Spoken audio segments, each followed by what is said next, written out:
hate when I get on my ninjas and there's a civilian right in the box. It's a freaking beast.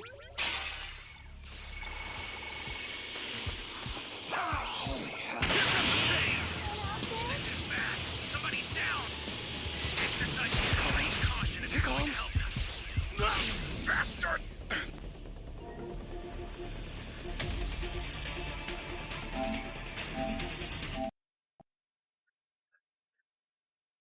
Doing the stream sniping, bro. The game just started, my nigga.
What's up, guys?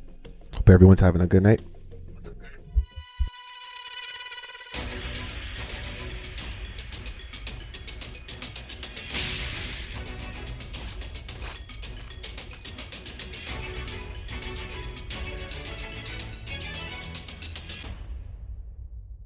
Can you hear me? Flying Nimbus!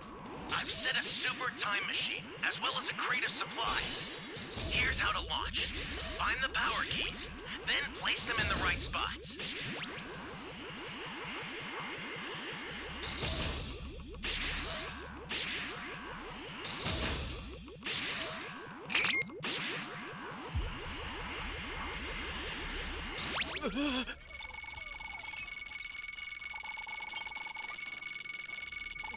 Thanks.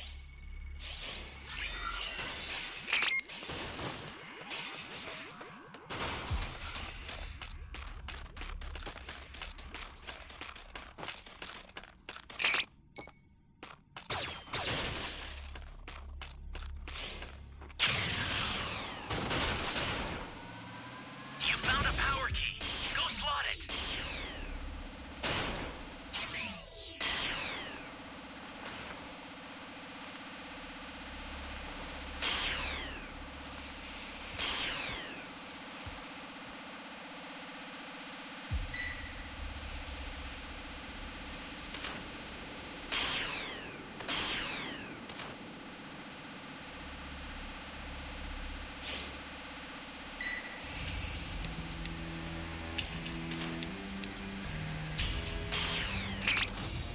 Great. You know what to do with that key.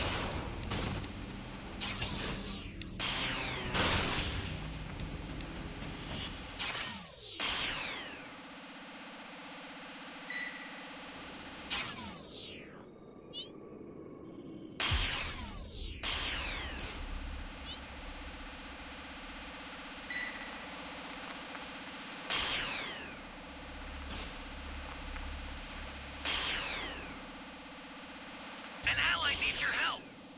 We don't know what danger awaits. Think before rushing in.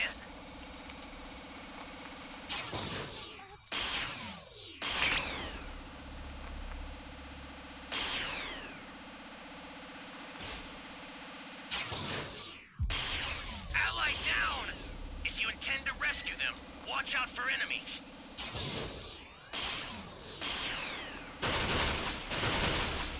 Hey, great! You found another power key. Use it quick.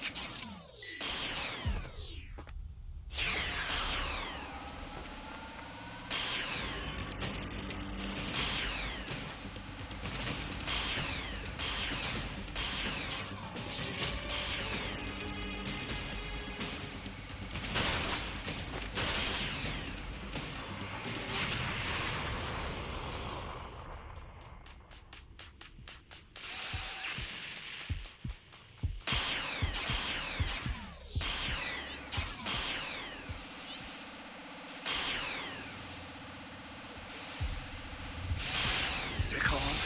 Stay calm. Oh, man. It's one more reason why this is Come, mortal, I'll fulfill your wish and strike you from existence itself. Get up! Only few dear people are allowed to manipulate time. It's one more reason. That's a new power key. Place it now.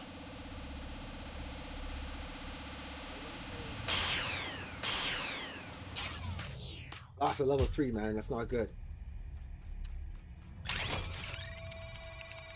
An ally needs your help.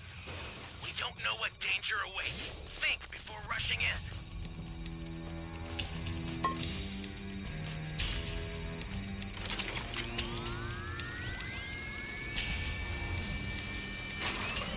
I must get out of here!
challenge a god.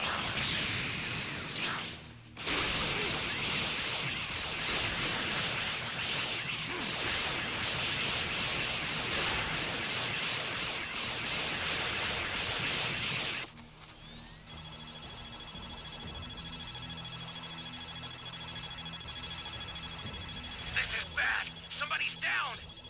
Exercise extreme caution if you're going to help them. An ally needs I owe you one. We don't know what danger awaits. Think before rushing in. Flying Nimbus!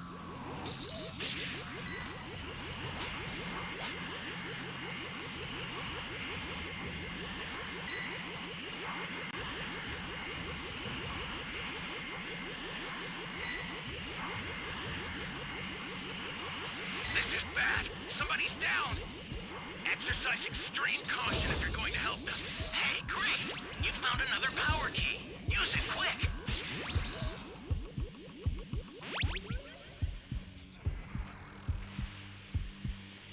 I'm not even gonna waste my drink, bro. Just let these guys have it. This guy comes and kills me.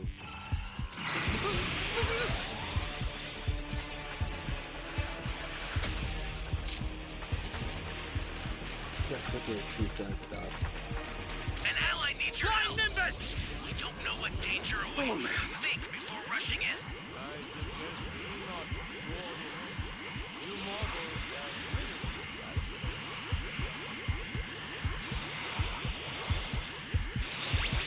You bastard! Whatever, man.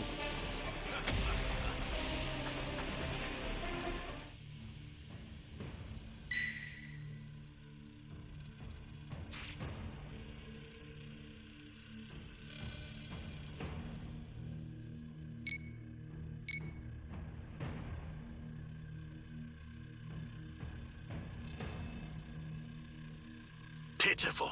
Such is the way of human pests.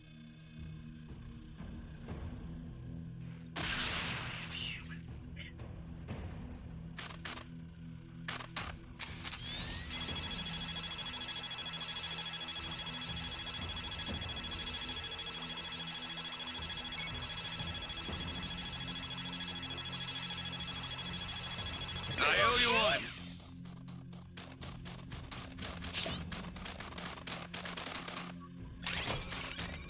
Pitiful. Such is the way of human pests.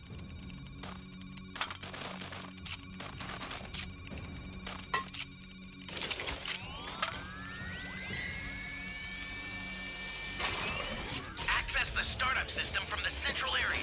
Just Flying a little more to Nimbus! go. Then you're done. This is bad. Somebody's down.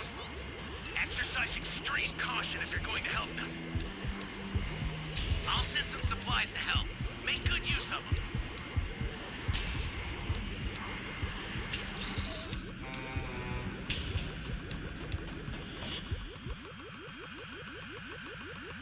Gotta get the hell out of here. Give me a freaking break.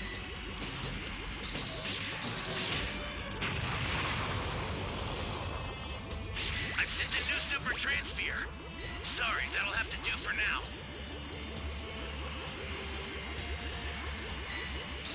Ally down! If you intend to rescue them, watch out for enemies.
Holy fuck, man. Can't do shit. The time has come to rend the land and cleanse it of all that is impure. So begins the Jubilee, heralding the arrival of a divine new world.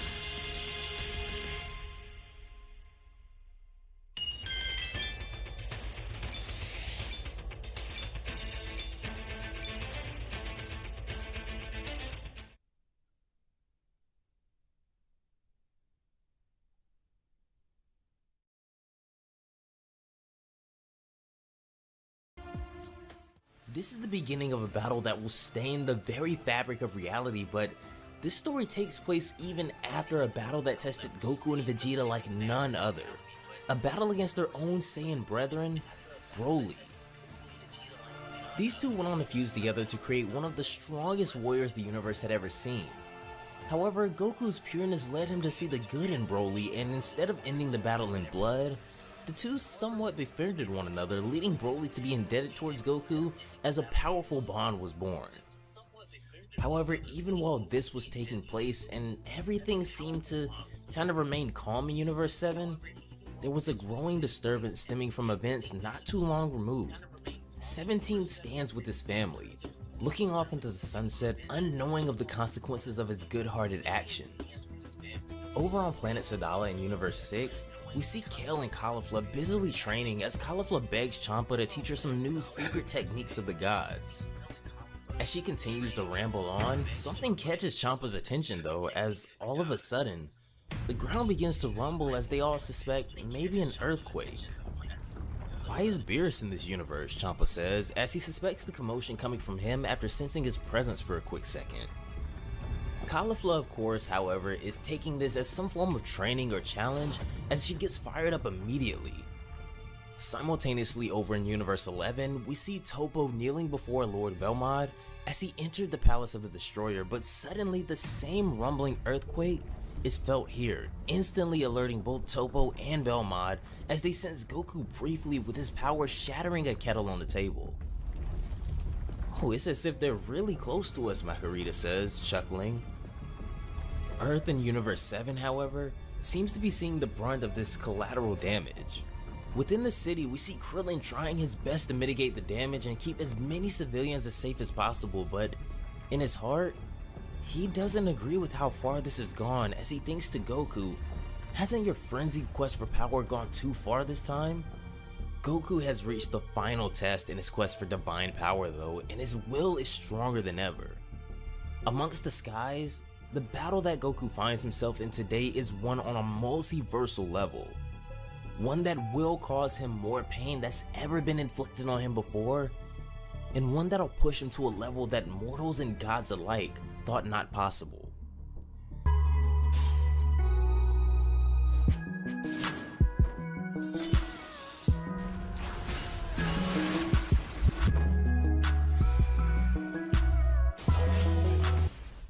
Goku's awesome power can be felt across the multiverse as he trembles planets across the galaxies.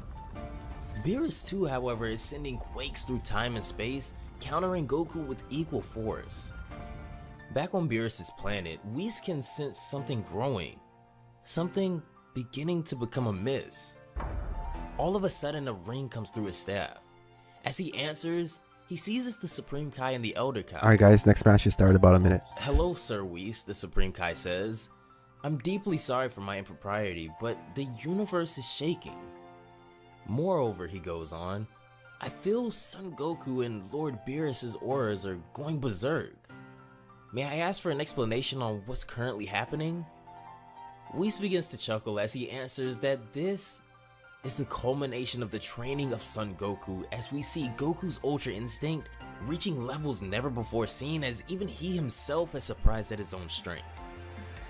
Beerus tests him immediately though, sending a frightening beam right past his face with a devastating punch, but Goku returns one as well as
time machine, as well as a crate of supplies.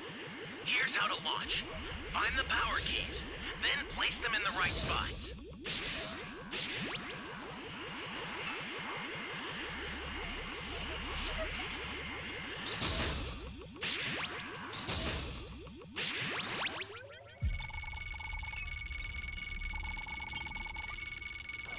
Thank you so much.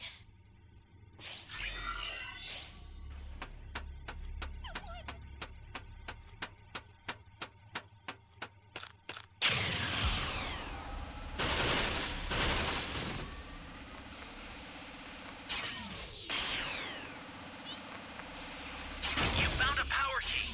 Go slot it.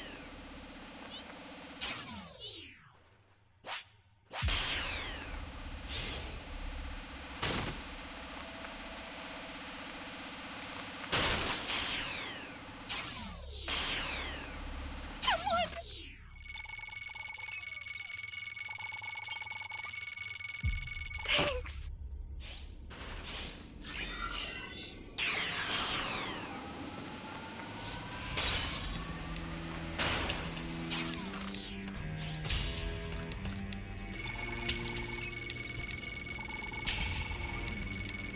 Thank you. Thank you.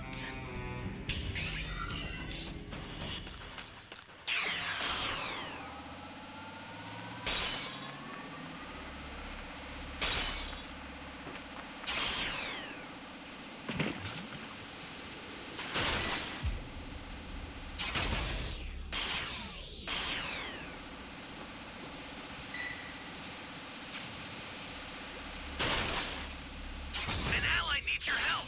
You don't know what danger awaits. Think before rushing in. Great. You know what to do with that key. Gotta get the hell out of here!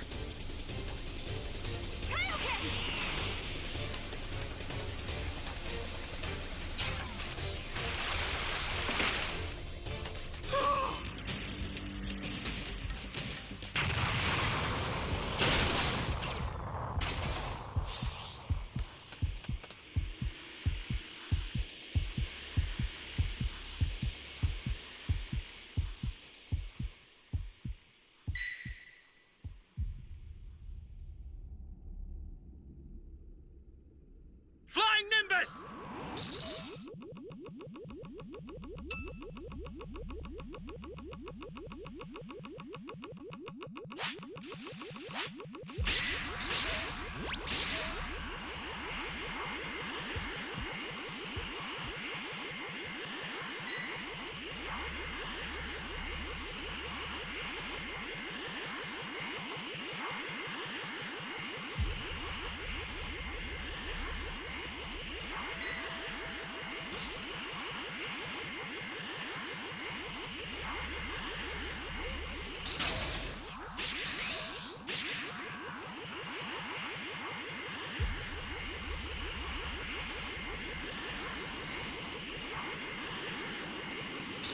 Hey, great! You found another power key. Use it quick.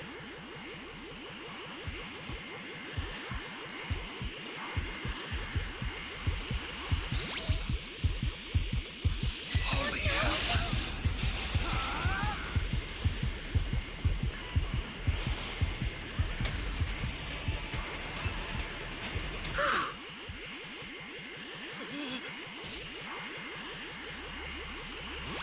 That's a new power key. Place it now.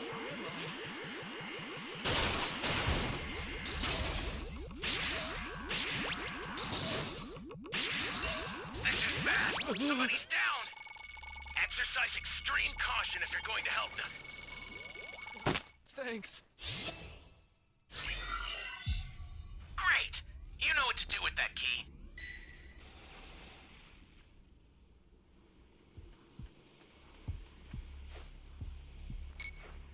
Flying Nimbus!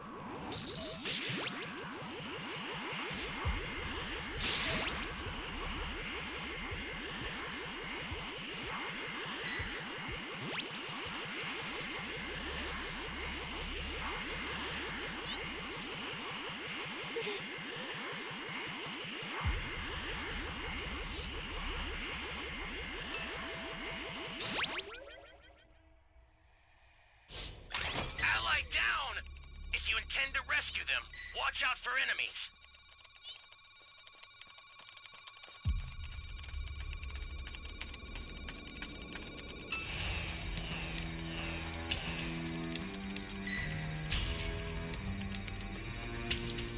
The startup system for the super time machine is ready. Yeah, we need Head there every now. player.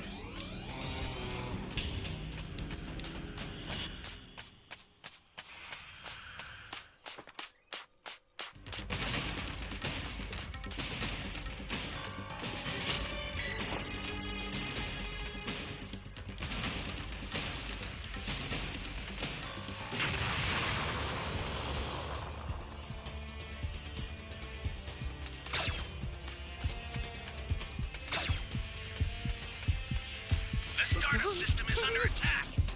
Stop it if you can, but retreat if you need to. Got it? Here comes the pain! Come on!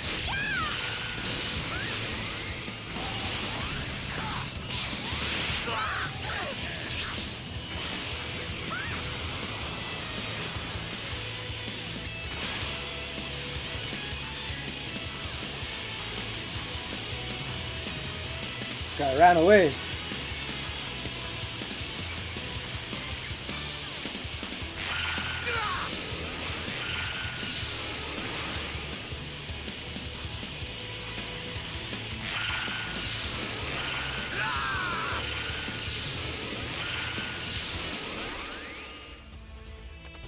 Well, I tried, man. An ally needs your help.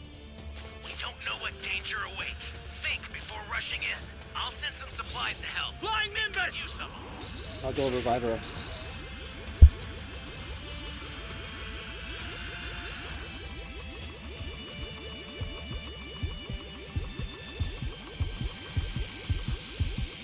Holy hell. Oh, man.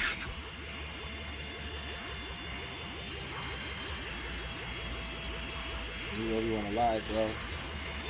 The startup system's under attack.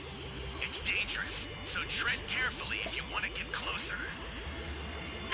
The startup system's destroyed.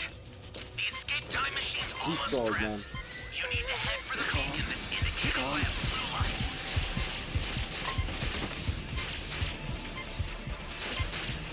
This is bad. Somebody's down.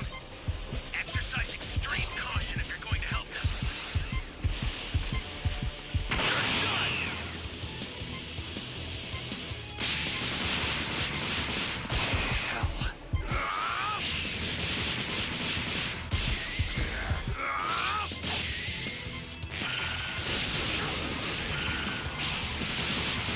God.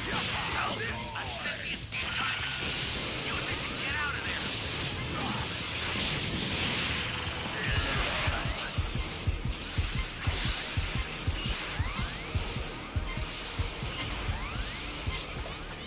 Oh, man.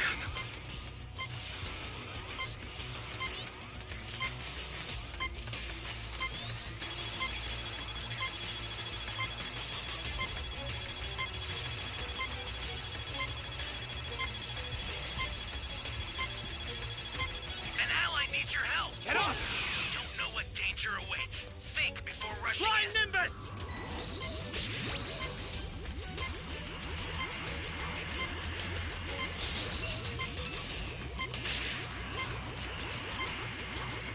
You have 30 seconds left to escape.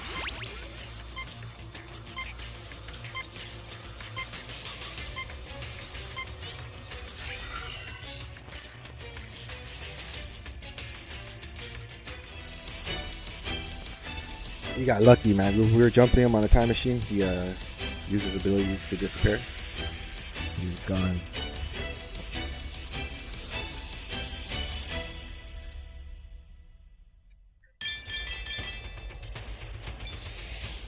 As both impacts devastate the planets behind them, slicing them in two.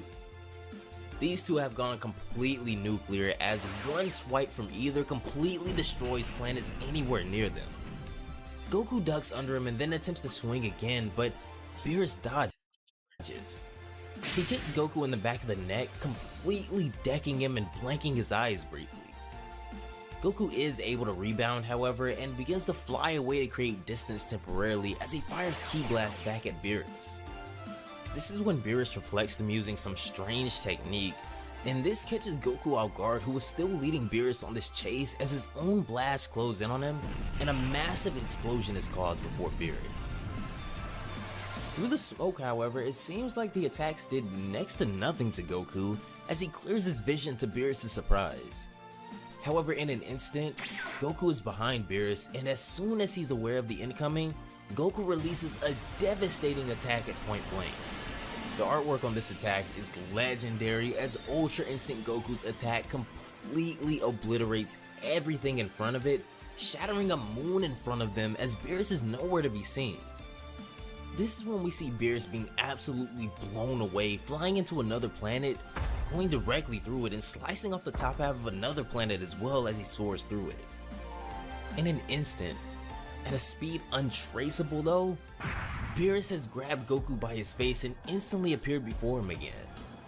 As Beerus reels back and prepares his own attack, we've never really seen him this ferocious before as he attempts to shove a Hakai right in Goku's face.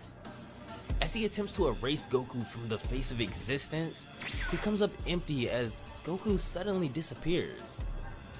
"Stop running away, Saiyan," Beerus yells as we see Goku taking off again, continuing the chase. "It doesn't suit you." As the two continue their multiversal level battle, they land on a planet called Gia, scorching the fields. It seems Goku is trying to do his best to battle Beerus to the best of his abilities, of course, while also attempting to not really disturb life on too many planets, but a battle of this caliber is really impossible to control. Beerus continues to chase Goku as he grabs him by his foot and slings him with just absolutely all his might, guys, and this next shot is another one of those shots that is just out of this world. Slinging him with just power so fierce that it would have ripped the limbs off of any other being, and I just gotta stop and appreciate this artwork again, guys, as Beerus just absolutely slingshots Goku through space. As Goku rips through the solar system, the stream of power left by both of their auras casts a blinding light throughout the galaxy. Even in this divine form of Ultra Instinct, Beerus' power was far too overwhelming for Goku as he fails to stop himself from flying through space at thunderous speeds. He eventually goes crashing towards a planet called Taco Taco, a planet lush with life and inhabitants below.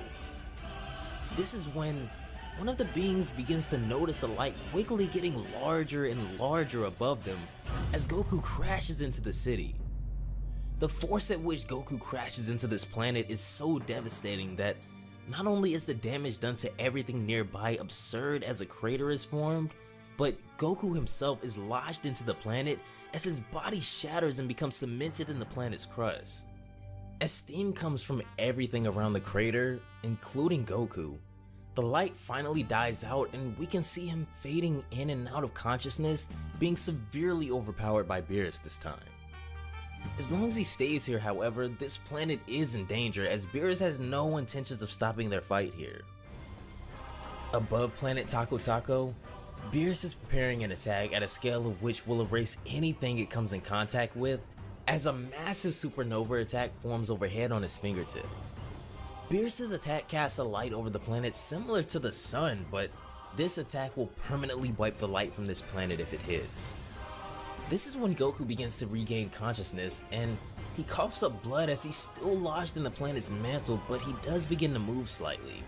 Noticing what's about to happen, Goku courageously rips himself from the crater and commands the child that was near him when he crashed to get out of here now as he begins to take on that same vicious form of Ultra Instinct again. As he and Beerus make eye contact, Goku meets him outside of the planet's atmosphere to face him head on. "Why are you putting a whole species in danger, Lord Beerus?" Goku thinks to himself as he attempts to get away from the planet. This is when he looks down and makes a shocking discovery, however, as he feels something tugging at his leg. When he looks down, he sees the child from before who's grabbed onto his leg as he flew off into space. "Get ready," Beerus says, as he has no regard for any life that gets in their way. Goku lands on a rocky surface, having to think pretty fast now that this other life is in his hands as well, but his options are now far more limited. Beerus releases his attack, the blinding light instantly consuming both Goku and the child below, as the face of absolute terror can be seen from Goku as a sphere of destruction engulfs them both. Beerus' attack outsizes the structure Goku landed on dozens of times over, similar to a pebble next to a basketball, as pure destructive intent can be felt across the multiverse. Even back on Beerus' planet, the Oracle Fish begins to worry, saying that these both are really astonishing. Whis, however, has a really bad feeling about things and considers joining them briefly. The Oracle Fish, who's now fallen asleep, however, begins to murmur omens again as he mentions the universes and consequences that will arise. Might this somehow be linked to their current fight, Whis thinks? Back on Earth, things seem to be finally calming down as the battle between the two behemoth gods subsides. Both Gohan and Piccolo can sense something amiss, however, as Piccolo comments that it seems Goku has come to terms with his power finally. Your father should be returning soon enough, Gohan. Speaking of training, Gohan says, soon, I'll get back to it too. We never know what may happen. Piccolo Alright guys, you found a match, should start in 2 minutes. Again, but also knows how serious Gohan is about his other responsibilities, to which Gohan vows that he will find a compromise. Over on planet Paishin, a planet with gravity 2,000 times that of the Earth, we see Vegeta flying at blinding speeds, destroying mountains and toppling cliffs along the way. Damn it, I'm plateauing, Terrence, Vegeta says as he comes to a halting stop on the ground. All of these training methods are becoming completely useless. Moments earlier, however, as all of this was simultaneously happening, on the debris remaining from planet Taco Taco's moon, we see one of the most devastating images I think has ever been related to Dragon Ball. Goku, beaten beyond belief, has taken on the wrath of Beerus' attack as the very skin on his back and legs has been burned off, revealing nothing but the muscles and tendons below as he shields the young child from certain destruction. Lord Beerus, Goku stutters, angrily, in pain and feeling pushed far past the brink at this point.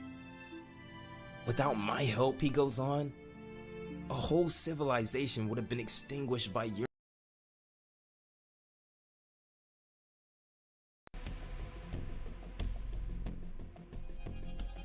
I'm alright, man, I'm alright. We're still here, man.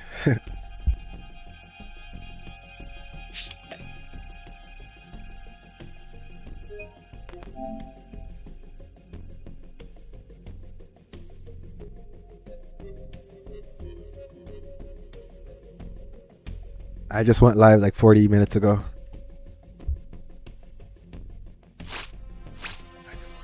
I had a great sleep, complete knockout.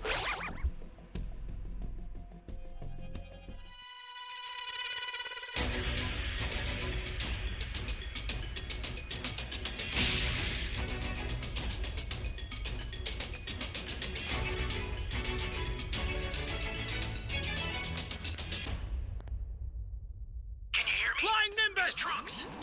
I've set a super time machine, as well as a crate of supplies. Here's how to launch. Find the power keys, then place them in the right spots.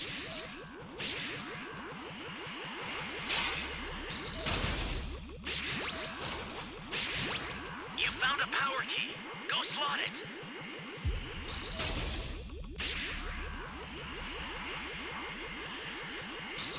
Great! You know what to do with that key.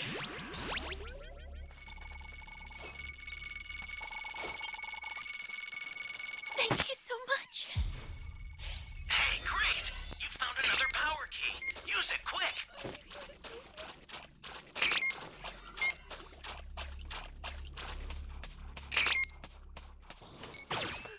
Someone!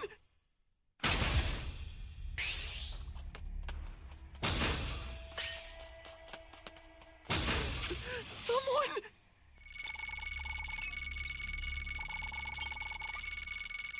You have my thanks.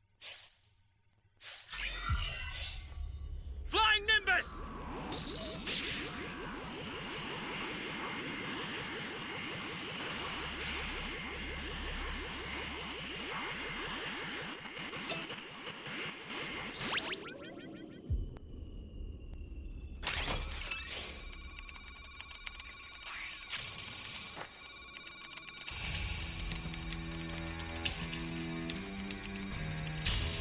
Don't destroy my area.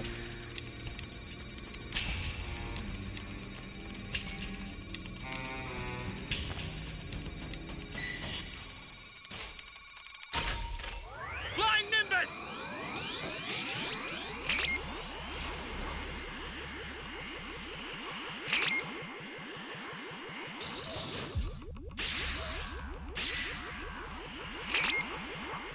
Please save me.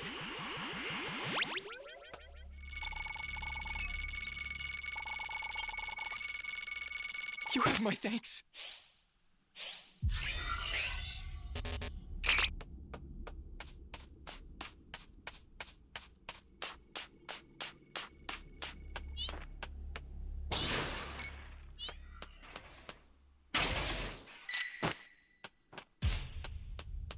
Flying Nimbus! That's a new power key. Place it now.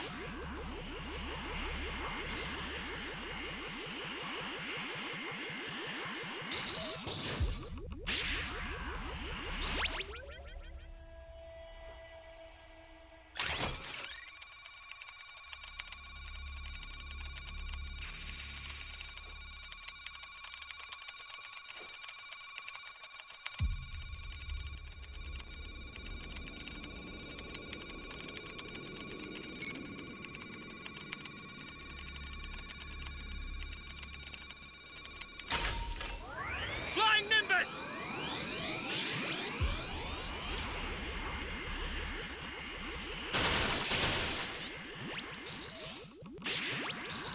Great! You know what to do with that key.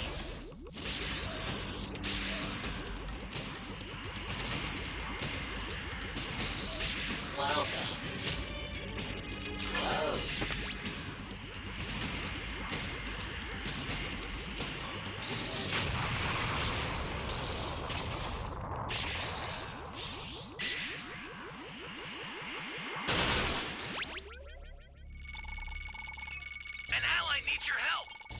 We don't know what danger awaits. Think before rushing in. Ally down! If you intend to rescue them, watch out for enemies.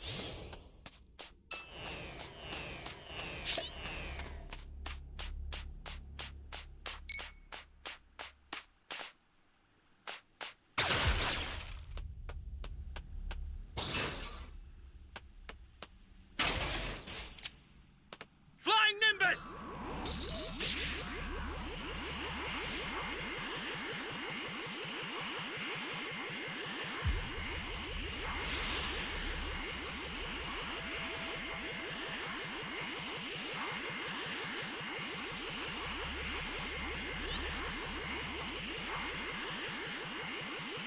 This is bad. Somebody's down. Exercise extreme caution if you're going to help them.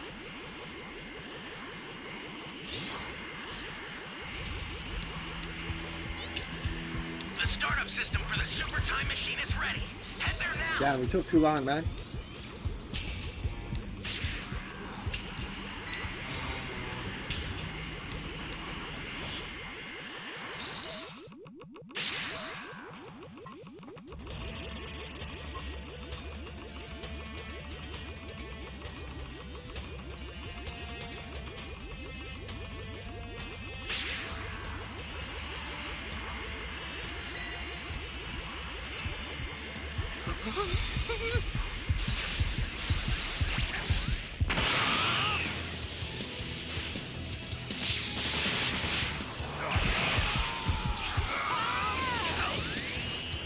I hate this guy's moves. He's wasting the dragon king.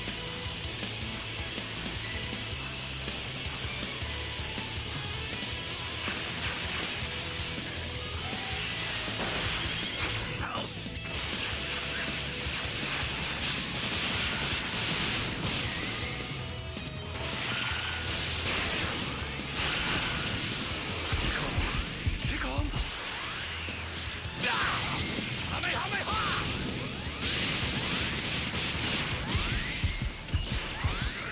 Flying Nimbus! The super transfer is headed your way. Faster now. You put in work. I'll send some supplies to help you. Make good use of them. I'm going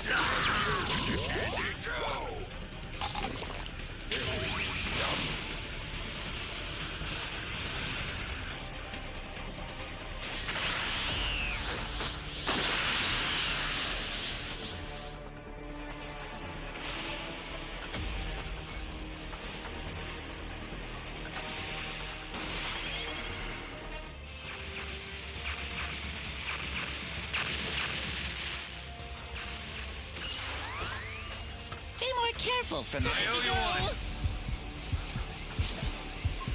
An ally needs your help. You don't know what danger awaits. Think before rushing in.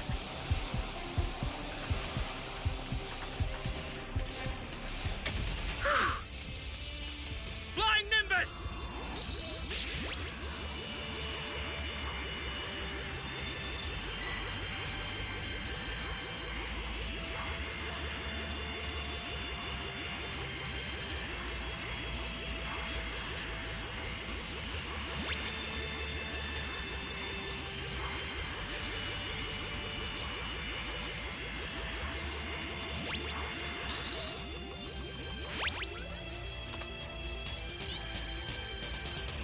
I do have a final dragon change.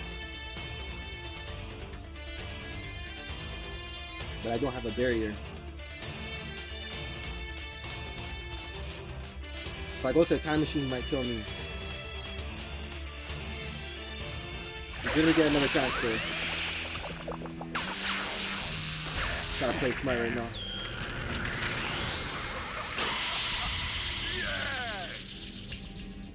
So look I'll for a get barrier another real one out quick. right away. Just keep it together until then.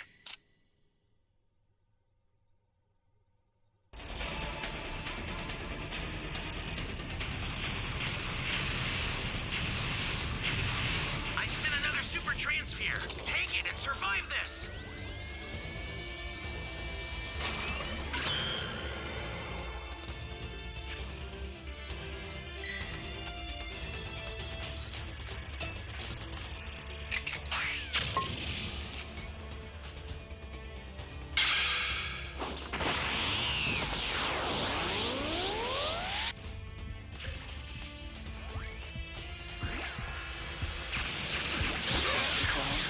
Stay calm.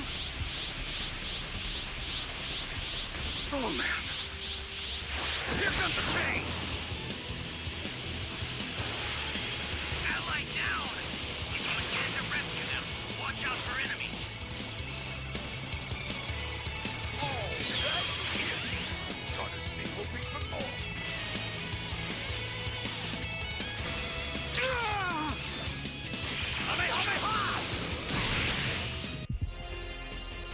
GG's, brother.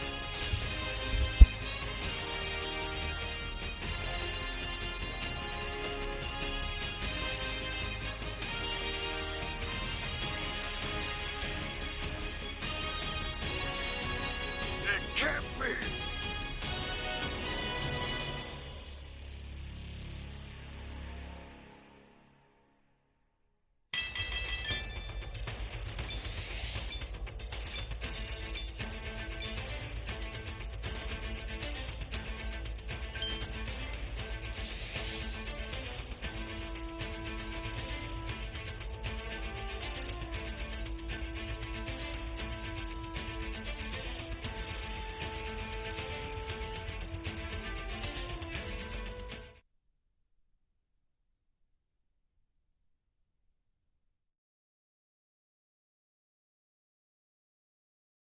Your hand, he says, crying.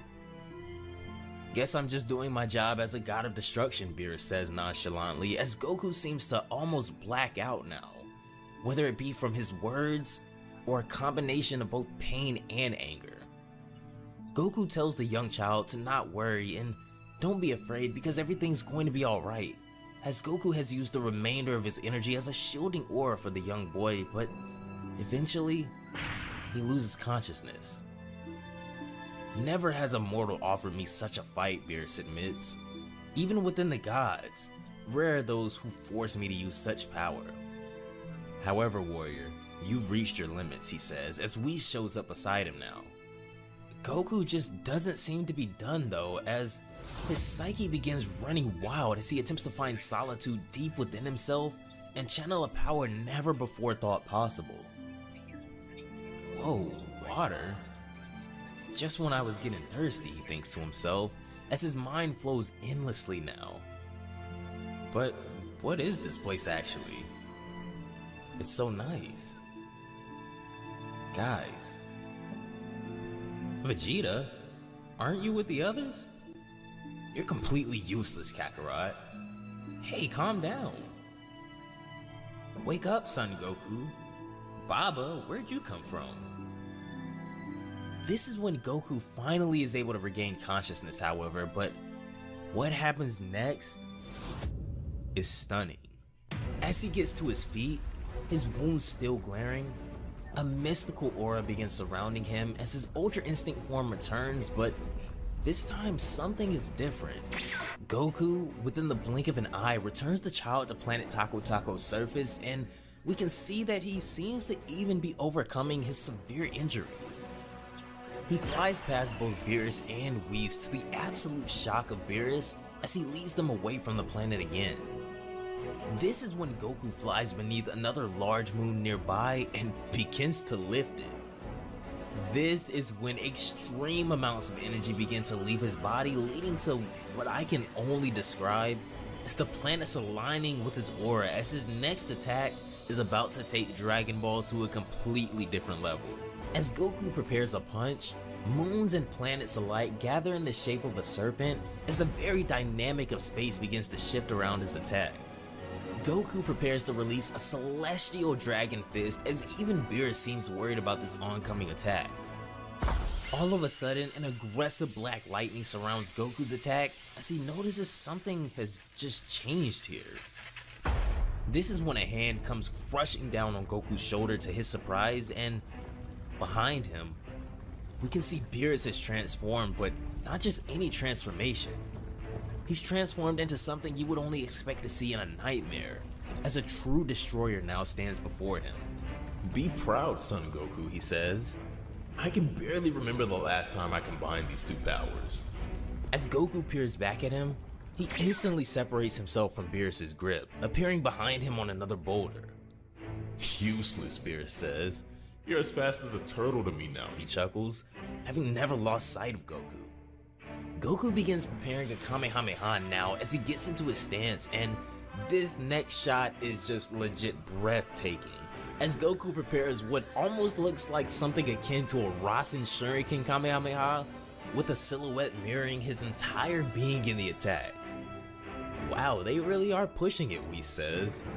Ultra Instinct combined with his destructive form, Lord Beerus does recognize Goku as a powerful warrior. Just when my body was getting rusty, Beerus says, getting excited about this next attack from Goku. And then, Goku goes to release his attack. But before he's able to do it, searing pain shoots all throughout his body as his energy depletes instantly and he returns to his base form. To both Whis and Beerus' surprise, Goku is finally spent. This devastating rematch with Beerus has finally taken its toll on the Saiyan warrior, but the amount of progression and with the way he pushed Lord Beerus will be unforgettable. As Goku falls unconsciously through the endless vacuum of space, both Whis and Beerus have to admit how impressive Goku was. Whis still mentioning how hard Ultra Instinct is to control, and Beerus finally realizing all the damage they did across the multiverse, including to his own planet. In the beginning of this chapter of Dragon Ball Kakumi, Goku proved his worth against one of the strongest beings in existence, pushing Beerus further than we've ever seen him push before, but this is just the beginning. Peace may seem to be returning to usual in the world of the Z-Fighters now, but the Oracle Fish's warning still ring in the ears of Whis, as a devastating secret will soon come to light.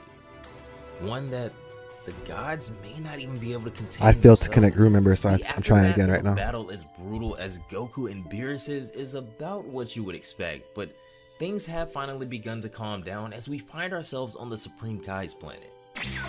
All of a sudden, Beerus and Whis appear as Beerus irks him about repairing his planet, bullying the Supreme Kai as usual. As they travel back to the remains of Beerus' planet, the Supreme Kai is stunned at how little there is left to even try to repair. After seeing this, the Supreme Kai tells him that repairing an entire planet in this shape will probably take a bit longer than expected, but Beerus has no objection to that as they need to return Goku home anyway, so they take their leave. Where we find ourselves next will change the very course of reality, as a meeting is currently taking place at none other than the Grand Priest's palace. Inside, sits the Grand Priest, accompanied by the majority of the other angels and Hakaishin outside of Beerus and Whis, who are currently still in the 7th. Thank you all for your presence, the Grand Priest says finally, breaking the silence. You may already know why you're here, but there's a bit of information that you all are still missing. Before we get to that, he goes on, not a single word must leave this place. If the Omni Kings were aware, heavy sanctions would be issued. As you might already know, Lapis, or 17 as we know him, the Earthling from Universe 7 wished to restore the universes that disappeared during the tournament. The problem here is that it also restored the 7 universes that were in the void for eternity. Wait, 7? Campari says. Weren't there only 18 universes originally? Not exactly, the Grand Priest admits. I never mentioned it to any of you, but there was a 19th universe, also called Universe 0. Why hide this from us, Father? Kusu asks, as silence and disappointment befalls the room.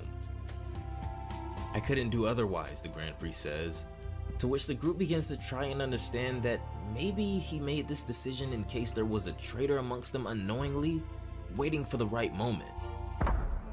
Oh, I should have known, a sinister voice says from behind the angels, a voice so cold that even the Grand Priest looks as if he's seen a ghost. This is when a menacing woman who resembles the angels walks through the room as she tells them, the one you all refer to as Father is nothing more than a coward, afraid to face his own past. Just who do you think you are to judge Father, Mojito says angrily, before Makarita reminds him that even though this is inexcusable, they must always remain neutral. Kneel down, the woman commands them. Do you not realize how ignorant you are? I never abandoned you. Let me tell you about this imposter's past, she goes on, as the Grand Priest's secret is soon to be exposed. Only moments before this fateful meeting, back on Beerus' planet, it seems that Goku is beginning to recover a bit as Whis warns him that their battle had gone a bit too far this time. Goku apologizes, telling Whis that he was just so obsessed with the possibility of finally defeating Lord Beerus that he honestly got carried away. Defeating me, Beerus says, smirking, maintaining full confidence even though Goku collapsed before they could finish their battle. Whis tells Goku it's time to finish healing him and to stand up, but Goku asks if it's possible to keep one of the scars on his back, as he says that he'll only remove it when he's able to inflict something like that on Lord Beerus. Whis chuckles as the staff begins to illuminate, and in an instant, Goku is as good as new again. Whoa, that's as strong as sensu beans, Goku says, commenting on how useful Whis' powers will be in battle. He asks Goku what he plans to do now, to which Goku says he really has no clue, but to be honest, he does still need to master this power of his. I didn't think there was a greater power than Ultra Instinct, Goku admits. And yet, I couldn't beat Jiren or Lord Beerus, he says, dwelling on the progress he still has to make. Other than that, he says though, I think I'll go back to my wife and children. Chi-Chi must be worried sick. As the two take their leave, with Whis returning Goku to Earth, this is when Goku comments that, by the way, Whis never mentioned what he planned to do now as well, as he notices Whis' demeanor has oddly been cold recently, as if something worries him. I have to go check on something, Whis admits. I have a bad feeling. What could be causing you of all people to be worried, Goku asks, as Whis tells him that he feels a new presence. A tremendous force concentrated in one point that wasn't there before, he says. Goku's face turns dead serious now as he takes his hand off Whis' back and now places it on his shoulder, telling him that he'll go handle it. Remove your hand, Whis warns him, as Goku's destination is Earth and nothing more right now. Goku refuses, however, as Whis, once more, this time with a face more menacing than we've ever seen before from him, tells him to remove his hand. Goku's aura begins to erupt, almost as if telling Whis he's just about as serious as he is. Whis turns back around and tells Goku that it isn't his job to handle the problems of the multiverse. As if it were the first time, Goku replies to him, Of course it's my job. Trust me, Whis. Alright, Whis says after a short pause. But I'm unable to come with you. The Grand Priest has just summoned me. If you need me, all you have to do is press this button, he says, making Goku a similar buzzer to the one the Omni Kings gave him. Thank you, Whis, he says, taking the item. If you want my opinion, Whis says, smirking, this is clearly not reasonable at all. I won't disappoint you, Whis, Goku says, as the two suddenly change course and head for the site of the disturbance. Here Whis begins, but they're both shocked and left speechless at what they come across. What is this? Goku asks, as the Angel Immortals stand before the Alpha and Omega Force, the universe that houses power and secrets known seldom. Universe Zero. Back at the Grand Priest's palace, he and his angel children stand face to face with a woman intruder who came in slandering their father. I never abandoned you, the woman says to them again. Let me tell you about this imposter's past. He provoked a genocide and believed himself at the level of the Omni King, she goes on. Enough, the Grand Priest shouts. Stand, he says to the angels. This is the first time I've ever seen the Grand Priest so serious, as this woman must pose a serious threat to have him like this. The Grand Priest lets off a devastating shockwave of power as the angels begin to ask for an explanation on this woman's accusations of him. Who is this angel-looking woman, Whis says. She is indeed an angel, the Grand Priest admits. Moreover, she's your mother. And she's not completely lying to you. The 19th universe of which I spoke, he says, was a particularly united and powerful realm. It released a monstrous strength and threatened the balance established by the Omni King. Something had to be done quickly, and so without the king knowing about it. Act quickly, she shrieks with a terrifying chuckle. Her entire demeanor becomes more menacing. Expanding space and time may be a brief action for you, she says, but it's not exactly what I'd call dying fast. To feel time tear apart the bodies of innocent people per billions? It may have only lasted a single second for you, but for us, it was tens of billions of years, dear priest. As I did not have the power of the kings, I have, as I said, not found another alternative, the Grand Priest admits. This sends a shock throughout the angels, hearing their father admit to this, but they must remain neutral at all costs. Do you hear that? The woman says. Your father found it wiser to cover up his barbaric act than to simply be honest with the king. But don't blame the Grand Priest, she says. None of this is his fault, nor that of the Omni King. All across the multiverse, the gods begin to recognize a familiar but mysterious presence in the upper realm, as numerous forces can now be felt in the palace that weren't exposed prior. What we really blame is the system they set up that forced your father to act. This is when numerous beings start to descend in the Grand Priest's palace, but not just any beings. In the next panel, what we see next is what can only be explained as a true dissension in the darkness, as numerous angels show themselves for the very first time. Oh, what irony. It's very funny, they begin. What a strange feeling returning to this place, another one says. They are gods and angels of the destroyed universe, as Whis says, as they all look on in awe. Still sharp as a tack, Whis, one of his distant brothers says to him. Hope you didn't miss us all too much. Behave yourselves and bow down. These are the gods and angels returned thanks to the Super Dragon Balls. Balkan, god of destruction of Universe 13, accompanied by the angel Galleon. Dromo, god of destruction of Universe 14, accompanied by Xeres. Vilspring, god of Universe 15, accompanied by the angel Milada. Magnik, god of Universe 16, accompanied by Rimtol. And next, two quite peculiar relationships as we get into the last two universes. Nysos, God of Universe 17, accompanied by the angel Olaros as he tells the enraged angel to stay calm. Wait, Whis, Vado says suddenly. Look over there as something catches her eyes, to which Whis mentioned he noticed as well. The person who appears next as the God of Universe 18 is sure to change the landscape of the multiverse itself, as a sickening laugh echoes through the chambers. Good evening, ladies and gentlemen. I've been looking forward to meeting you, Frieza says as he now appears in God of Destruction attire. I especially wanted to thank Whis in person, he says. This is the introduction of the God of Destruction of Universe 18, Frieza, along with his angel known as Twist. Do you see where this excessive neutrality leads you, Twist says to them. Frieza, Whis says, shocked. I think I understand what you're planning to do. I knew when I brought you back to life, he says, walking up to Frieza, that you wouldn't have stayed to do nothing. But to go that far, he says. Do not underestimate me, Frieza says to Whis. This is but a foretaste.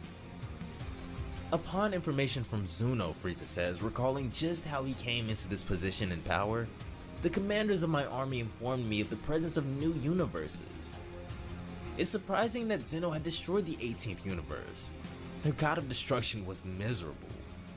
According to Twist, Frieza goes on, he disagreed with his universe's behavior.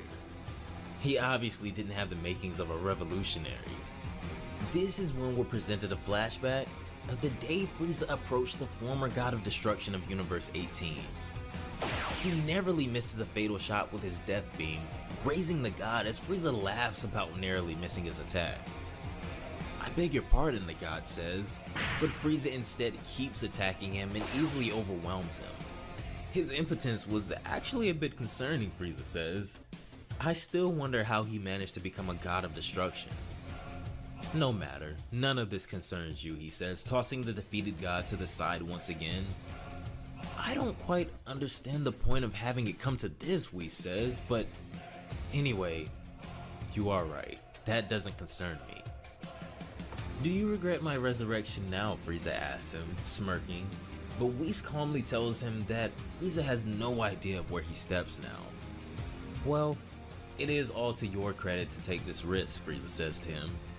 However, would you please tell me where Son Goku is?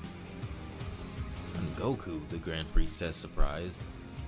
What does he have to do with him? Father, Whis says quickly, I spotted the location of Universe Zero just before you summoned me. I agreed to let him scout it, but I lost contact and he's not using the button I gave him. I can't reach him or distinguish his presence in that condensed aura that forms in Universe Zero.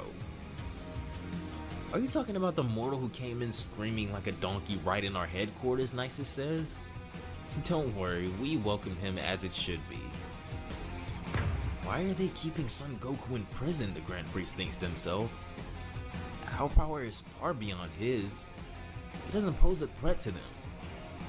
Does he have some sort of sensitive information? Don't be ignorant, she hisses. You know exactly why we use him. In the next panel, we see Goku shackled and in prison, God only knows where, as it looks like he's not only been bound and beaten, but possibly tortured as well. You cowards, Goku screams. Get back here. What do you want from me, he yells, but his voice falls on no ears besides his own, as he apologizes to Whis. Alright guys, final of the match. Should start in 2 minutes. But for Goku, the worst is yet to come, as a full-scale multiversal war seems to be in the making, as he's nowhere to be found. And without him, the casualties and the devastation in the near future will be unfathomable. What are your demands? The Grand Priest asks, ready to negotiate now. Magnik, God of Universe 16, speaks up as he says that the abolition of the divine hierarchy is what they seek. Also, the removal of that neutrality you're so obsessed with, he continues, as he smacks over the Grand Priest's Let's go, Terrence, another with his match. tail. Kusu jumps forward to her father's aid, but the Grand Priest tells her to just stay calm. It's this mentality that blocks you, Vilspring, God of Universe 15 states. And it was this hierarchy during the tournament that erase the gods but not the angels. Knowing all of this, how can you claim yourself a guiding figure, Vilspring says, coming face to face with the Grand Priest now in an intense moment where time almost seems to freeze. No more games. It's time to make things happen, Oromel says. However, one thing still seems to be relatively certain. Although the vanquished gods and angels have returned with an agenda, the Grand Priest is still known as the strongest of them all, as he asks Oromel, what will he do? Or better yet, what can he even do, as the two stand face to face? This is when the mysterious mother of the angels steps forward again, in front of the Grand Priest, and she states that a war between deities on a multiversal scale is about to begin. The revolution starts now, she says. Every individual, mortal or not, will have to choose a side. Only one will remain. Let's fight for a new world with perfect balance, she says. This is what...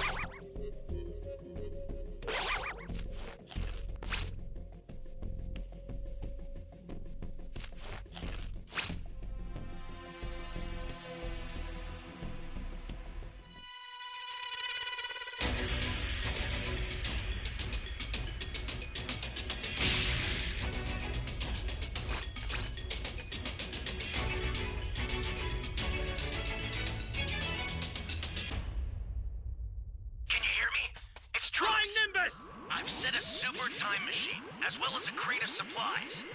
Here's how to launch. Find the power keys, then place them in the right spots.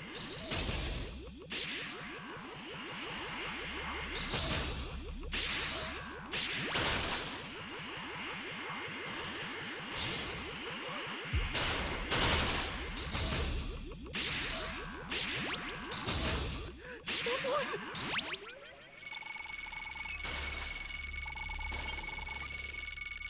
You have my thanks.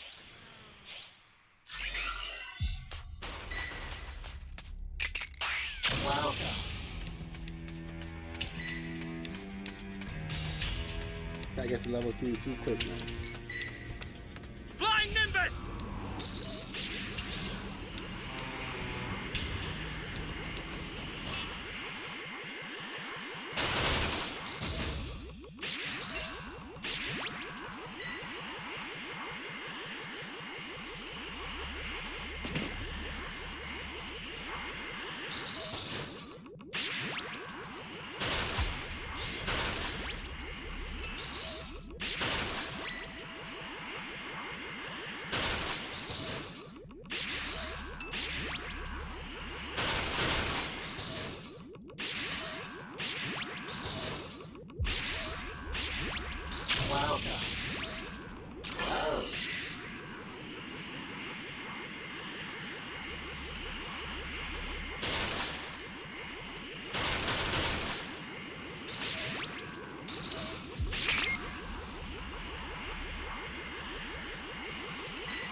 Yeah, we have found no keys yet. You found a Oh, there we power go. key.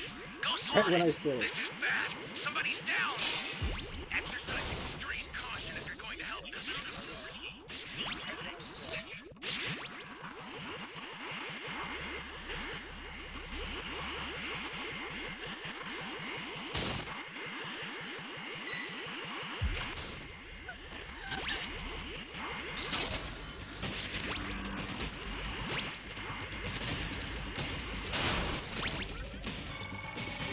Mike's have to jump him.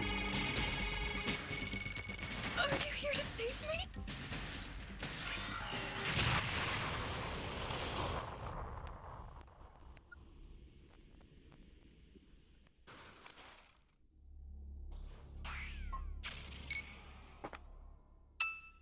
Flying Nimbus!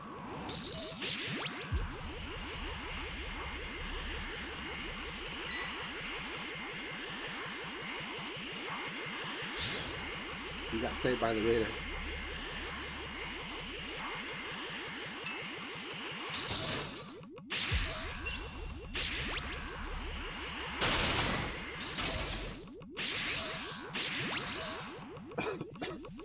Hey, great! You found another power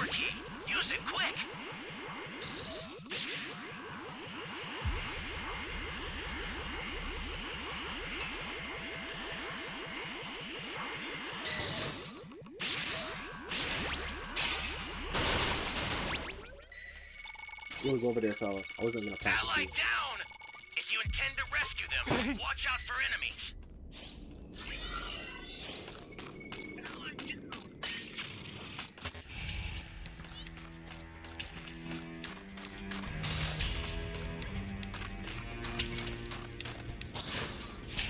Yeah, like I said, we might just have to jump in and get all the Dragon Balls. Someone! Great. You know what to do with that key. You're my savior. Flying Nimbus!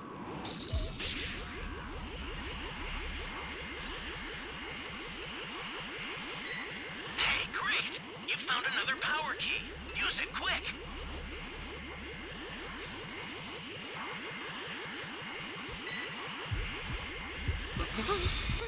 Bro, don't be body camping, my guy.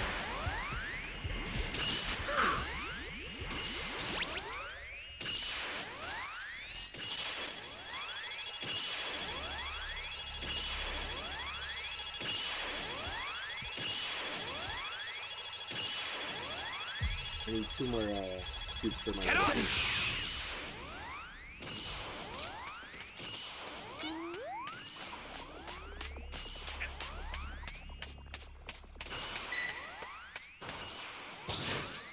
Great.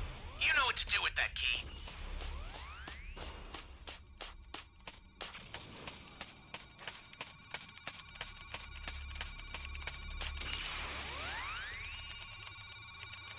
Flying Nimbus!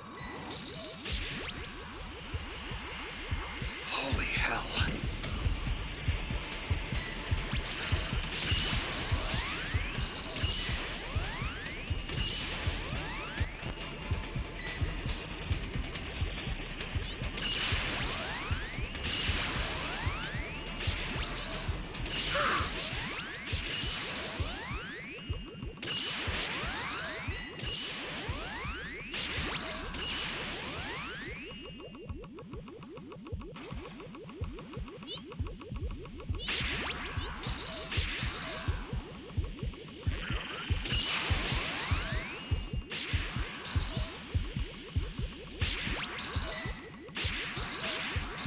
Stay calm. Stay calm. This is bad. Somebody's down. Exercise extreme caution if you're going to hurt them.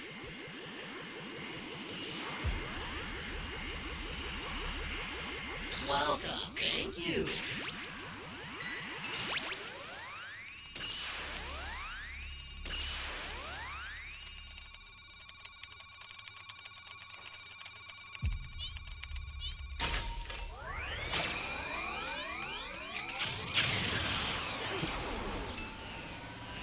Man, why does this guy have to die, man?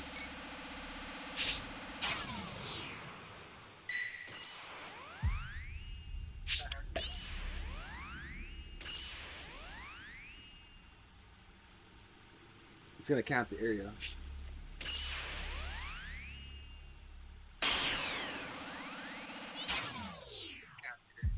Cause he knows where the key is.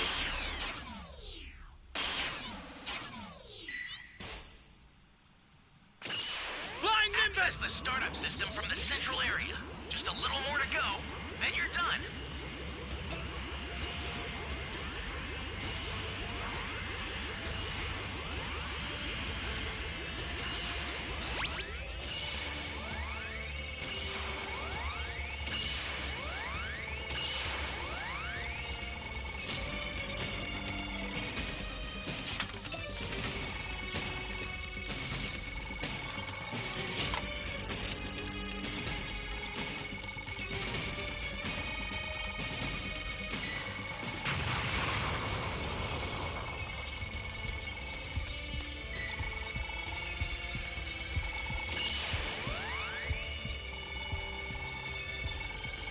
Ally down!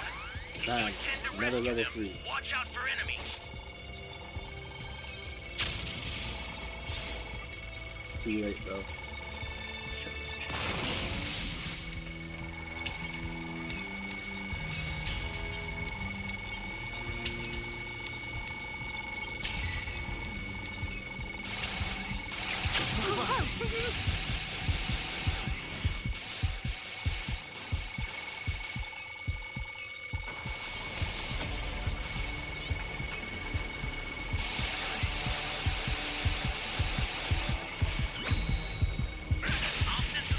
to help. Make good use of them.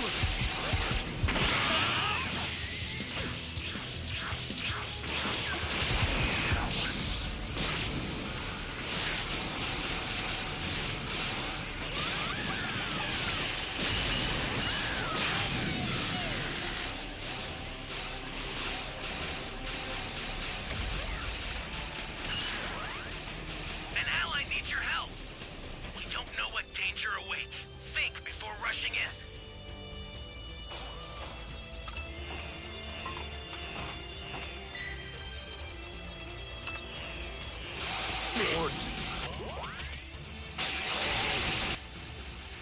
James! This is not good.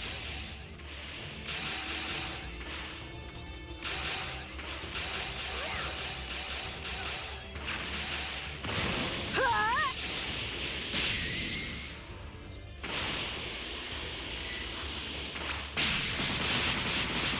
I'm close. No! Ah!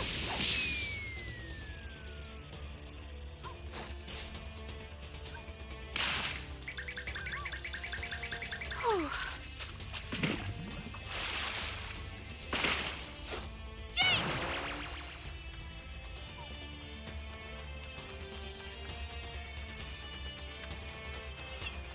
The startup system's under attack. It's dangerous, so tread carefully if you want to get closer.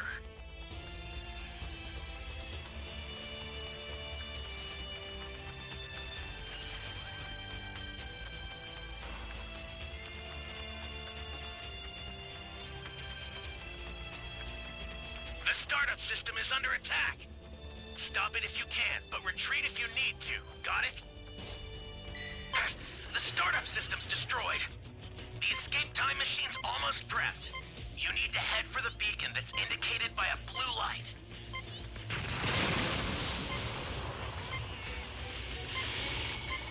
I've sent the escape time machine. Use it to get out of there. The escape time machine is back. Whenever you have a beacon, you can call it again. Man, we took too long to find the keys.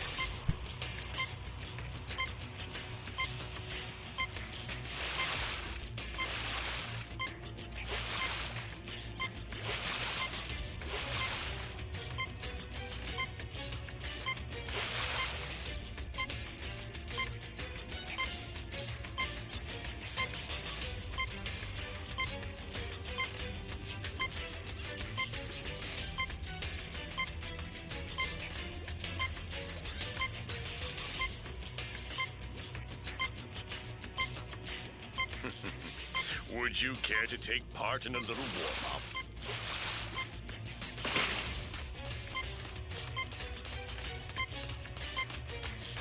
Hopefully we have a better next match.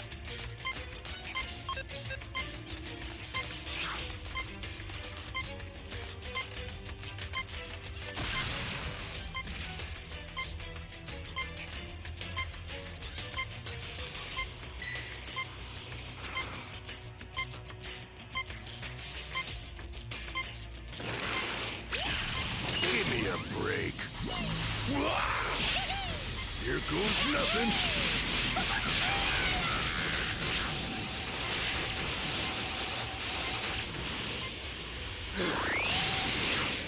Oh, you're irritating.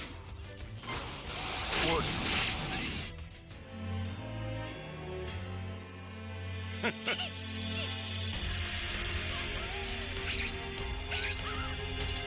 Yo, I was right beside you. I got killed. I gave you the drink, remember? I think you gave it back to me.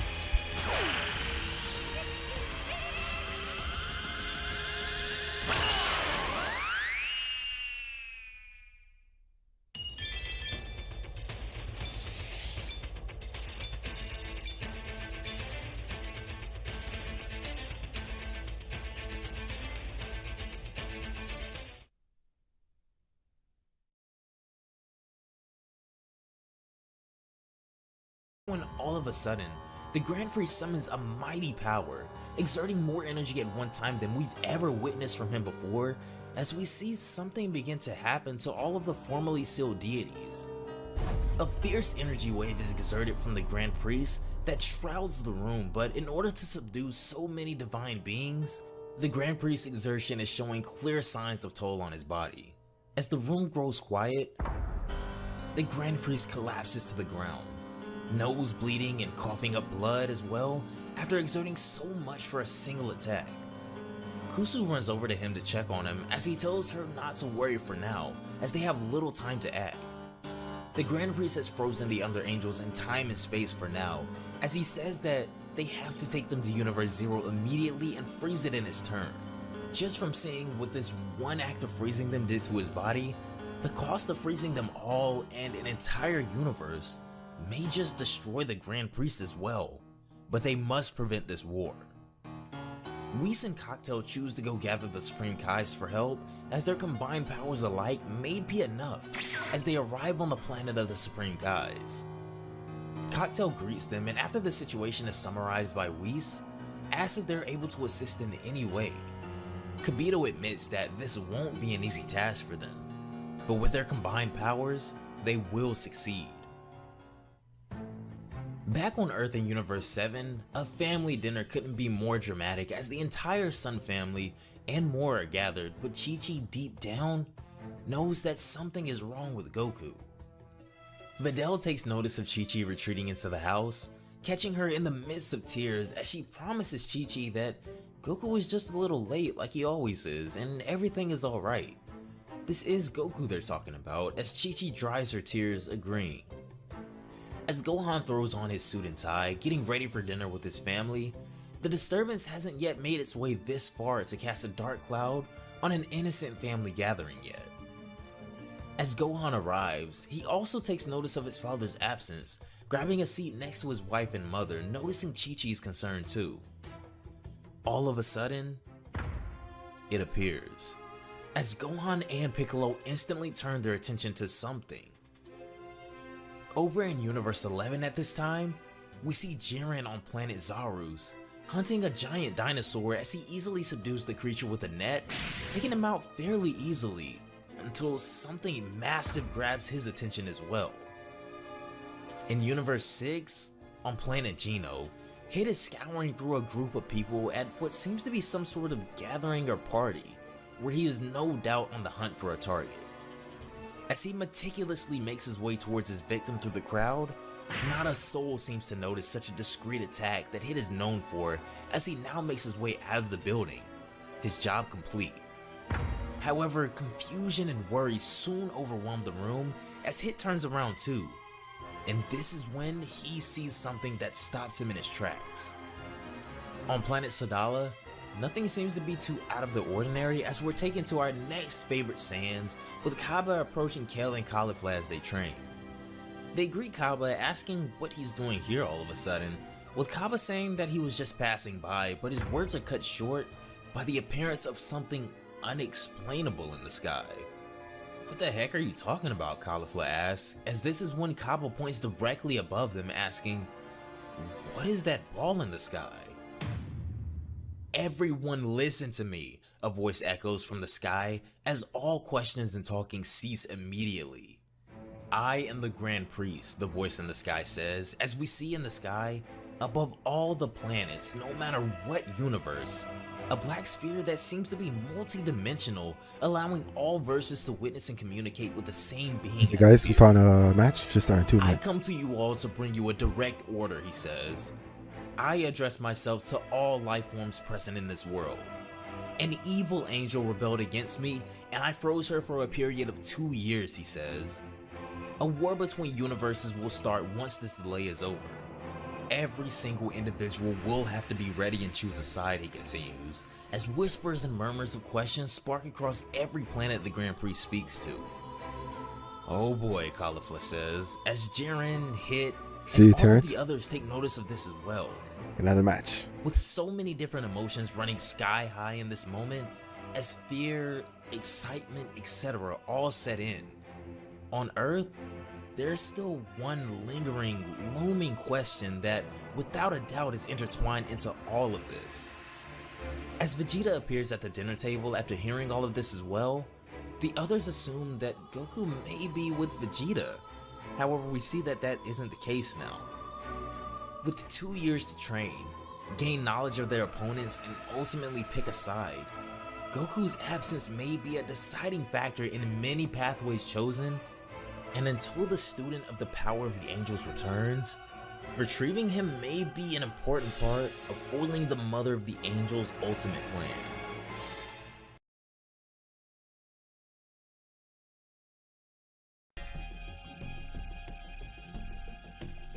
Let's go.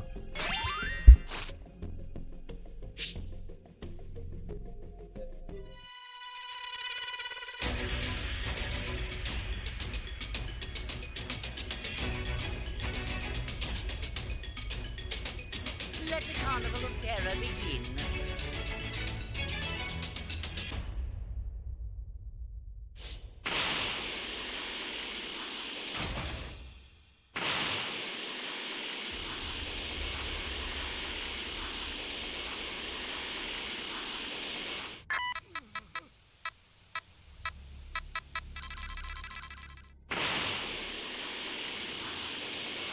Give me the Dragon Oh, I Ball. found you guys the key. Even if I had one, why would I give it away? Very well then.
Gosh, bro, I'm so sick of these guys. Firewall, grapple. I'm not letting you go and miss.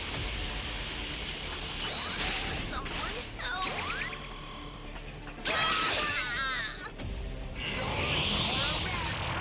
Found 3 keys.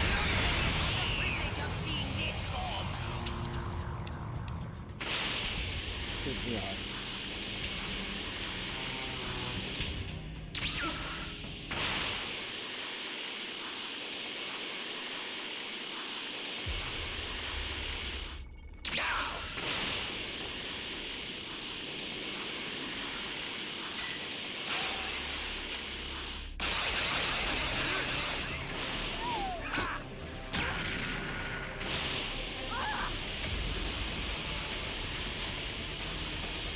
How is this girl moving like this?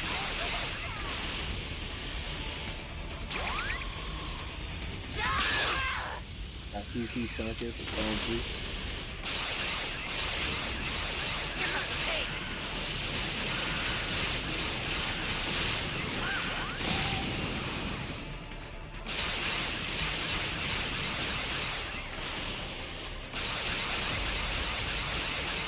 Why am I shooting at the wrong person, man? Go!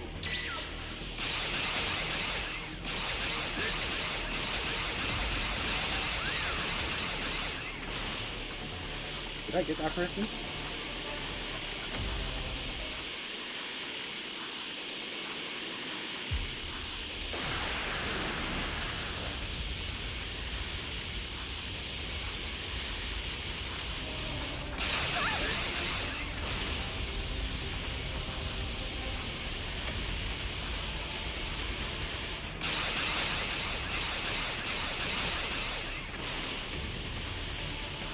The instant transmission.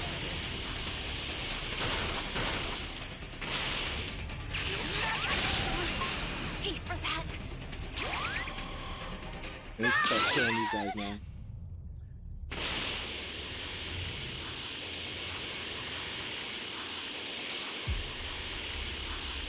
So B and A.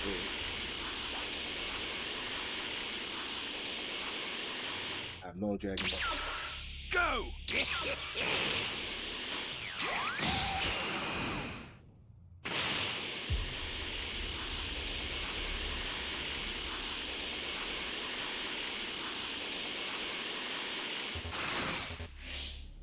Eradicate them!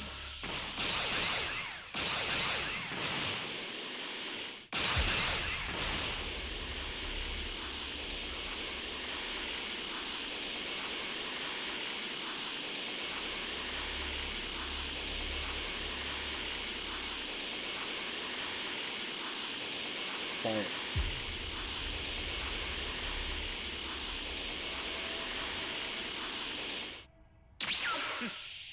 Go!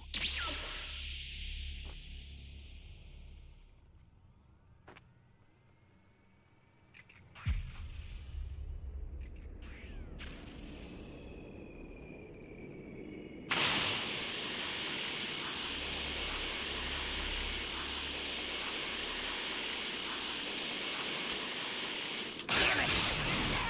Here comes the pain!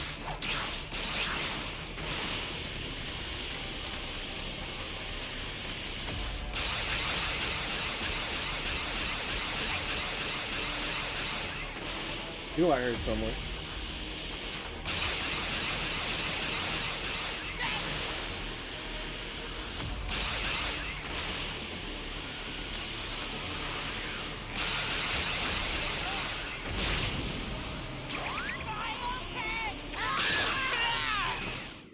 You have the esteemed privilege of being the first to see my next fall. Rejoice!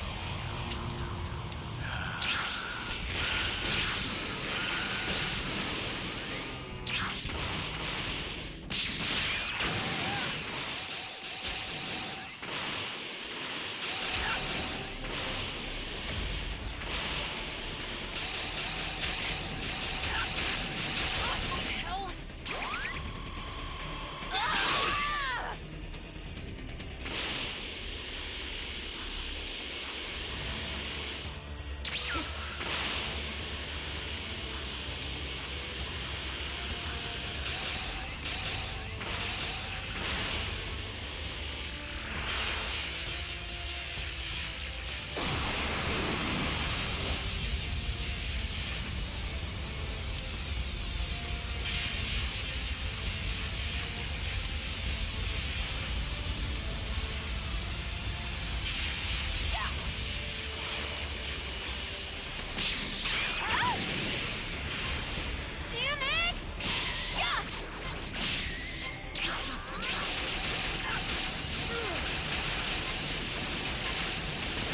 Here I go!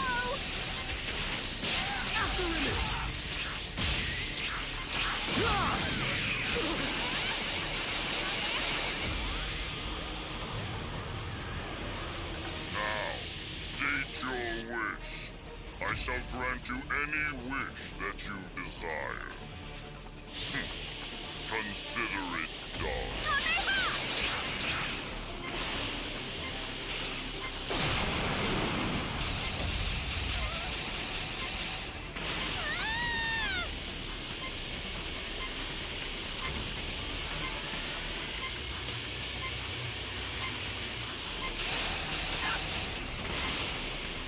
Can you catch me?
Bro, I was not trying to fight, man. Destroy the time machine, get the hell out of there.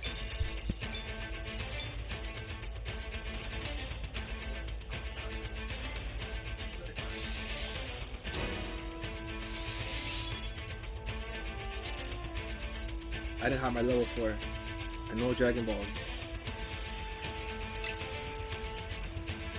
GG's though.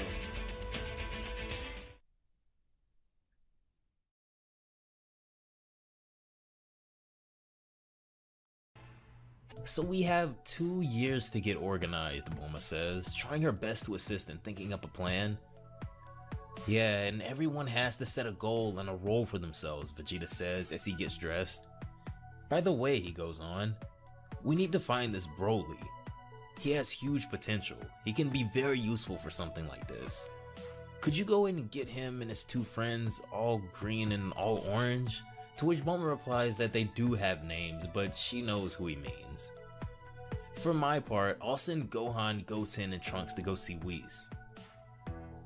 Deep in the mountains somewhere, this is when we see Piccolo meditating as he begins his training as well, but this is when someone approaches him as he senses a presence. Thanks, man. GG's. Asking, may I help you?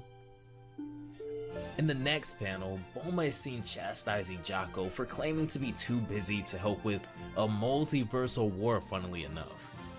As Bulma continues her raging beration of Jaco, Vegeta picks up Bra, taking her outside as he says that when Bulma's angry, she's the greatest warrior of them all and completely unstoppable.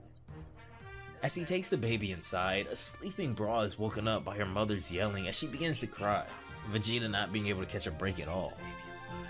Hey Vegeta, it looks like there's a lot going on inside, Gohan says, sitting at a table with Videl. Videl offers to take Bra for a bit, seeing the stressed look on Vegeta's face as he goes to sit down with Gohan next. Gohan, he says, what do you plan to do over these 2 years? Train? Study? Both, Gohan says, but this is when Vegeta says that if that's the case, then he has a proposition for him. How about training with Whis, Vegeta says to him. Kakarot is finishing up his last training with him as well. Your little brother and Trunks have already told me they're in. I'm sorry, but I already have an idea of what I plan to do over these 2 years, Gohan replies. By the way, for Goten and Trunks, Dad told me about a kind of hyperbolic time chamber. Good idea, Vegeta says to him. I'll see with them. On your side, could you go see Krillin, Tien, and Yamcha? Do you have any idea of what they could do? To which Gohan gives him a huge thumbs up after locating their energy and takes off towards their direction next. As Gohan arrives before Krillin and 18, he asks where Tien and Yamcha are as well, with Krillin telling him that they're actually inside, luckily enough, as Gohan asks what kind of training they'll be doing over these 2 years too. All of a sudden, however, Gohan receives a call as he picks up and is surprised to hear back from Vegeta so quickly. Gohan, Vegeta begins without wasting a breath. I'm with Whis. He just told me Kakarot was inside Universe Zero when the Grand Priest froze it. Everyone is stunned by what Vegeta just said, as this would make it near impossible to save him now without releasing the other frozen beings early. Gohan, did you hear me? Vegeta yells as Gohan is still frozen with shock. Don't pretend, Namek, a voice says from behind Piccolo. We believe in joining forces, a Namekian behind him says, as we then see another Namekian as well as a Supreme Kai have approached Piccolo now. Do you really think I can help you? Piccolo replies. We think that each of us has something to contribute, the other Namekian says. In that case, Piccolo replies, getting to his feet now. Alright, but before that, I have to go and do something. Over on planet Wampa in the meantime, a Capsule Corp ship is landing as Broly, Chile, and Limo come out to greet Bulma. Bulma, accompanied by Jaco, exits the ship as she approaches Broly first, seeing him for the very first time, never expecting him to be so much larger than the Saiyan she's used to seeing. So what do you want from us? Chile says with jealousy. Well, you all saw that black ball in the sky, right? Bulma begins. But this is when it's revealed that they just assumed they all had the same strange dream. A dream, Bulma says. But it wasn't one. It was the Grand Priest. Oh, I think I understand, Bulma says. You were certainly sleeping when the Grand Priest made his announcement. He must have found no other way to warn billions of sleeping beings. Wait, so it was real? Chile says, freaking out now. Does that mean there's an imminent war right now? All of a sudden, Bulma gets a ring as well as she picks up the phone to hear none other than Whis on the other end. Bulma, I have bad news, Whis says, as whatever he relates to Bulma freezes her in her tracks. Back at Krillin's house, Gohan is attempting to garner some kind of courage within them, as he says even without his father there is still surely some role they all have. I already know which training would suit you all, he continues.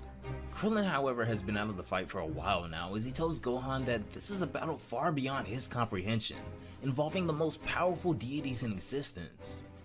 I'd love to give you a big Goku-like speech, Krillin says, but I'm not that man. I agree with Krillin, Master Roshi says. I've been training for almost 350 years. I don't see how I can progress any further.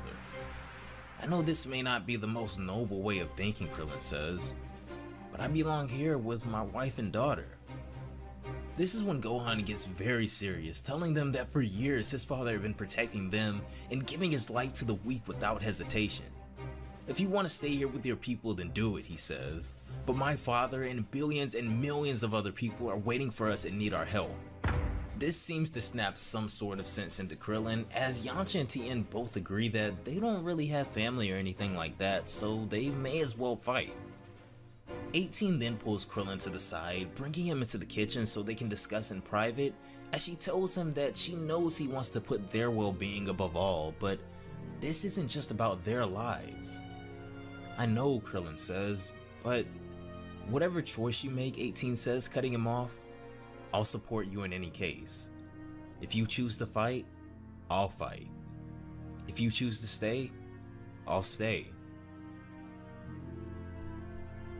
Vegeta in the meantime is gathering up Goten and Trunks, as Trunks is finding it super hard to say goodbye to his baby sister for 2 whole years, but he promises to be back as soon as possible. Alright, come on Trunks, Vegeta says, that's enough. Go on and get aboard the cube, Vegeta says as he takes Brawl away from him. Don't worry, Princess, Vegeta says as Goten and Trunks walk out. I'll be back, he promises. Thanks for taking care of her, Vegeta says as he hands the baby over to her grandfather, Dr. Briefs. Gohan and the others shouldn't take too long, he says as he and Trunks step inside the cube. Here we go guys, Krillin says as he, Gohan, and the others go to get inside the cube as well. It seems Krillin has gone back to his warrior ways and has chosen to fight, asking 18 to stay behind with their daughter and Roshi. As they travel to Vegeta and the others, Whis is proud to see these warriors not backing down, as they will all have to take different journeys, but their goal is one: the safety and preservation of the universe as we know it, to protect those too weak to fight this battle for themselves, and to prove to themselves that even without Goku, Universe 7 is no pushover, as the warriors enter the cube and prepare for takeoff. Is everyone here now, Whis asks? So what's the program? Let's start with Universe 9, Gohan says. Universe 9, Vegeta says, surprised. Do you have any idea in mind? Of course, Gohan replies. Yamcha, Tien, and Krillin. You'll go see the Trio of Dangers, he says. I haven't contacted them, but I'm sure they'll accept. Trio of Dangers? Seriously, Krillin says? Well, yeah, Gohan replies. They'd have made mincemeat of Cell or Majin Buu. You mean the 3 foxes Tien told me about, Yamcha asks, to which Gohan replies, yeah. I'm not impressed at all by your dangerous trio of canines, he says proudly. I'd handle them all by myself. I advise you to not get too far ahead of yourself, Yamcha, Tien says, as Krillin and Gohan laugh as well. As Whis prepares for takeoff, the team says their last goodbyes to those on Earth, as the training of a lifetime is soon to begin, with their first destination being Universe 9. Why did Gohan get off here, Trunks asks, as the Saiyans continue their journey throughout the multiverse, going from destination to destination, as each has their own plans for training over these next 2 years. No idea, Goten replies. The next destination we see them arrive at is Planet Sadala in Universe 6, a planet filled with Saiyans, which is something Goten and Trunks have never experienced before as Vegeta exits the cube first. Wait a minute, you're a Saiyan, one of the other Saiyans says as he takes notice of how similar Vegeta looks to them. A Saiyan, Vegeta replies as he appears behind him and chops him in the back of the neck. I'm your prince, you moron. If you're looking for a fight, you're in for a treat, jerk, another Saiyan says as the crowd begins to step towards Vegeta. A one-armed man? A one-eyed man, Vegeta says? And an army of wimps that wouldn't be worth a power level of 1,000. Am I really going to stoop to this, he says arrogantly. Look, Goten, Trunks says as we see the two hybrid Saiyans still aboard the cube, having dropped off everyone else and looping back around to their final destination now. It's Beerus' planet, he says. It's smaller than I expected, Goten says, but who cares? It's so cool to have your own planet still. As the cube rushes towards Beerus' home, he immediately gets to his feet to reject whoever is thinking about coming to disturb him for anything, as he immediately asks Whis, what's the meaning of this? Come on, Lord Beerus, Whis says. Please be indulgent. No, Beerus says. I don't care. This isn't a club med for Saiyans. Go home. I don't want kids around, he says. This specifically seems to tick Goten off, who was particularly serious about this training to be able to save his dad. My dad may be dead by now, Goten says angrily. In another tone, mortal. Your father is the least of our worries in a war of this magnitude, Beerus says. Anyway, hothead, he continues. As he is, Goku would have died one moment or another anyway. This causes Goten to go absolutely berserk as he begins to transform and charges directly at Beerus, who didn't think Goten would be so crazy enough to just attack him head on. Before Beerus does make his move, however, Trunks steps between them immediately before Goten throws his entire life and pretty much existence away in the blink of an eye, telling him to calm down. Get out of the way, Trunks, Goten says angrily. Beerus, however, is quickly losing his patience with the two children, as from behind Trunks we can see his aura growing more and more menacing. All of a sudden, both Goten and Beerus disappear in the blink of an eye, and what we see next is Beerus flying at blazing speed with Goten's face in his hand as he tosses the Saiyan with ruthless force across the planet. Stop bawling, he yells, as Goten is sent flying into the planet's moon, being firmly lodged in the side of it. It's not over, Beerus, Goten mumbles as he struggles to get back to his feet. This is when Beerus appears in front of him again, grabbing him by the face and preparing to just erase the boy, but changes his mind at the last second, flicking Goten on the forehead and just knocking him out cold for now. Whis, I am adamant that there will be no more guests on my planet. Go practice somewhere else, he says. To which Whis finally obliges, not wanting Beerus to end up just killing the two boys eventually. Back on planet Calumet in Universe 9, we catch back up to Krillin, Yamcha, and Tien, who don't seem to be having much luck communicating with the inhabitants, as Krillin confirms that it seems they don't speak their language. However, Bergamo and the others could understand them, and this is when out of the crowd, Bergamo, Lavenda, and Basil peer through everyone and seem to take note of their old rivals from the tournament as well. You think they're the ones that made that hole in the sky, Basil says? Next, we return to planet Sadala, as it would seem that, as we would expect, Vegeta has made extremely quick work of these Saiyans who challenged him when he first arrived. All of a sudden, Caulifla shows up wondering why all of her friends are beaten up and piled up in this huge stack, and then she sees Vegeta. What the heck is he doing here, she says, surprised. This is when we finally begin to understand the point of Vegeta showing up here as well now, as far outside of Sadala's atmosphere, a ship approaches very quickly as Jaco announces that they've arrived in Universe 6 finally. And everyone in one piece. In any case, he says to them, as everyone gets their bearings back, on to planet Sadala now, he announces, carrying none other than Chile, Limo, Broly, and Bulma on board. Moments before, in Universe 11 however, a ritual took place that will shake up the course of Dragon Ball Super from this moment forth. Lord Belmont will not lose his destructive powers, Makurita says.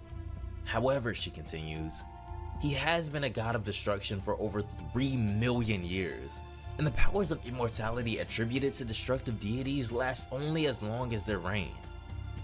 This is when we see Toppo fully fitted in the uniform of the god of destruction, as losing Belmont isn't necessarily something he wants, but it's time for him to fulfill his duty now too. Will I die? Belmont asks. Who knows? Anyway, I've already lived a very long time, even for my own species. I haven't told you enough, Belmont continues, but all 3 of you are great warriors whom I respect.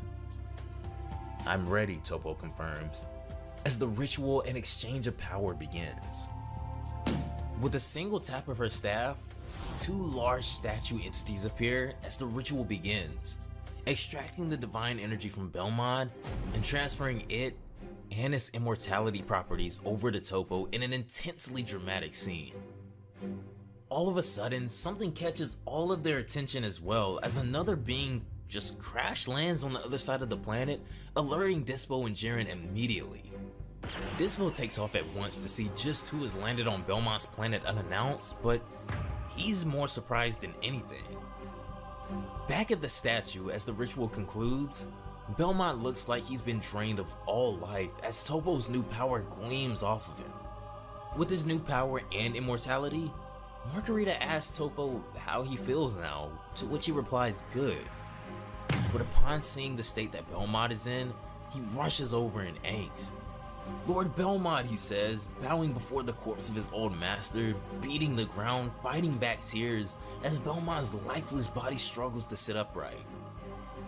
This is when 2 beings return to the site of the ritual, however, as Dispo has picked up quite the visitor on his way back. The sight of Belmont stuns Dispo and also Gohan, who seems to want to take his training to the next level here of all places. As Gohan lays eyes on Toppo again, however, he senses a steep difference in his aura now as the 2 lock eyes for the first time since the tournament. I'm not sure I understand everything that's going on here, Gohan says, but time is running out. I think you have a lot to offer me, he says, as Chapter 3 of Dragon Ball Kakumi comes to a stunning close with God of Destruction Toppo being solidified once and for all. Over on Planet Pillar, Hit is patrolling the lands as nearby, we see someone trailing him in a cloak. As Hit continues down his path, a giant bug begins retreating towards his burrow as Frost begins to succumb to the effects of the extreme heat on this planet. All of a sudden, Hit readies himself to attack. He's about to use one of his assassination techniques, Frost says, but in an instant, Hit now has his hand to his neck. Tell me, Hit begins. Do you have any other brilliant ideas for telling a man born to hunt? He asks. Who hired you? Okay, calm down, Frost says, putting his hands up. Nobody hired me. I only work for myself. In fact, I want my revenge, he says, smirking. Back on planet Sadala, it seems that Vegeta and the others have arrived at the palace, but at first glance, he doesn't see much of anything. Look down, Kaba says. It's then that we see a massive utopia of Saiyans roaming a palace with insane infrastructure, reminding me of some ancient Greek civilization or something. Vegeta's eyes begin to glow at the sight of the mighty kingdom built for the mightiest Saiyan, as Kaba asks Sprout, a nearby pilot, to escort them to the king. Caulifla, being asleep this entire time, all of a sudden wakes back up aboard the ship and begins spazzing out again, accusing Vegeta of kidnapping her as Kaba continues to try and hold her back. As the commotion aboard the ship continues, the palace readies itself for visitors, as we later then see the king himself walking the corridors along with his guards, as a messenger tells him that a strange individual claiming to be from another universe requests an audience. Fine, the king replies, as the messenger tells King Sadala the visitors are waiting in the main hall. If that's the case, let us go to them, King Sadala says, as for the first time in Kakumi, we see the king of the Saiyans in all of his glory and royal attire. As the king enters the main hall, the electricity can be felt in the air as he and Vegeta glare at one another for the very first time. The king and the prince, face to face. Let me introduce myself. I am King Sadala, he says as he approaches the group. And what is your name, he says to Vegeta as Vegeta answers. Young traveler, I heard that you came straight from another universe, he says to Vegeta. What is your story? What are you doing in this place, he asks. I have no time to lose with your stories, Vegeta says. I came for... But the king cuts him off mid-sentence, saying that listening to or telling a story is never a waste of time. Is it? He asks, glaring at Vegeta again. After a short pause, Vegeta answers that in that case, tell me yours. I had never seen a place built in death like this. There is a reason for that, the king tells him, as he says that their people have not always known peace. I don't know how Saiyans are in your universe, he begins, but in this one, we ruled through submission and violence. Indeed, I was once an illustrious warrior driven by my thirst for battle and power. We were just a wild race, our only essence being battles. We were losing our minds. Ancestral tales from our planet referred to monkey tales, but it seems that by the simple fact that we did not use this power, we would have lost it over time. The people were divided, so King Sadala of this era proved once again his legitimacy by bringing the whole world together by even interspecies alliances and stood up to opponents thanks to this interbreeding. At the beginning, I was just a simpy army general, adhering to the king's ideals and supporting him. But through unparalleled loyalty, I rose through the ranks and was recognized as the right hand to the king. The years passed, and from battlefield to battlefield, I saw my brothers in arms being killed while my loyalty to the king grew stronger. I was used to seeing blood. Let the scar on my face be witness, but this time was one too many. He called himself Gherkin the Bloody, the king goes on as he remembers a fearsome foe. He was the man who hated the king more than his own demons.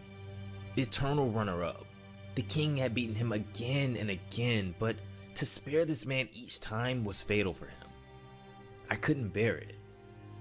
As we then see a flashback of Gherkin boasting the head of the king in his grasp like a trophy after what I'm sure was a truly epic battle. Night and day I hunted him down, driven by hatred, but to my amazement, the king goes on, the relief I coveted by killing Gherkin was ultimately an illusion. Shoving my fist into his stomach didn't fill the void I felt. When I removed it, I saw nothing but the emptiness of an endless tunnel. This shape, which was engraved into my memory, gave its shape to the current Sadala Palace. Since the previous king had not sired any offspring, he says, and because of my hierarchical position, my people unanimously voted for me to succeed him. Even today, I can't look at myself without thinking of all my lost brothers. When I came to power, I vowed to perpetuate the ideals of our former king, to put an end to all these childish wars and reunite our camps. The braid I wear, I make it every morning to remember it and stick to it. A Saiyan who does not stand by his convictions is a usurper, the king says. All this talk to tell you that I think I know why you came to us, the king says proudly to Vegeta. But it will be without us. Goodbye, he says surprisingly. This doesn't faze Vegeta in the slightest because all of that talk and then an answer of such nature only proved one thing to him about such a king. I'm starting to understand, Vegeta says smirking. You're afraid of death, he says to the king. This utterly disrespectful but possibly somewhat relative comment to the king sends a shockwave throughout the room as the Saiyans had never dreamed a person would one day disrespect their king like this. How dare you, King Sadala says as Vegeta just smirks. However, his next move is beyond surprising.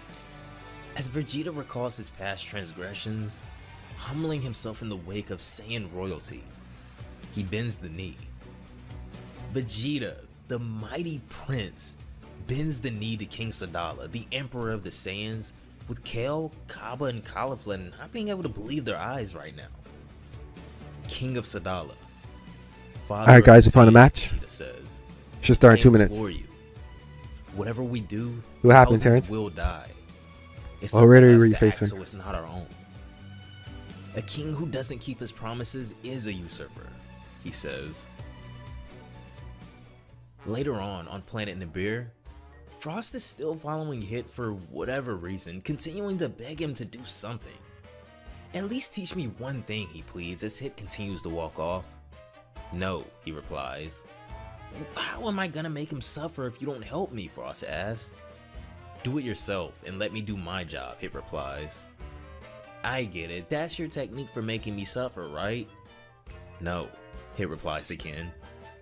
I see. It's a shame, I thought we were friends, Frost says, seeming to give up now. You might need some, by the way, he continues. You're alone all the time. It's depressing. If you say so, Hit replies, still walking. You know, you and I aren't so different, Frost tells him, persisting still. I know how it feels to be forced into...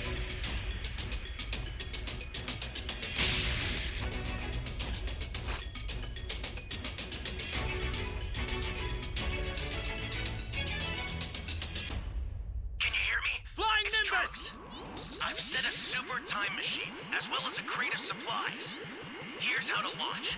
Find the power keys, then place them in the right spots.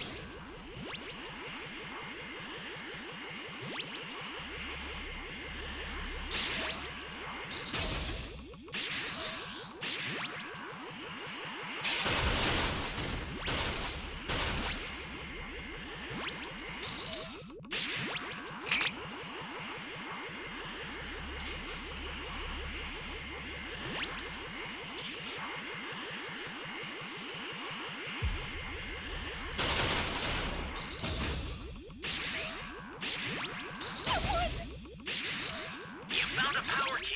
Go slot it. Thanks.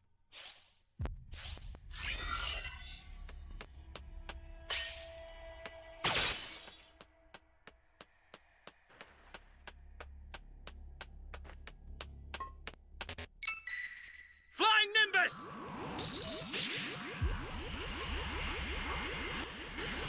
This key's always hard to find.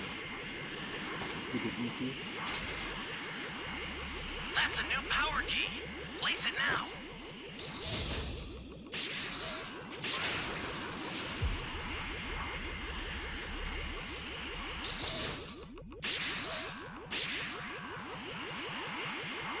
Hey, great! You found another power key. Use it quick.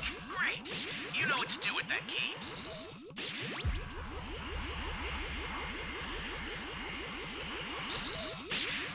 Welcome. Thank you. Hey, great! You found another power key. Use it quick.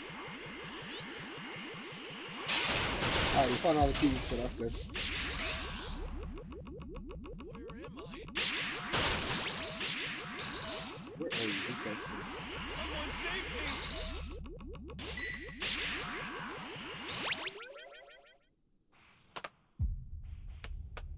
me! Where am I?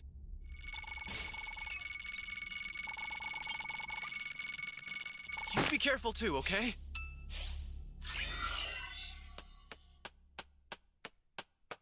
Plant the keys.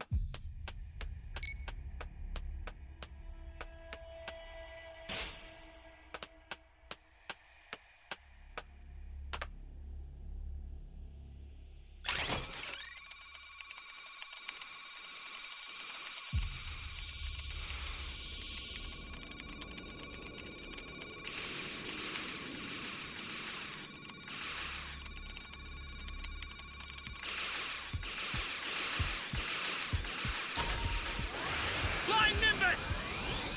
Ally down! If you intend to rescue them, watch out for enemies.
Come Don't on, know guys, what we just need danger to set the awaits. last key, Think man. before rushing in. You be careful too, okay?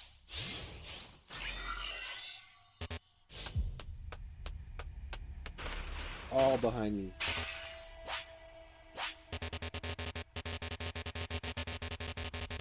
Flying Nimbus!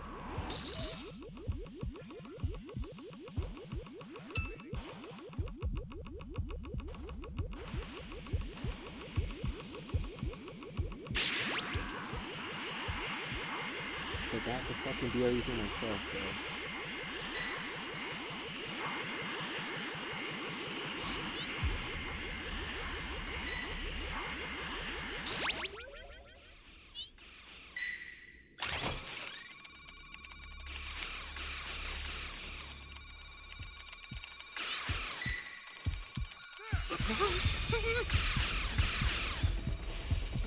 This is bad. Somebody's down.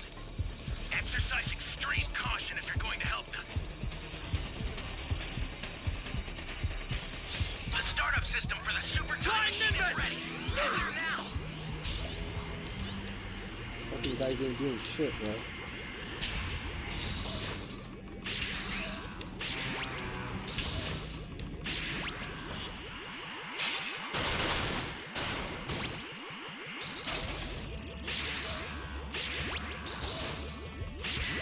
Holy hell.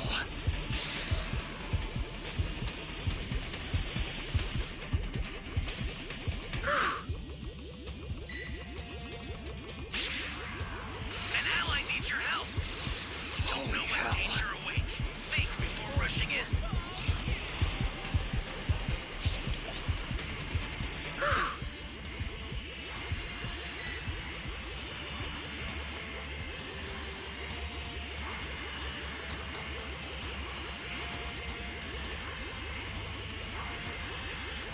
What's going on the time machine? Stay calm. Stay calm.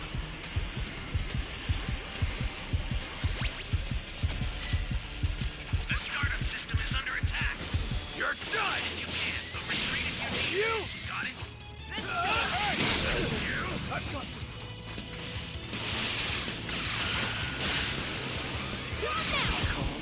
Stay calm.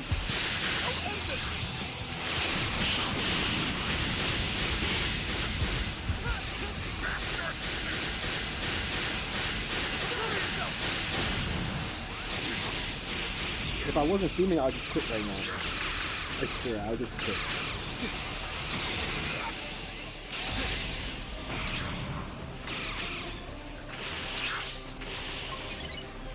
Fucking waste.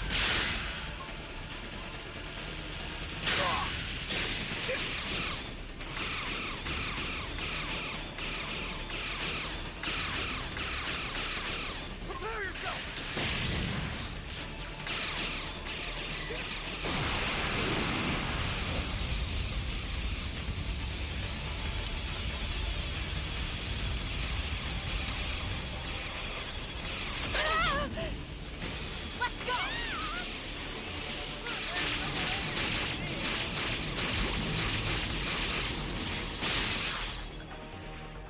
I've had enough of this. I'm activating Cellmax. Enough of this foolishness. Doctor!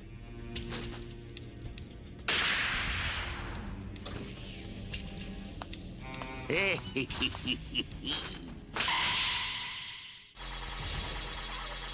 owe you one.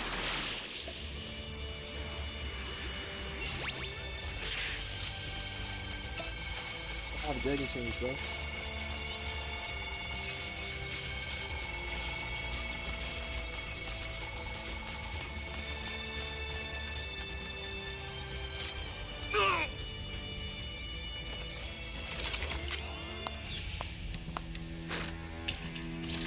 All right.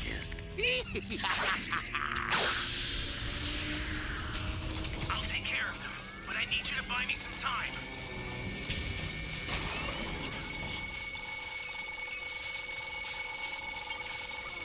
I sent over a super transfer. Be careful with it. Should make it easier to deal with them. You must be kidding me! Flying Nimbus! The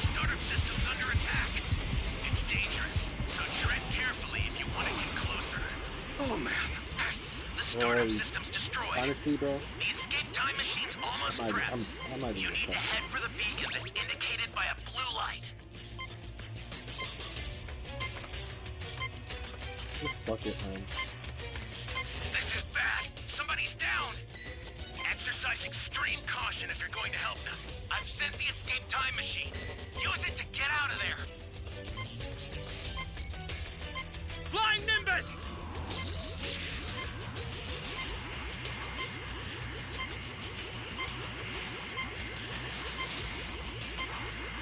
The escape time machine is back.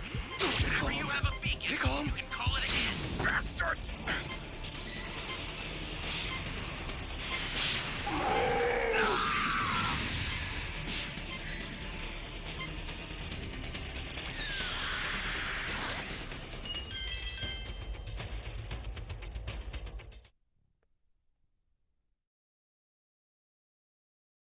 Yo, I can't win the game by myself.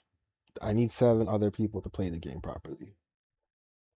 I can't plant all the keys, defend the time machine, fight the raider, summon the dragon, find all the Dragon Balls, summon the transfer. Into a mold. I can't do it, Which man. is why my kind is so persistent, he goes on. I'm telling you all this because it almost sounds like you don't like your job, or even your life, he tells Hit. This comment seems to spark a nerve within Hit as he begins to look lost in thought now. If you say so, he replies anyway, as he keeps walking, leaving Frost with the cold shoulder. Aboard the ship being piloted by Jocko, carrying Bulma, Broly, and the others on board, it's already been some time since they left, as we see Bulma asking Jocko about how much longer it should be. 2 more days, he says. Bulma takes this as a joke, as they can't still have this much longer to travel, but after he confirms he's serious, the entire ship erupts with impatience, as it doesn't even seem like they have supplies for a multi-day trip. If you want, I took 6 legs off of a weird spider, Broly chimes in. I can give you some. I ate well before leaving. There's juice too if you're thirsty, he says, as everyone on the ship shivers in disgust, but decides to just let him be after he finishes the spider leg he was eating. It's gonna be a long journey, Bulma says, as the ship continues throughout space. Shall we act, one of the guards says behind King Sadala, as the king extends his arm. If someone has to act, it will not be you, the king says. Go on, young man. You interest me, he says to Vegeta. You heard the same thing we all heard, Vegeta says, still kneeling. So whether you like it or not, a war will take place. And you should know that this is not just a civil war between Saiyans. So here's my question, he persists. What will you do when the enemy enters your land? Welcome them with a white flag? As pacifist as you want to be, if you are really one of those kings you claim, your instinct will never allow you to do so. I can't guarantee that nobody will die, Vegeta says, getting back to his feet now. But I swear that I will make each and every one of you, my people, worthy of the name. I might not work miracles, but I'll make sure that all of us can look after our own. There's a lot of hidden potential among you. I'm sure of that, he says, looking over his shoulder at the 3 younger Saiyans, Caulifla specifically. All of a sudden, the air in the room becomes thin as a massive ki sends chills down everyone's spine. King Sadala briefly displays a glimpse of his own power as his aura illuminates the entire chamber, and eventually the palace, as Vegeta stands his ground but is still slightly impressed by the king. Gather the whole of Sadala's special forces, he says, as he exits the hall. All announce them. You won't regret it, Vegeta tells him, as the king simply replies that he does not live with regret. 2 days later, as we see the Capsule Corp ship flying through space, it looks like they finally arrived at their destination. And that's it, Jocko says as they land and exit the ship. Not bad here, he goes on. Sure is a change from your rotten planets. Remind me to never try Broly's food again, Bulma says, looking sick, along with Chile and Limo as well as they exit the ship next. And now, find Vegeta, Jocko says to a little android in his hand. The gadget sprouts a camera and then flies off, patrolling the planet for any signs of Vegeta. Well, in the meantime, maybe you'd all like something to eat, Jocko says, relishing in his own greatness for some reason. However, the others aren't really too sure about this alien food too much anymore. As they begin to walk into town, Jocko spots a kebab stand as the butcher beheads some strange looking fish. "Hello friend," Jocko says, approaching the stand. "We're 5. Can we eat?" "What can I get you?" the chef asks. As they all take a look at the menu, each choosing different things, it seems like Broly needs a little help as he doesn't quite understand what he's looking at here. All of a sudden, the droid sent across the planet to locate Vegeta gains a visual on him, alerting Jocko that he's been found. "Vegeta located," the AI says, with Jocko replying, "Perfect, send me his location." But it's at this moment that Vegeta absolutely blasts the droid to smithereens, cutting off contact with Jocko mid-transmission. After noticing they've completely lost contact, Jocko goes into a tirade about having to pay for that device, of course. "I've already bought everyone around him drinks while Bulma's loaded," Jocko says. "I'm really gonna end up broke with these guys." "Go and get it yourself," Bulma barks at him. "Otherwise you're not that broke." "I really have to take care of everything," Jocko says as he flies off, following Bulma's orders. "It's getting boring. What a chore." A few hours prior at Gohan's house, Piccolo has shown up to their door, greeting the family and wishing Gohan the best of luck on his training. "Train hard, Gohan," Piccolo says, as Gohan tells him to count on him. "By the way, Videl," Piccolo says, "why don't I take Pan to meditate or even train with me?" "Come on, Piccolo, I hope you're joking," Videl replies. "I trained Gohan when he was only 4 years old," Piccolo says to her, reminiscing on the time he and Gohan spent sparring and bonding while Goku was dead. "Well, those days are over," Videl says to him angrily. "Thanks, but bye." She slams the door in his face, a bit aggressive, but a mother's child is just that, a mother's child. "Maybe next time," Piccolo says, smiling as he walks away, being used to this type of reaction, already having known Chi-Chi for so long. "Good. Gohan, get ready," Videl says. "We're about to go join Vegeta and Bulma." "What's wrong with Mom?" Pan asks, "and where'd Piccolo go?" "Come on, time for your nap, Pan," Videl calls. "Well, you'll see," Gohan says. "I'm sure you'll be just like her when you grow up." In bed now, we can see Pan, who is supposed to be sleeping, up reading a book actually. Someone walks up to her door, so she quickly shuts her lamp off and pretends to be asleep. "Pan?" Gohan says as he walks in checking on his daughter. He notices the book on the floor and smiles, sitting on the bed beside her. "You were still up reading, weren't you?" he says as Pan starts.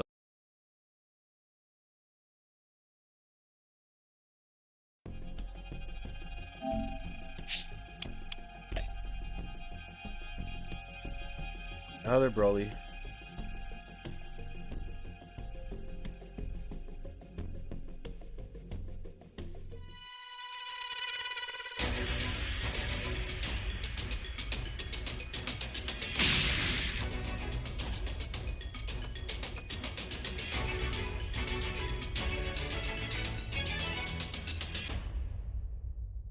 Can you hear me? Flying Nimbus! It's Trunks.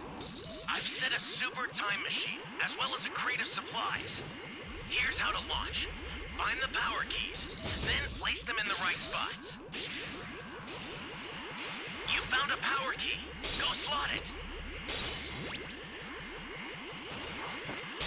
I need help!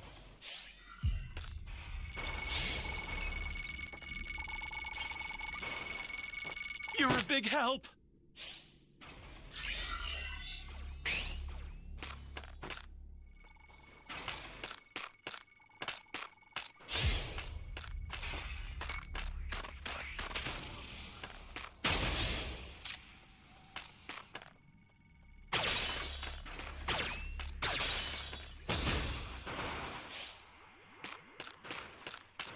Hey, great! You found another power key. Use it quick. Flying Nimbus!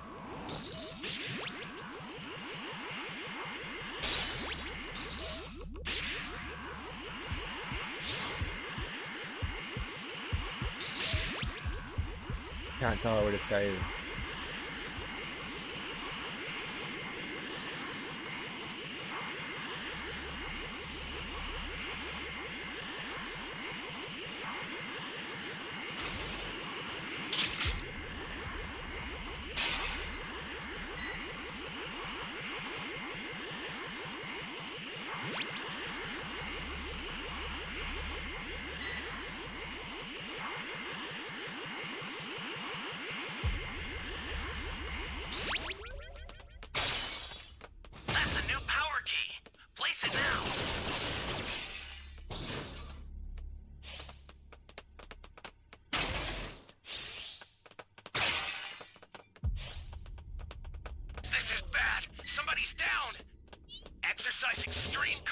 you're going to help Flying them. Nimbus!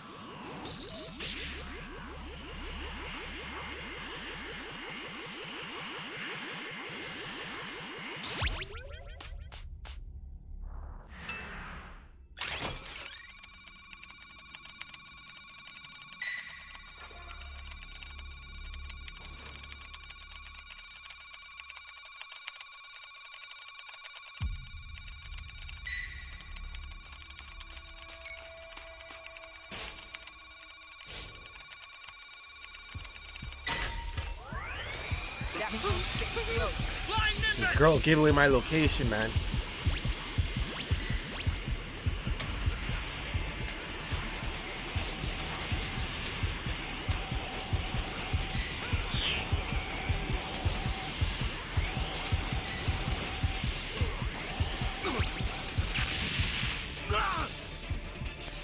Oh, man.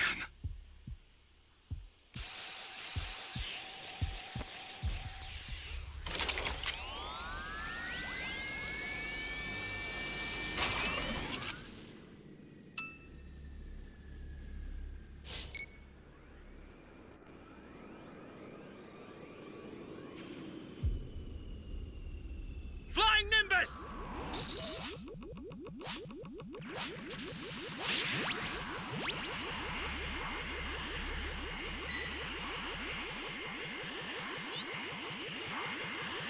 Welcome. Thank you. Great. You know what to do with that key.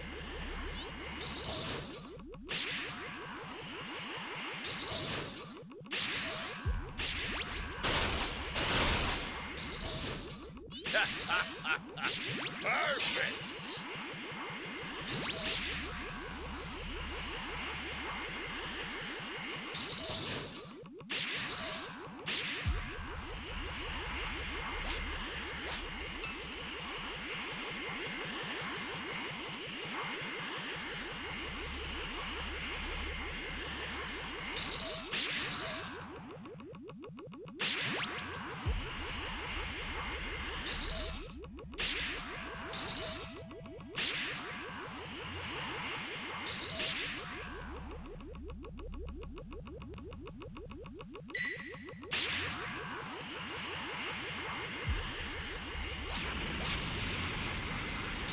That's a new power key. Place it now.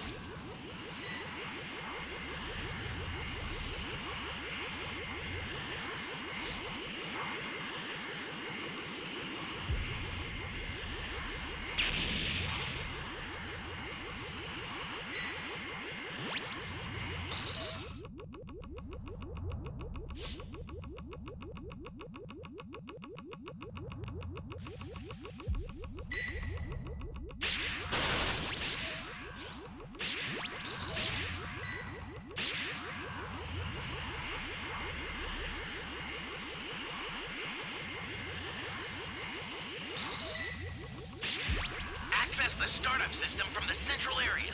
Just a little more to go, then you're done.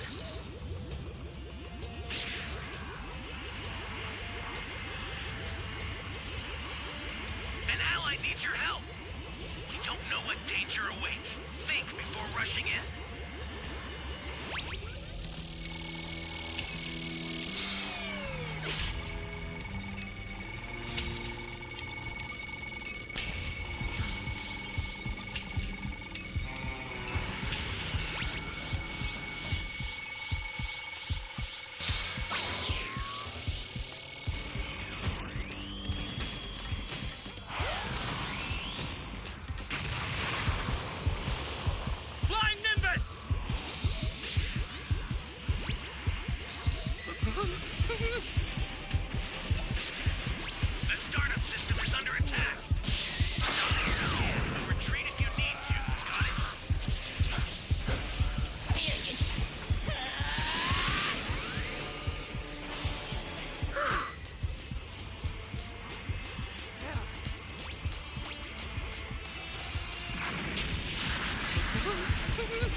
Bro, Fuck this game. Why does that keep happening? Pressing R1, this shit's not working.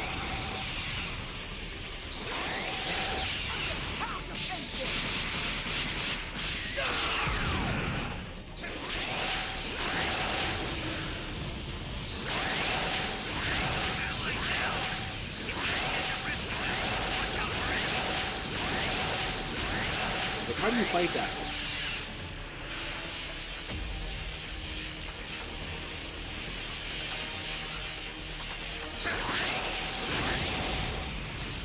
The startup system's under attack. It's dangerous, so tread carefully if you want to get closer.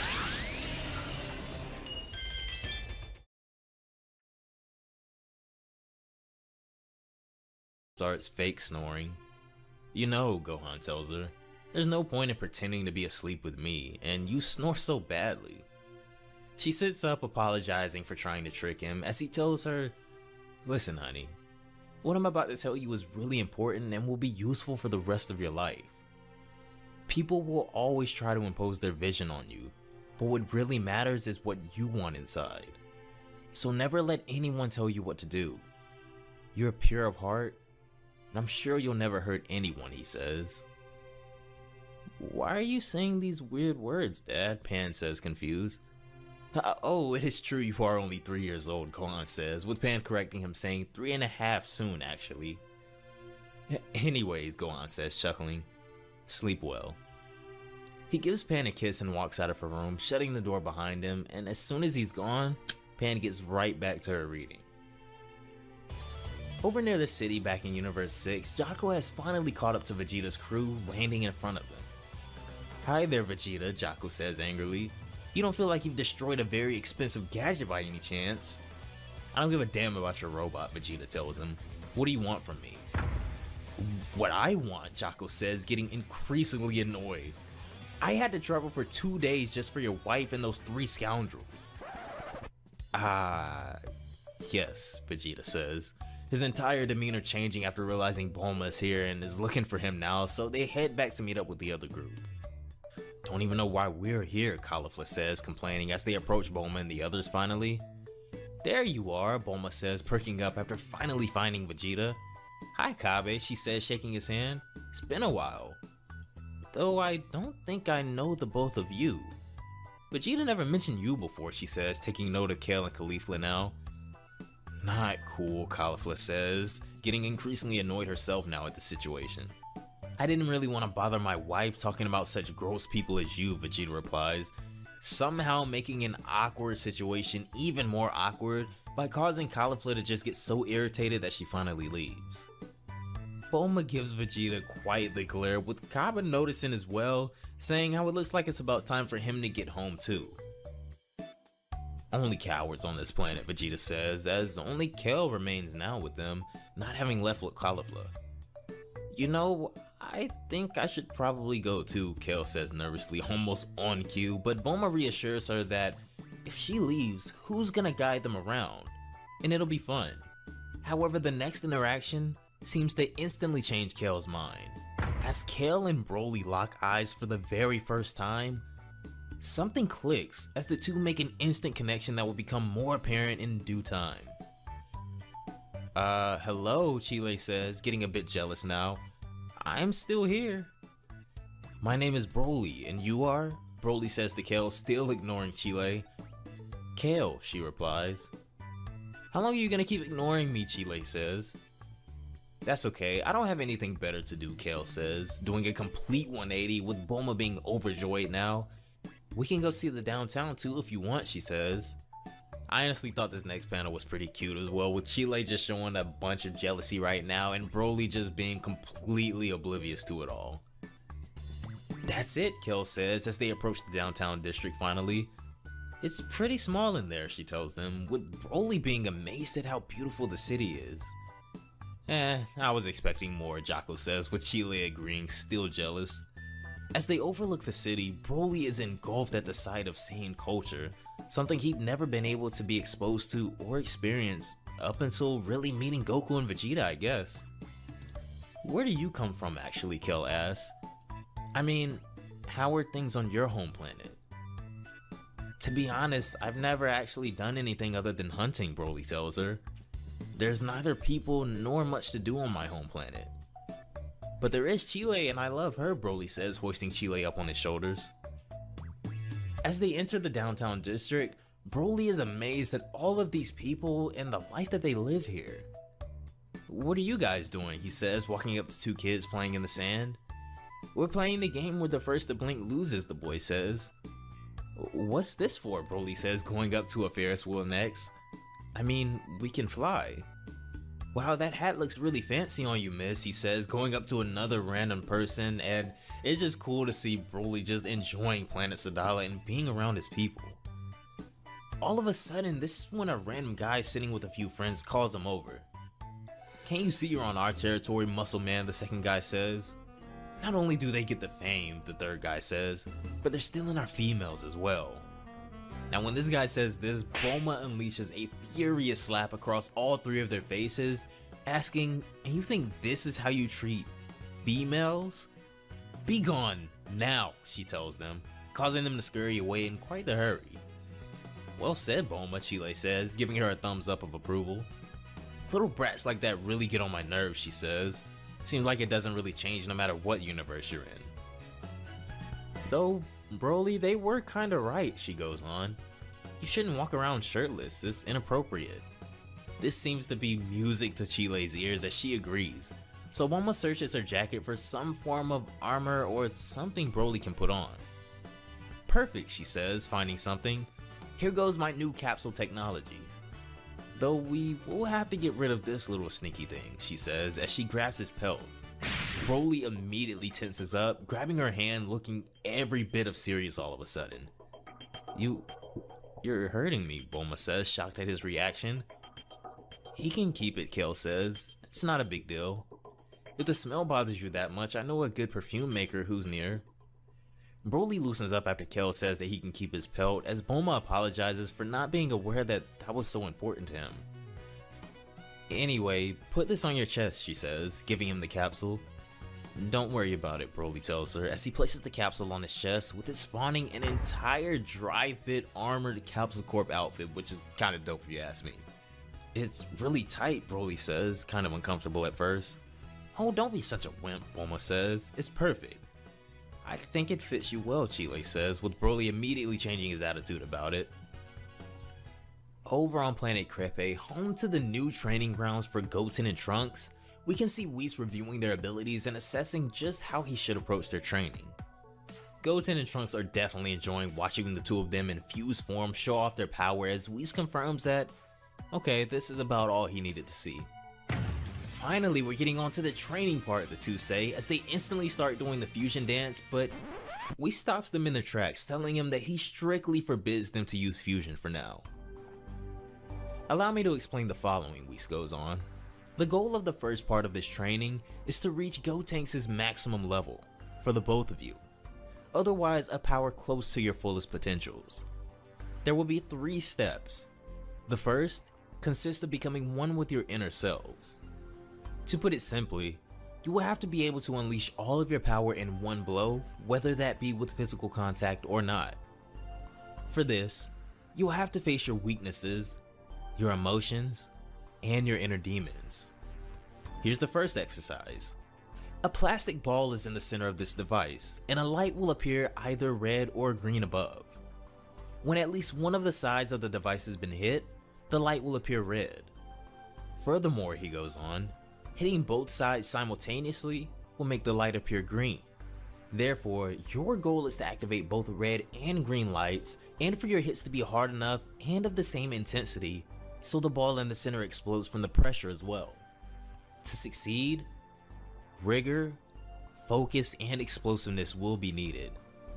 Though according to me, the hardest part will still be the perfect synchronization needed for the ball to explode. Whis creates another giant device before them after this explanation, telling them now it's their turn, as Goten and Trunks dive headfirst into their training with an angel. Attention, Vegeta calls over the army of Saiyans before him. The training will now start. You lot are the 5th squad. Remember it well. You already know the 3 admirals standing beside me, he continues. Admiral Ruba, the most powerful man on the planet, he says, introducing his admirals. Admiral Lariak, experienced strategist and a bold warrior, the man who's won a battle without mobilizing a single soldier. And Admiral Ganel, best of the best when it comes to hand-to-hand combat. She successfully dismantled 182 smuggling rings. If I were you, I wouldn't try to hide anything from her. You will make 4 mixed groups. Each group will go in front of one of the admirals or myself. Have I been clear, Vegeta says, as the crowd replies, yes sir. Not good enough for him, however, as he commands a louder response. Have I been clear, he repeats, as he receives a resounding yes sir from the crowd. Oh, I feel like I'm going to enjoy this job, Vegeta says with a proud smile on his face. Bulma and Jocko just disgusted at his big-headedness as they watch from afar. What are you looking at, Caulifla says, punching one of the guys in the back of the head for messing with her. Obviously, Vegeta has next to no idea how to deal with Caulifla and her rebellious nature, already seeing that this is going to be a continuous problem now as he complains about her already acting up. I'll have to be smart with this one, he says. Caulifla, go to Ruba's group, he tells her. What? I thought we would get to pick our own group, she says. In an instant, Vegeta has transformed into a Super Saiyan and grabbed her by her hair, telling her not to argue with him, sending quite a shock through the entire crowd. Ruba then steps up, telling Vegeta it'd be better if he didn't use this form. How? Vegeta demands. Did I hear right? Who allowed you to call me by my name? Whispers begin to hover through the crowd as the Saiyans begin to doubt and question Vegeta and how he chooses to get things done here. You all be quiet, Geno says. What are those whispers for?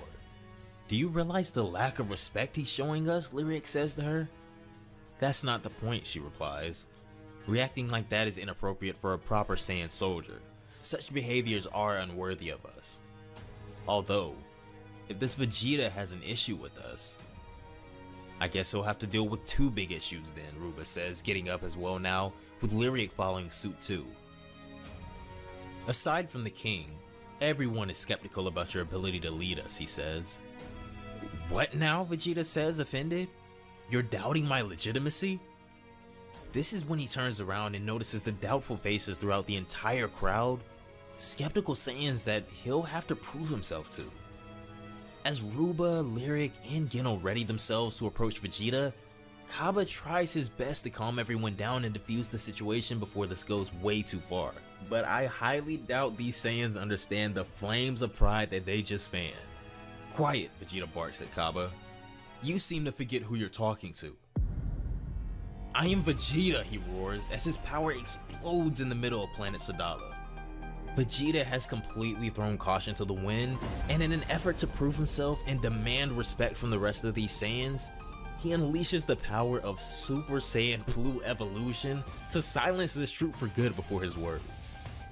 Now, come at me, he says, enraged and ready to crush this fleet of Saiyans himself if he has to, as Chapter 5 of Dragon Ball Kakami comes to a close. This chapter just hits the ground running as Super Saiyan Blue Vegeta roars "Come at me" at Admirals Ruba, Lyric, and Fennel without a single shred of fear in his heart. All 3 admirals feel the intense pressure given off by the intimidating Saiyan before them, and they brace themselves, while the stunned Universe 6 Saiyans, including Kaba, watch on. The masses are too afraid to move and simply return Vegeta's gaze, much to his irritation. Leave if you want to, you cowards, but I won't even be able to look you in the eye, so don't come crying to me the day the enemy knocks on your door to kill all your people, Vegeta yells out in fury. Behind him, Admiral Ruba prepares to clasp Vegeta between his mighty palms in one huge attack, yelling "Now you're facing us" in advance. His attempts are futile though, as Vegeta easily dodges the attack by swiftly moving behind him, causing his palms to meet each other instead of crushing him. He turns back in surprise, only to be met with a singular punch from Vegeta so devastating that it almost appears to pierce straight through him. Utterly bested, he's sent flying over the crowd from the attack as the troops watch on in horror. Vegeta is completely unscathed though, and honestly unimpressed, as Lyric then attempts to attack him from behind, launching a blast which simply explodes on the back of his head, dealing no damage at all. He then uses the puff of smoke to his advantage and lands a direct knee on Lyric's abdomen, who coughs up blood from the blow. Fennel is all that's left as she readies her weapon to take a swing at his head from behind in a sneak attack, but he easily dodges that too via a swift crouch. Without even turning around to face his opponent, Vegeta uses his palms on the ground to support himself and pivot enough to launch a backwards kick straight at Fennel's abdomen. Coughing up blood, Fennel 2 is thrown a distance away and crashes into a mountain face, thoroughly defeated as well. The sheer might of this blow causes the top half of the mountain to break apart in two and fall down, crushing Fennel at its center. Following this very short but decisive encounter, all three admirals lay utterly defeated while Vegeta just balls his hand into a fist, unscathed, unimpressed, but his job is still the same, to make sure these Saiyans can hold their own and protect their people. The soldiers look at Vegeta in pure terror, but all his thoughts encompass are the grim realities of not being strong enough. You all look at me as some kind of monster, a bloodthirsty beast.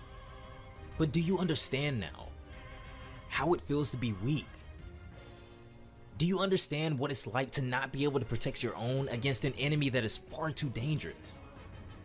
Meanwhile, the mountain piece crushing Fennel beneath it starts to crack and violently shatters in all directions, revealing the being at its center. Fennel has transformed into her Super Saiyan form and casts a deadly glare at Vegeta through her blood-stained face. Sorry, my king. I had no other choice, she thinks to herself as she charges at him. Vegeta shows no concern for her transformation at all, but he will gladly oblige if they still don't get it, if his point still hasn't gotten through their heads yet. Come on, guys, transform, she screeches at the fallen Ruba and Lyric, who had slowly opened their eyes. The duo begin to transform into their Super Saiyan forms as well, yelling out in determination through their dripping blood. Vegeta's response is nothing more than a sideways glance and a wide smirk, giddy about a slightly better, although still inferior challenge. Yet his fun is abruptly interrupted by King Sadala, who states, repugnant, in utter distaste. The king approaches the scene, followed by a multitude of robots, as he says, "As I thought. We can only rely on these robots nowadays. You all just keep getting better at deceiving me," he proclaims in anger, clearly not amused. What a circus. Just let us finish our accounts. It's better for every, Vegeta attempts to say, but is abruptly cut off by the enraged king, screeching, "Silence! Settle your accounts, I do not care, but never use this demonic form on my planet again. If I catch you again, I will banish you," the king states firmly, the robots backing the command with their weaponry. Fennel looks down in shame and irritation while Vegeta powers down to his normal self as well and looks at Bulma. "Let's go, Bulma," he states dryly. Elsewhere in a swamp, Hit and Frost are slowly approaching a large monster in the water which seems to be a target of interest. Upon noticing them, it quickly submerges its head beneath the water surface and darts off in the other direction at high speeds. I've been swimming at full speed for about 20 minutes now. I've lost them for sure, it thinks vainly to itself. Yet when it turns around, Hit is silently standing there, casting it a dead and unimpressed glance. Both shocked and enraged at Hit's persistence, the monster launches an attack of spiked scales at Hit from its left arm. Now, the time lag, thinks Frost from behind him as he readies his time lag technique in front of himself. The spiked scales approach him, but Hit easily dodges the first ones by tilting his head to the side. Unknown to Hit, however, this scale attack turns a complete 180-degree angle and boomerangs right back to him. Only noticing this at the last moment, Hit turns his head around to see the scale get sliced across thanks to Frost's beam attack. He looks to Frost, who smirks and says, "You're welcome," which he simply shakes off. In response, he launches a beam from his finger at the monster behind them, piercing his chest without even turning around. Hit and Frost then come to arrive on planet Dew, where they eye a hunched and grumpy-looking target from the shadows. As Hit prepares his attack to take down his opponent from behind silently, another attack from the side beats him to it, piercing the target's chest again. Enraged, Hit turns around and glares at Frost, the culprit once again. "It's super easy to be an assassin actually," Frost states amused, to which Hit replies by grabbing his All right, hand in the guys. wrist. Match should start in 2 What's minutes. your problem, he roars. You can't hit your targets anymore, or I'm just better than you, Frost taunts without flinching. You will leave me alone from now on, until the end of time. Have I made myself clear, Hit threatens, while tightening his hold on Frost's grip. Ouch! Frost winced, while thinking, this hurts like hell. I accept under one condition, Frost claims, while putting up a bold facade. Prove your superiority to me. Come on, fight. He challenges Hit head on after getting his wrist free. Hit is unamused, however, but looks on with a grim expression. Meanwhile, while the multiverse readies itself for war, in the palace of the Grand Priest struggles in agony in his throne. Grand Priest, I've tried everything to cover for you, but the kings will find out sooner or later, an attendant states. It's not a big deal. Don't put yourself in more danger, the Grand Priest staggers to say, with veins popping out all over his face. Right, replies the attendant, while the priest attempts to steady himself once again. Elsewhere, beneath the tent on a floating inverted pyramid, Toppo, Margarita, Gohan, and Jiren look at each other in suspense. Margarita and Dispo avert their eyes to the burnt out and bandaged Velmod following his transfer of power and duties to Toppo. If Lord Velmod starts Gohan, but is stopped midway by Jiren, who states Margarita has no right to bring him back to life, nor to discredit his years accumulated all at once. Nevertheless,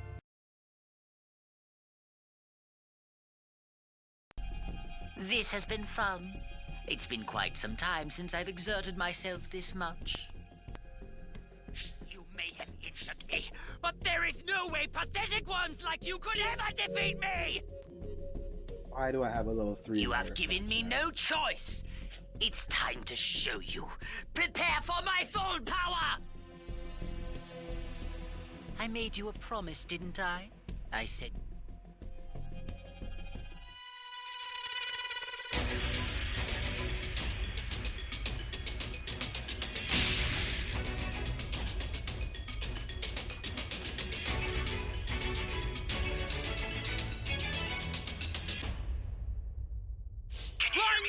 It's Trunks.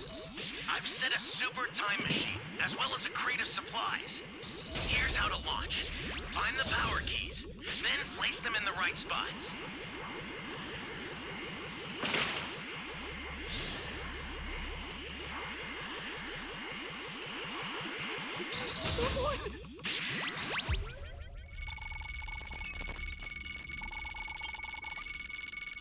You're my savior.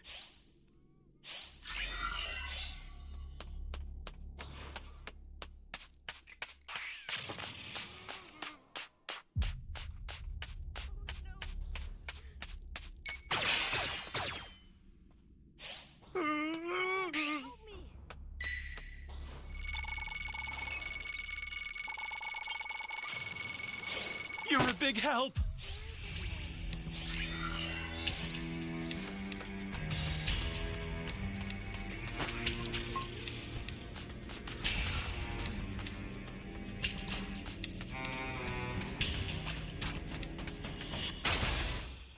What is this place? Flying Nimbus! Thanks. This is bad. Somebody's down. Exercise extreme caution if you're going to help them. Flying Nimbus! I don't seem to know my own strength. It's rather difficult for me to control this much power. Someone help me!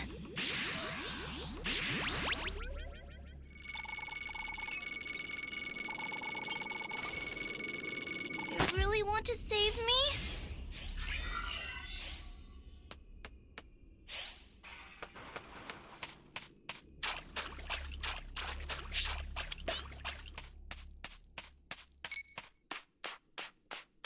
Flying Nimbus!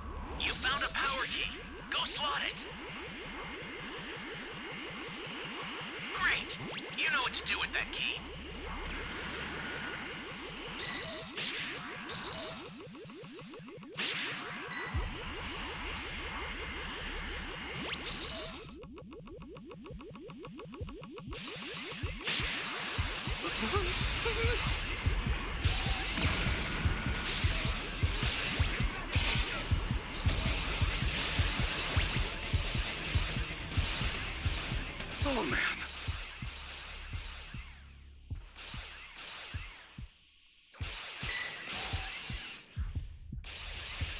Yo, what's up, Dark?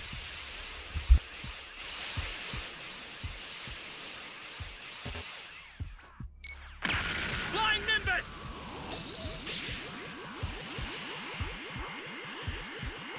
Hey, Greg, you found another power key. Use it quick.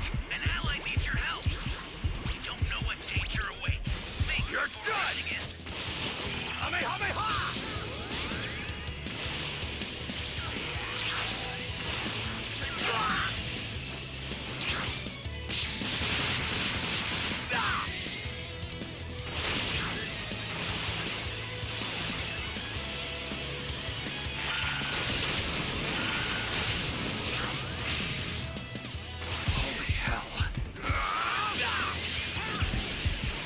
Great.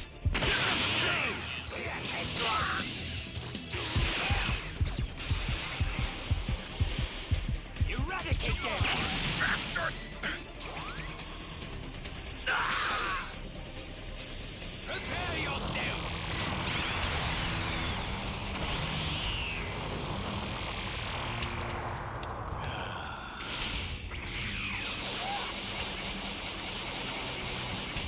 Recommendations for what?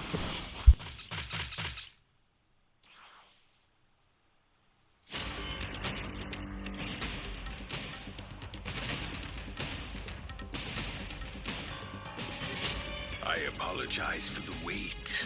Shall we? Flying Nimbus!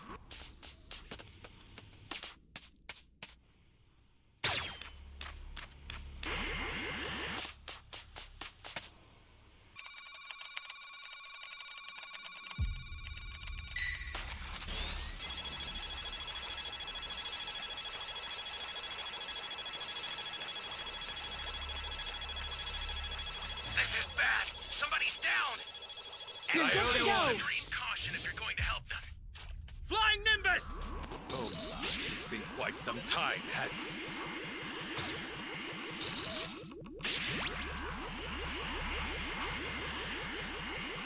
Hey, great! You found another power key. Use it quick.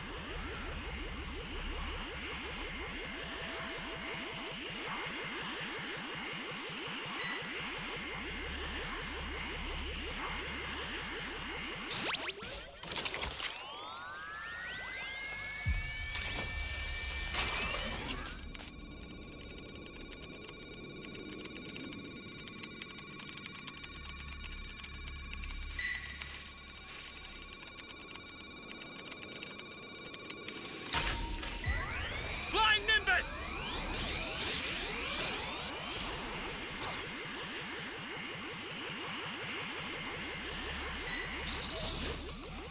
Ally down!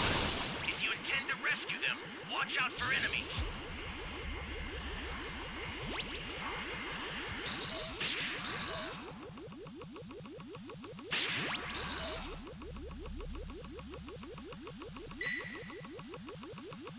An ally needs your help.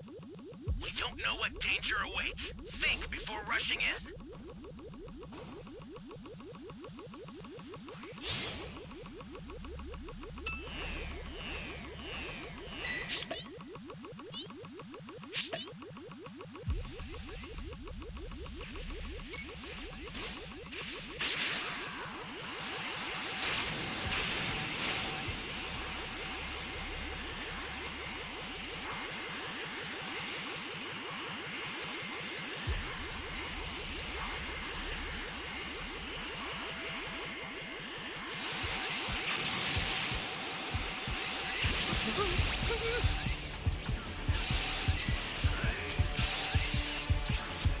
The startup system for the super time machine is ready. Head there now. This is bad. Somebody's down. Exercise extreme caution if you're going to help them. Oh man. Flying Nimbus! I'll send some supplies to help. Make good use of them.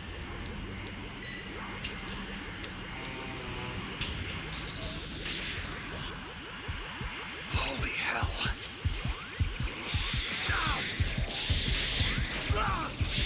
Bastard!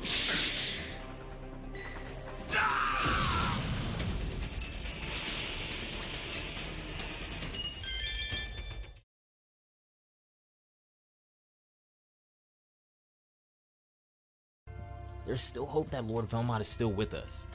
And if so, she's keeping him alive at the moment. I see. That said, now that I'm here, you know how I share your sense of justice, Gohan goes on, which is why I like to join the Pride Troopers. Jiren can only turn to look at Toppo as he says, "You really picked the wrong time if you ask me." Embarrassed, Gohan sincerely apologizes, showing them the utmost respect, saying that he really shouldn't have bothered them at a time like this. Surprised at this response, Jiren looks up and states, "That's nothing," as Toppo continues from there. "Listen, Gohan," Toppo says, "we're a little bit tensed up since we hastened the Divine Immortality handover ritual, but we don't blame this on you." Jiren then goes on to explain, "However, we can't just let you become a Pride Trooper out of request. So if you agree, you'll follow us on a mission and we're going to rate you." "Of course I agree. Thank you, Jiren," Gohan shouts out in joy, his face glowing now. The moment is short-lived, however, as Dispo's ear twitches as he commands silence. He then fixates his eyes on Velmont's body and then shouts out, with tears moments away from flowing from his face, "I can hear his breath. Lord Velmont is alive!" To the utter surprise of Gohan, Jiren, and Toppo too shedding tears of relief and happiness now. Our story then takes a slight shift to a very interesting place called Monster Island, where a shooting star of sorts crash lands with a loud sound, attracting 17's attention. Out of the huge smoke cloud, Pepperoni pops out, coughing profusely amidst broken trees. Damn robot, it's gonna take a few more tweaks obviously. Anyway, here's to us, number 17, he states, as he takes a gadget out of his coat pocket while adjusting his monocle. "You're that guy from Universe 3, Pepperami, right? What are you doing on my island?" Android 17 asks from a tree branch above. Utterly surprised, Pepperoni states, "But that's impossible. My tracer indicated that," only to be cut off by his gadget buzzing, "You have arrived." "I see," Pepperoni states. "Pepperoni, number 17, I'm here because I have a proposition for you. How about teaming up with me? I went so far as to create an android based on the DNA of the Supreme Kai of my universe to come to yours," he states vehemently. "And to get to me, you took my DNA too," Android 17 asks in suspicion. "Just a hair of nothing," he replies blandly. "Don't you dare ever do such a thing again," 17 threatens before getting down to his level on the ground. "Alright," Pepperoni agrees, as the android continues, "and I'm not interested in your proposal." Pepperoni is adamant though. "But take a step back. Think about your family. How will you defend them?" he urges. "I don't need you to defend them," 17 states with determination. Pepperoni now grows angry. "Do you have any idea who the enemies are this time?" he barks. "It doesn't matter. If you die, you die. That's just how it goes," 17 states as he walks away, much to Pepperoni's disbelief. "Dad?" a meek voice calls out, grabbing 17's attention right away. He turns around in utter surprise and shock to see Sapphire and Pearl in front of him. "Sapphire, Pearl, what are you doing here?" he yells out. "I took them to play and we overheard you talking, darling," states his wife as she appears behind them, while his daughter clings to his wife's dress, calling out, "Mom, Mom." His son looks at him with tears in his eyes. "Dad, we don't want to die. And we don't want you to die either." His wife proceeds to wipe away their tears, embracing both of her children. "No one is gonna die, my loves. We have many years of joy left to live." This moment right here sparks countless memories of 17's beloved family in his mind as he stops in his tracks, rubs the back of his head, and states firmly, "Fine. What's the plan, Pepperoni?" he says, as more and more alliances are created every chapter within Dragon Ball Kakumi, but the threat of Kansei and the Erased Angels is still far out of the leagues of everyone involved right now. Strolling through this busy downtown area in one of his most studious outfits as Jiren and Dispo sit nearby watching is Gohan, as he makes his way to a heavily guarded tower patrolled by 2 soldiers. "Hey you, Like the video, one of the guys says, and I gotta agree, that was a pretty smooth time to do that. The soldiers taking notice of Gohan make no difference, however, as a group of women walk by at the perfect time, fawning over the soldiers, and within their commotion, Gohan is able to disappear amongst them.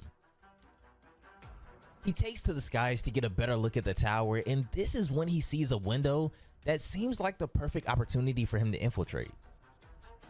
As he climbs into the window, he talks into his watch, communicating with Jiren and the rest, asking which way he needs to go.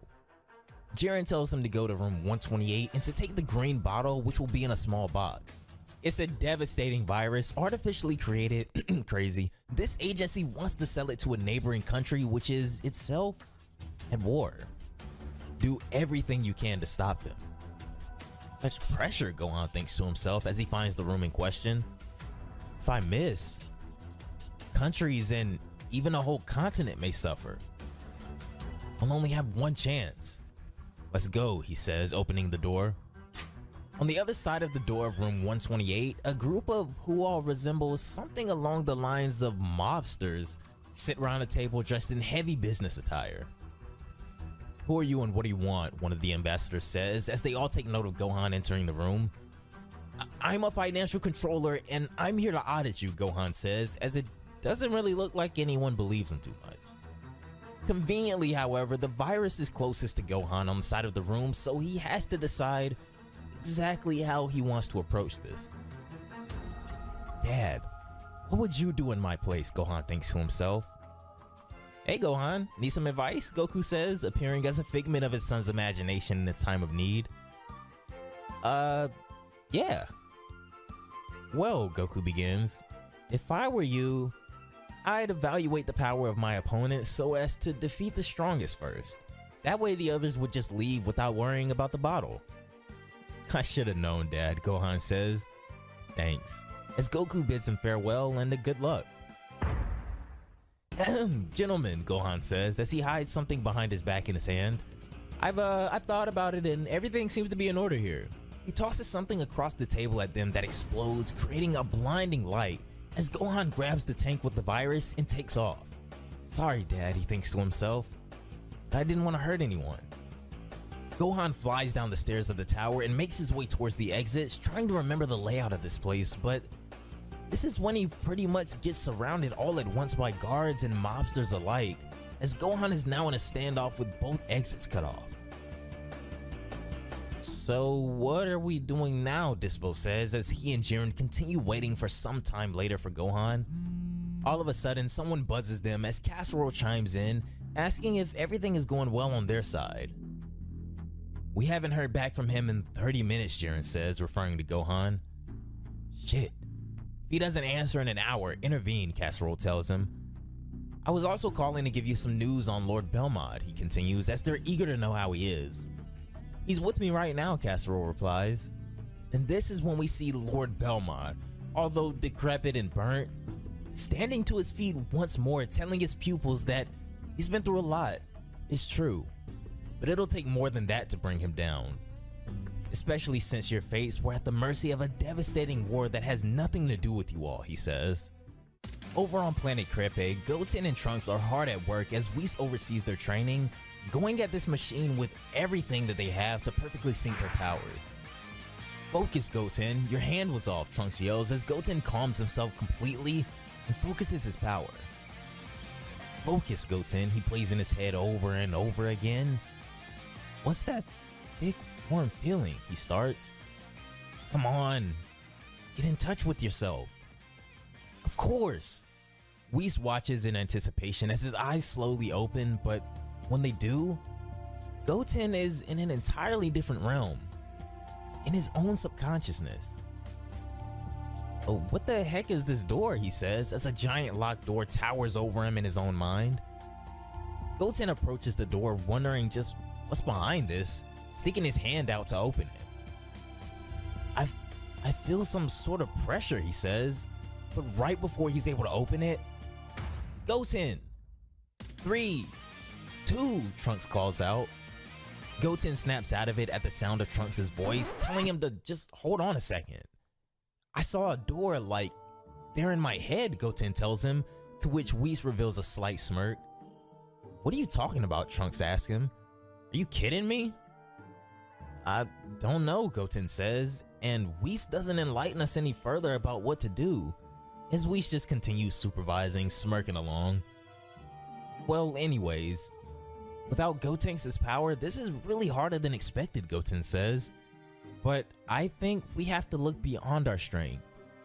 It's at this point that Whis can confidently say that they're finally starting to learn after only a month of training. The boys are starting to mature and are making excellent progress. Late night at Gohan's house, Pan is seen sneaking out of the window and taking off flying. She says that she's so excited to train. Piccolo told me to join him in the southwestern forest the day I was ready, she says. Over in the forest at the location in question, we can see Piccolo here as he's talking to the Namekians from Universe 6, Sanel and Polina. Pan will arrive in a few minutes, he says, so let's get started. Show me what you can do 2 years after the tournament, he tells them. You'll see we've developed a new technique, they tell him. Well, then stop talking and show me. About 20 minutes later, Pan finally arrives at the destination in the forest and sees them already well into their battle. This page gotta be one of my favorites out of the whole chapter because these shots of these Namekians are absolutely ridiculous. Well, I must admit, Piccolo says to them, you become very strong and you've taught me something really interesting about our race. I want to train too, Pan says, finally appearing on the battlefield as her first real training session of this caliber begins. A month earlier, as we return to the conflict in Universe 6, Hit and Frost prepare for a death battle of their own. The pressure of such a battle here rises little by little until finally bursting through the roof. The first one to attack in this fight will certainly win this battle, because at such a level, each move is decisive. Hit's first time skip attack completely crumples Frost where he stands, as his confusion sets in about how Hit was even able to pull that off. It feels like his hand is on my heart, he says, writhing in pain, as if he was pressing it and immobilizing the rest of my body with chains. I need to resist, he stutters, finally breaking free after a moment. Frost bursts out in laughter, saying that was really close. I must counterattack, he says, and I know just where to hurt him really bad. Frost appears behind Hit as he tells him that, in the end, maybe he was wrong about him. You don't hate your life, Frost tells him. On the contrary, you love it. Lacerating your victims is truly your greatest pleasure. Straight to the heart. The law of retaliation, nothing more, he says, as he pierces Hit through the heart with a single strike. Hit freezes as his body goes limp, but Frost realizes that something is amiss here, as shadows appear behind him. This is when Frost turns around to see a dozen other Hits behind him. Clones, he says, confused. But Hit tells him no, we're all one. Hit and all of his replicants prepare a slashing attack, firing at Frost from all angles as he's narrowly able to dodge them in time. That was a close call, Frost says, jumping out of the way. But if he thinks he's gotten away unharmed, he's sadly mistaken. It took every bit of speed Frost had to dodge all of those attacks, but Hit's precision is unmatched, as Frost realizes that his leg was the casualty of that last attack. Wait, what's happening to me, Frost says, as he begins to get dizzy and lose consciousness, Hit closing in on him. The last thing he sees is the assassin's face. A month later in the current time, we return to planet Sadala to see Vegeta hard at work training the Saiyans. Vegeta at this point is still easily overpowering all of these guys, but he's enjoying being around all of these Saiyans with a thirst for strength and bettering themselves like he does. You almost kind of feel bad for Vegeta seeing him on Sadala because this really could have been him in Universe 7 in a different timeline, coaching and living amongst his other Saiyans. Let's take a break, he tells his group of Saiyans who are completely worn out. We'll be back in 10 minutes. Vegeta flies in the air, scouring the training ground, looking over everyone and everything. Although there aren't many of them, seeing them train fills me with pride, he says. Here's your problem, Caulifla, Ruba says as Vegeta goes in to check on the next group. I don't understand anything, she says. You told me to prepare a move in advance, but you also told me to go for it. One doesn't prevent the other, Ruba tells her. I learned at my expense that going straight into the pile leads straight to the wall. No matter how hard I try, I can make a plan until I take action, so I started preparing plan B in the middle of the action. So you have to drive into the wall, but think about how to destroy its foundations if you don't break it in one go. There you are, Vegeta, Ruba says as Vegeta tells him it's Mr. to you and flies off to the next group. Oh, keep dreaming, he says as Caulifla continues her training, trying to decipher the exact meaning of Ruba's words. In the next group, Fennel is trying to teach Broly that he has to accept that monstrous power that he has, to stop repressing it and being fearful of it and deal with it. As for you, young lady, she says, looking at Kale now, you have to gain confidence. You refuse to believe in your reasonings, and this is what's blocking you. You're a very smart woman, Kale. I can see that from the beginning. Listen to what she's telling you, Kale, Vegeta says, landing next to them, and there won't be any limits that will stop you. In the final group, Lyric explains to Kaba that in 1 month, he got to know Kaba and he can see the youth of himself inside Kaba. You let yourself be carried away by your emotions, he tells him. Son, a true Saiyan isn't like that. Your logic, patience, and bravery must take precedence over your instinct, haste, and doubts. Understood, Admiral Lariat, Kaba says. This is when Vegeta calls him over, however, telling him that they need to talk for a minute. It's later that night at the old ruins that a meeting is taking place as we see Kaba and Caulifla arriving. She asks what exactly they're doing there, but Kaba says that he only knows that Vegeta requested for him to bring everybody here. Broly and Kale are here as well as we see Vegeta, who's been waiting on them. He tells them that he'll keep it brief. He's been among all of their groups today, as they know. Your respective admirals seem to have things to teach you, and that's good, he says. But as far as the fight is concerned, you're already far beyond the rest of these Saiyans. So we'll meet up every night to face each other. Now draw your best forms, he tells them all, going directly against King Sadala's wishes and threats from earlier. Instinctually, Kaba, Kel, and Caulifla all take on their Super Saiyan 2 forms at Vegeta's command, but Broly shows hesitation still. Broly, Vegeta tells him, take back that form that you had during our previous fight, no matter how out of control you may get. Since our fight, I've never taken that form again, and I only have vague memories of it, Broly tells him. I see, Vegeta replies. He then orders Kale to be the one to teach him how to control his powers better since they have an eerily familiar hidden potential. The 3 Super Saiyans glare at Vegeta as he provokes them, asking if they're really ready for this. And this is when Broly finally cuts loose. If Vegeta says it's okay, then the beast can be freed. It's been quite a while since this form has seen the light of day, but per Vegeta's command, and against the wishes of King Sadala, Broly releases his ultimate Super Saiyan form, with Chapter 7 of Dragon Ball Kakami coming to a heated close. As the sun shines magnificently across the training grounds the morning after, Vegeta is in the sky looking down at the ground on the defeated Saiyans below. However, there is one that's still standing amongst them. Broly is the only other one still on his feet as Kaba, Kel, and Caulifla lay beaten on the ground. Caulifla makes a comment about after everything that they saw last night, there was no doubt about it. Broly has the same potential as Kale. Broly has reached a height I could have never imagined, Vegeta says. The strength he possesses now is far different from when Kakarot and I first fought him. Kale, he roars, turning his attention to her next. You've impressed me tonight. You'll be a great teacher for Broly. As for you, Caulifla, he goes on next. You'll have to make that new transformation the best in your arsenal. Keep training to maintain that form and to access it more easily. So this pretty much confirms that not only are Broly and Kale obviously similar and immensely strong, I mean stronger than Vegeta's previous encounters with either of them, but Caulifla also has a new form as well, which is really interesting. She tells Vegeta to be careful saying he's proud of her or anything like that, or he might end up ripping his tongue out.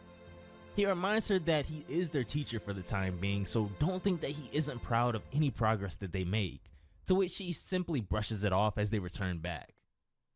Later, when they rejoin the other Saiyans, it seems the entire force is already in the middle of training, as Kaba mentions to Ruba that they started much earlier than he even expected today.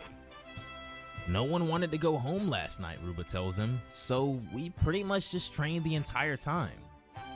I see Raw finally begins to understand, Vegeta says, as he addresses the rest of the Saiyans before him. One of the soldiers thanks Vegeta, telling him that because of him, he now feels like he can reach his full potential, and he isn't the only one here that feels that way. This is when Vegeta looks around and sees the eyes of his Saiyan brethren, accepting him and being grateful for everything he's doing for them. These are my friends and the friends of my friends, the Saiyan goes on. When I told them about my experience training with you, they regained their urges to fight as well. It's nice to finally meet you, one of the older Saiyans says, walking up to Vegeta. I'm the leader of a town about 200 kilometers away from here. I was intrigued by the story of a man who was training Saiyans, just like in the good old days. Same here, another Saiyan speaks out. I'm an ex-soldier myself. The training stories reached me as well, and I thought it's finally time to return to duty. You are all well aware aware next match should that start in may 2 minutes. certainly await you in the future, correct? Vegeta asks. Are you ready to take on such a risk? If we're gonna die, the old man says, we might as well fight until the very end, right? That's the spirit. That's it, Vegeta says, fired up now. It's not too late. We might just win this war, Kakarot. Elsewhere later on, we see Bulma sitting with Rapini having a friendly discussion over tea. I've told you so much about my children, but you haven't really told me anything about yours. What are your kids like, Bulma asks. Rapini replies, well, you already know the most important things. My son Peppino, he's about the same age as Trunks. Well, the present Trunks, I guess. I know that story sounds crazy, it's hard to believe.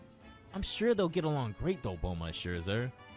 Oh, come on, I believe you, Rapini replies.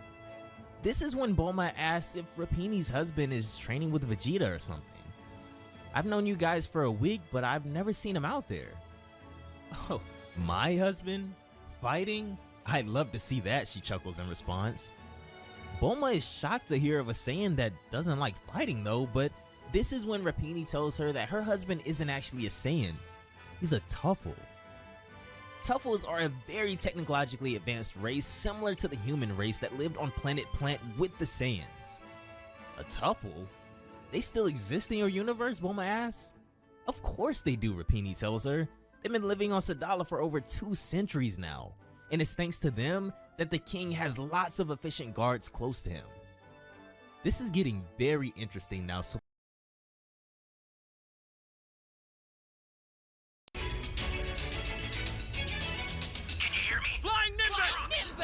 I've set a super time machine, as well as a crate of supplies. Here's how to launch. Find the power keys, then place them in the right spots.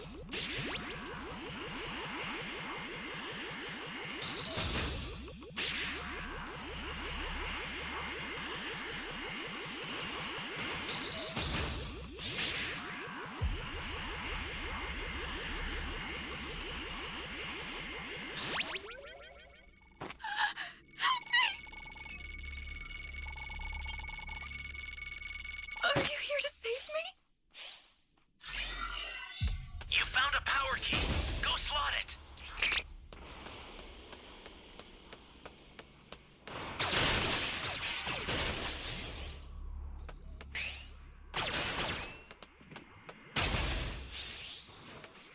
Flying Nimbus! Hey, great! You found another power key. Use it quick.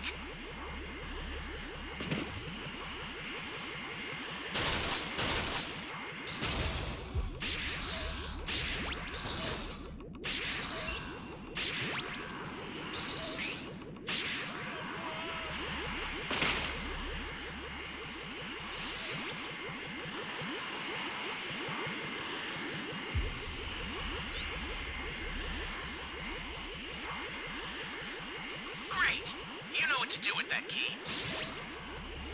Hey, great! You found another power key. Use it quick.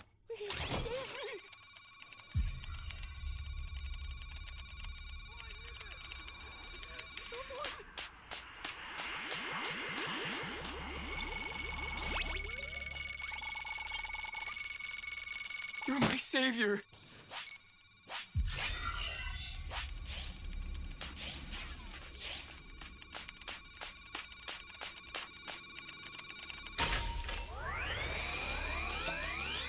Flying Nimbus!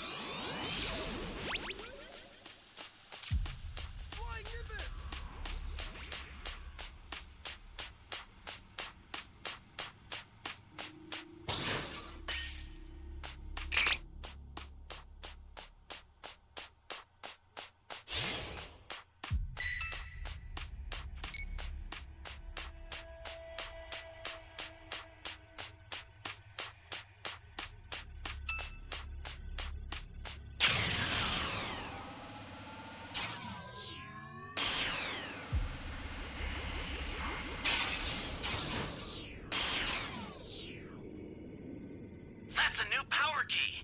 Place it now.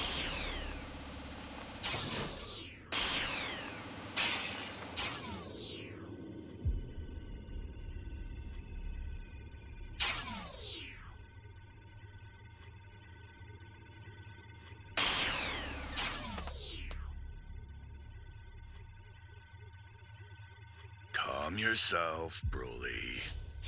Bro, the game's not working. You've got all 7 Dragon Balls. Summon Shenron at the altar.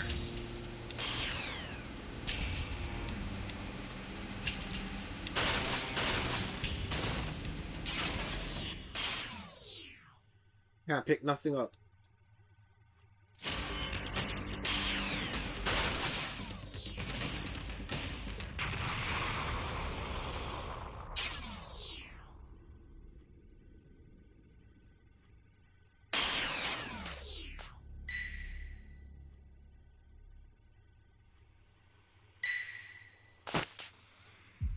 Yeah, the game just froze, man. These two aren't even loaded in. Holy hell.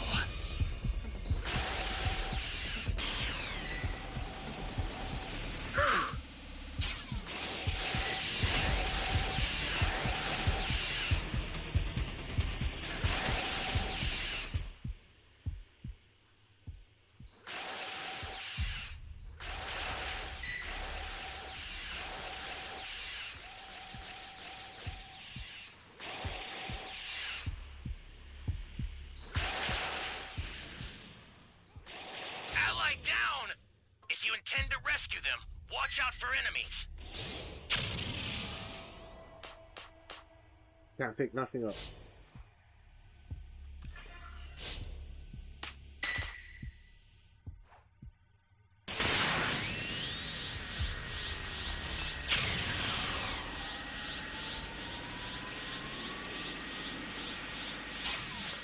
Flying Nimbus!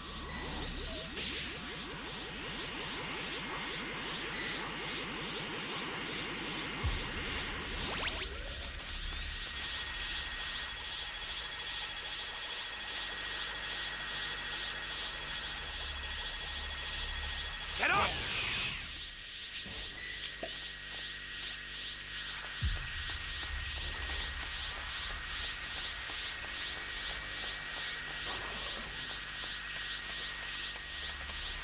Flying Nimbus!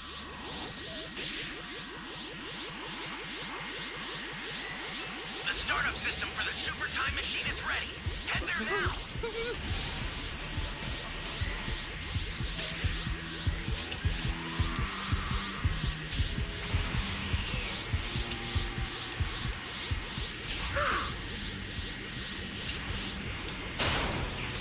The Super Transfer is headed your way. Stay calm. Take it So I can't pick now. nothing up, bro. I'm Somebody stuck. down. Move!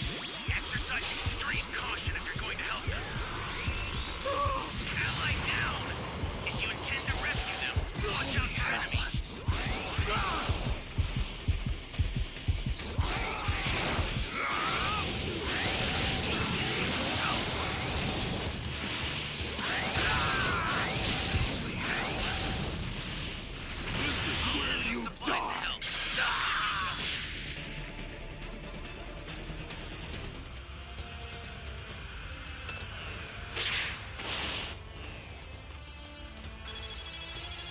you. You're helpless.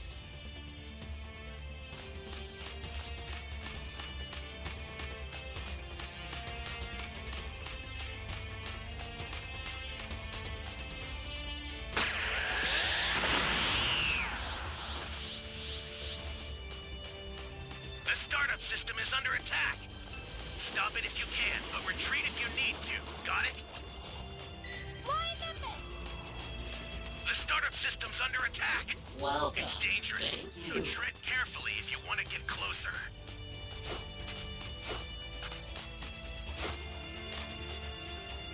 Flying Nimbus!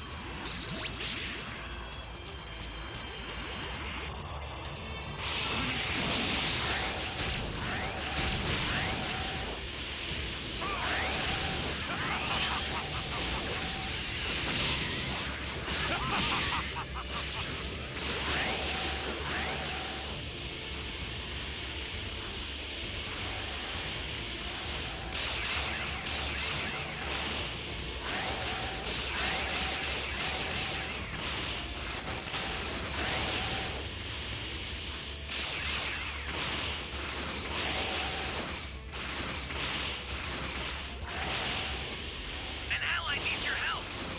We don't know what danger awaits. Think before rushing in.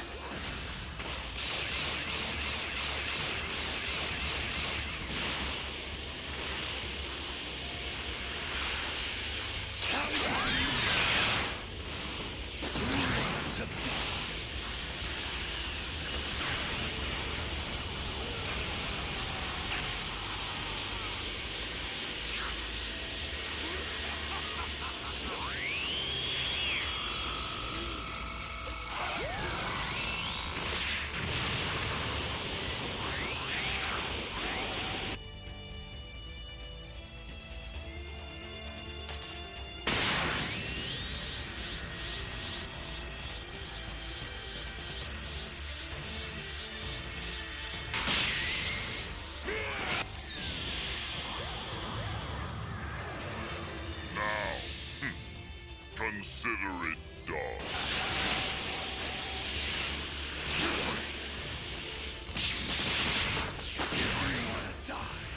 Come attack me!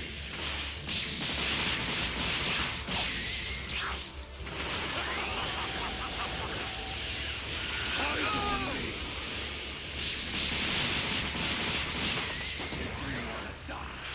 Come attack me!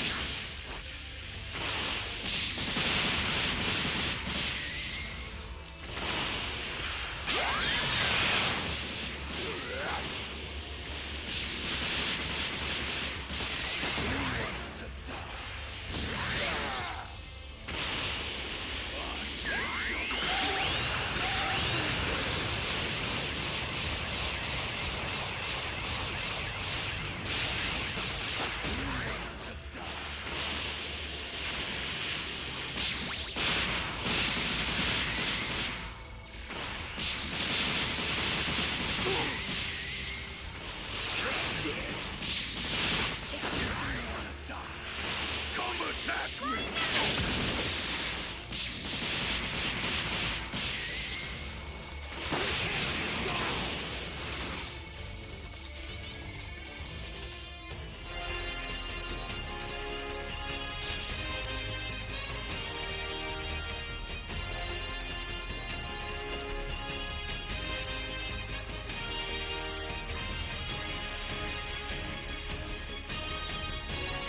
What is this?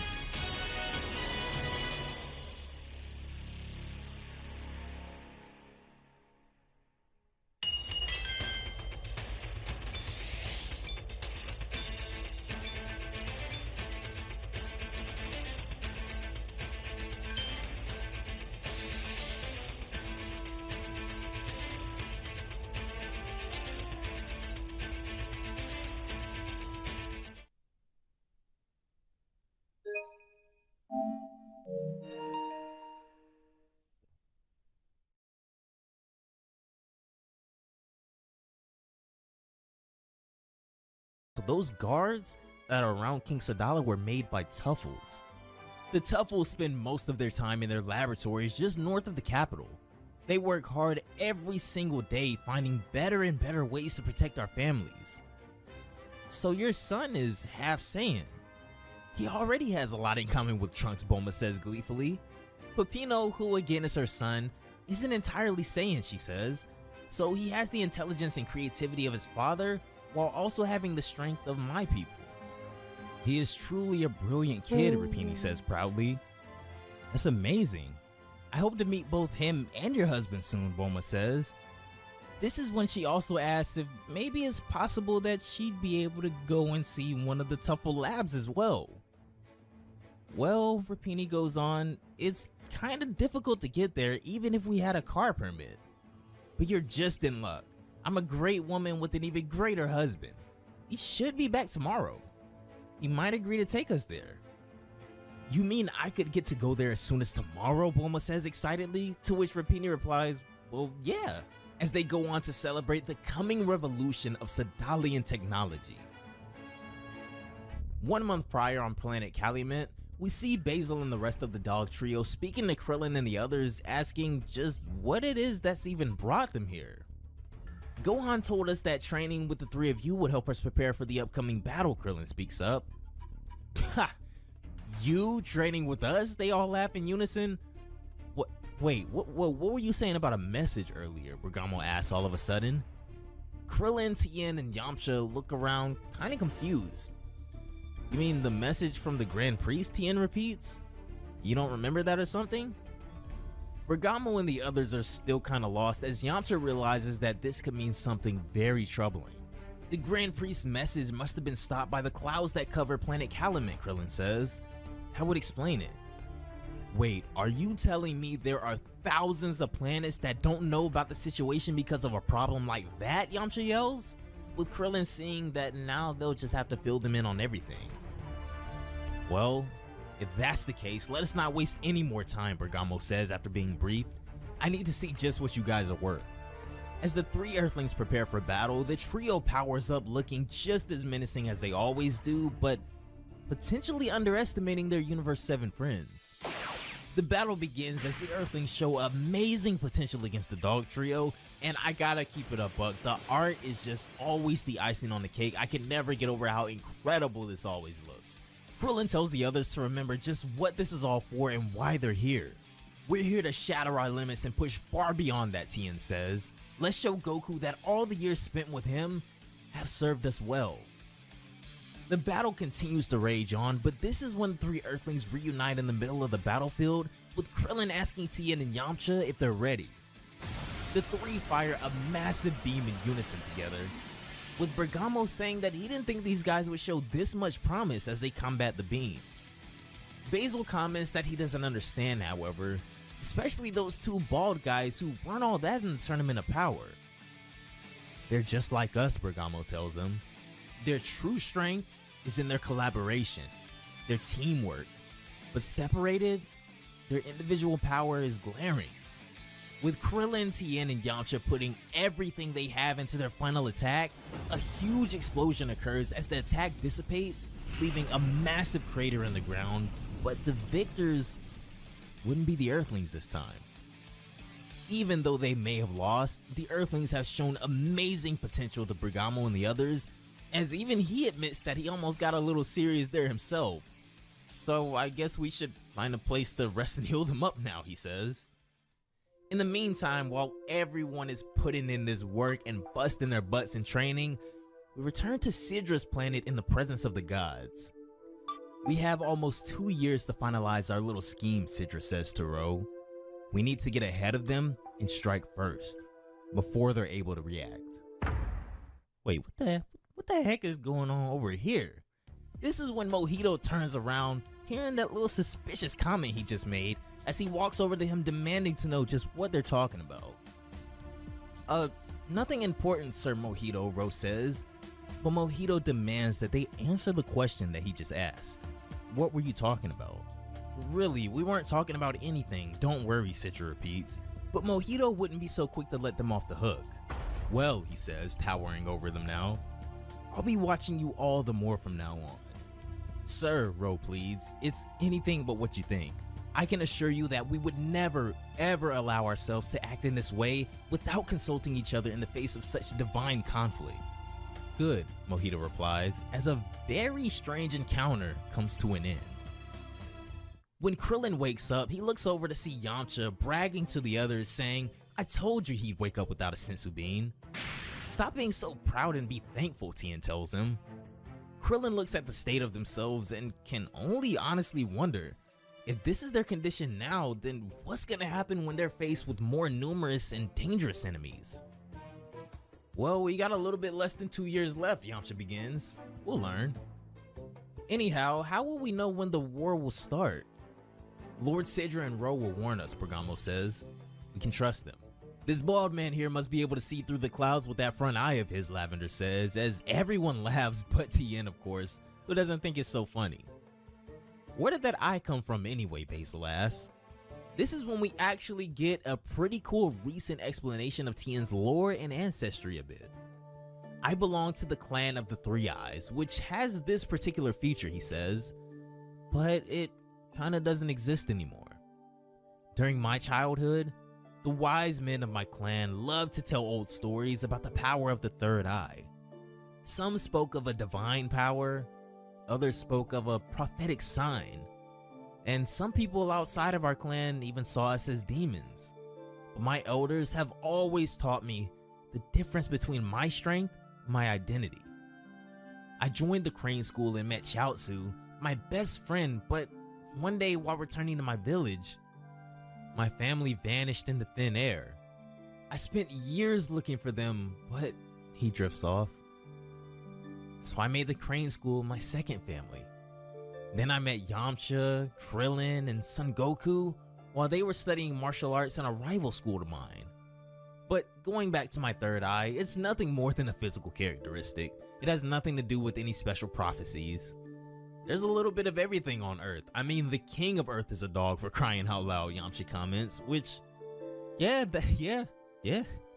So it's not that surprising to see people with an extra eye or even not having a nose. "Well, don't look at me," Krillin says, knowing that he is the only fella here with no nose. "Well, we were a great team, but that may never happen again," Yamcha mentions, looking down. "Why would you say that?" Bergamo says. This is when a rather cold silence overcomes the room, but Krillin would proceed to explain the other part of the situation. "Goku was in Universe 19 when it was sealed off, so he's not with us anymore," he says. "We have to continue on without him." This is not an answer Yamcha is willing to take, however, as he fires everyone's spirits up like he does so well, telling them that Goku is still with them, in their hearts. "He taught us so many things," he says, "and he always proved to us that it's never too late.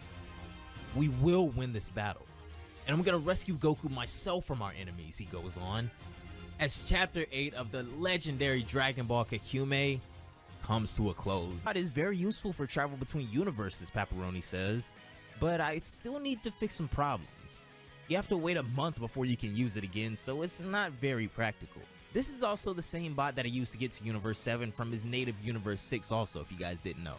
I've been on Earth for 30 days now. We've lost enough time," he goes on, as 17 and 18 say, "Well, shall we go?" "I'm ready," 18 says as she stretches out her arm, excited to train again. "For our families, we need to get back on track." This is when we see 17 crouching down as he says goodbye to his children as well, telling them to take care of their mother as he and his sister 18 take off. "Marin, be sure to help your aunt," 18 says as the brother and sister leave to train together. "I'm counting on you." The Shinbot transportation system is finally ready again as Paparoni boots it up. Just enter the coordinates and the trip will be almost instantaneous. This is when two other familiar voices chime in as we see someone else approaching them before they leave. "Hey there," Hercule says, with Majin Buu trailing slightly behind him. "We come to you at the request of the mayor. The only electronic devices still working at the town hall are all burned out after indicating the position at Krillin's house for a brief second, the presence of some unknown device. Has the war started, or was all of that a false alarm?" "False alarm," Paparoni tells him. "We're simply preparing for a journey back to my world. We just activated my Shinbot. It must have disrupted the magnetic network or something. Sorry for the inconvenience." "Paparoni, scientist engineer," he introduces himself. "And you are?" "Who am I?" Hercule boasts. I'm the strongest man in the world. The strongest? Pepperoni replies. I'm sorry, but I don't remember seeing you at the Tournament of Power. Arrogant. I am the greatest Mr. Satan, world renowned for his extraordinary martial arts skills. But as he throws a punch, it's blocked by Sapphire, telling Hercule to get out of the way. He almost hit the baby. Sapphire, come on, don't be rude, Crystal says as Hercule's jaw drops at the sight of her. You're the supermodel Crystal, right? He asks. Yeah, that's me, she replies, and you're Mr. Satan, right? The famous martial arts champion. Hercule is head over heels that she even knows who he is, even though his arrogance is endless as 18 and Pepperoni just roll their eyes. All of a sudden, Majin Buu sees something he doesn't really like too much as he walks over to the Shinbot. He picks it up, flipping it every which sort of way before getting irritated and asking, what's this thingy? Buu, out of nowhere, eats the Shinbot whole as Pepperoni and the others panic from his sudden recklessness. The Shinbot begins making all these weird robo noises, but then Majin Buu begins to glow. 18 charges in, asking why does Buu always have to show up at the worst times, diving right into the piercing light illuminating from Buu, but as she almost grabs him, he disappears and she flies directly through him. I missed? Buu? Hercule asks, but he's gone, as 18 asks Pepperoni if he has any idea where they just went. He activated the Shinbot without entering a new coordinate, Pepperoni begins with a frustrated look on his face. If he teleported, it's because the destination was chosen randomly when Shinbot was in his mouth. It's impossible to find them now. But there was already an area selected before, right? 18 says, panicking. This is when Pepperoni replies that yes, it was Universe 7, so if Shinbot is gone, then that means the area has been changed. I knew this would all amount to nothing, 17 says, as Hercule chimes in saying that he doesn't understand any of this magic mumbo jumbo, but where is Buu at? He asks Pepperoni. Shockingly, however, Buu's destination would be nowhere nice, and nowhere simple to come and go from. The next time we see Majin Buu, he would be in a crater, being overlooked by dozens of devious-looking beings, trapped in the demon realm as the search for Majin Buu begins. Off in Universe 11, as Gohan's trial to become a Pride Trooper heats up, he's been cornered by enemies after being exposed as a fraud by mobsters. There's no way you're getting out of here with that bottle, one of the mobsters says. Put it down and put your hands up. Gohan would go on to close his eyes, concentrating and sensing the energy around that area more clearly as they take aim at him.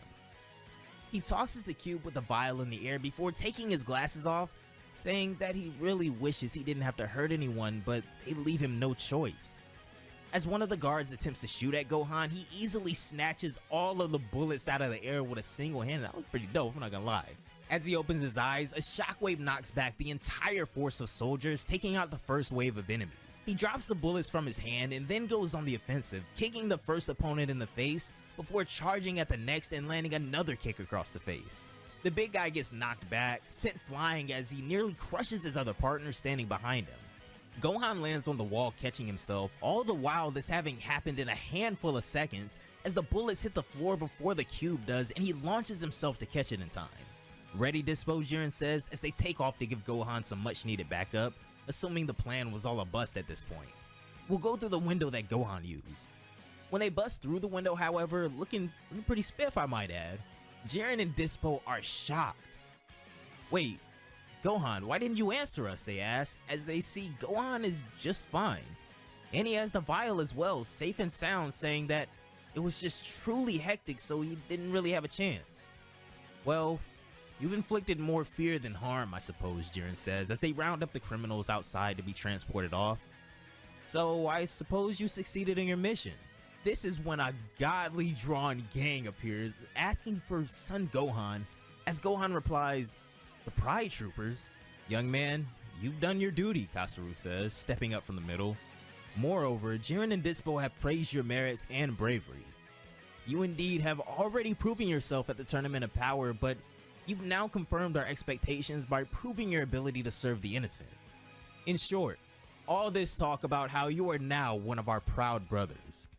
Gohan has now officially become a Pride Trooper. Later that night, the Pride Troopers decide to throw a little celebration for their newest member as we pull up to a restaurant next, with everybody going crazy in front of a feast inside. Well, Gohan, Dispo begins at the table. Tell us about your family. We know your father, but that's really it.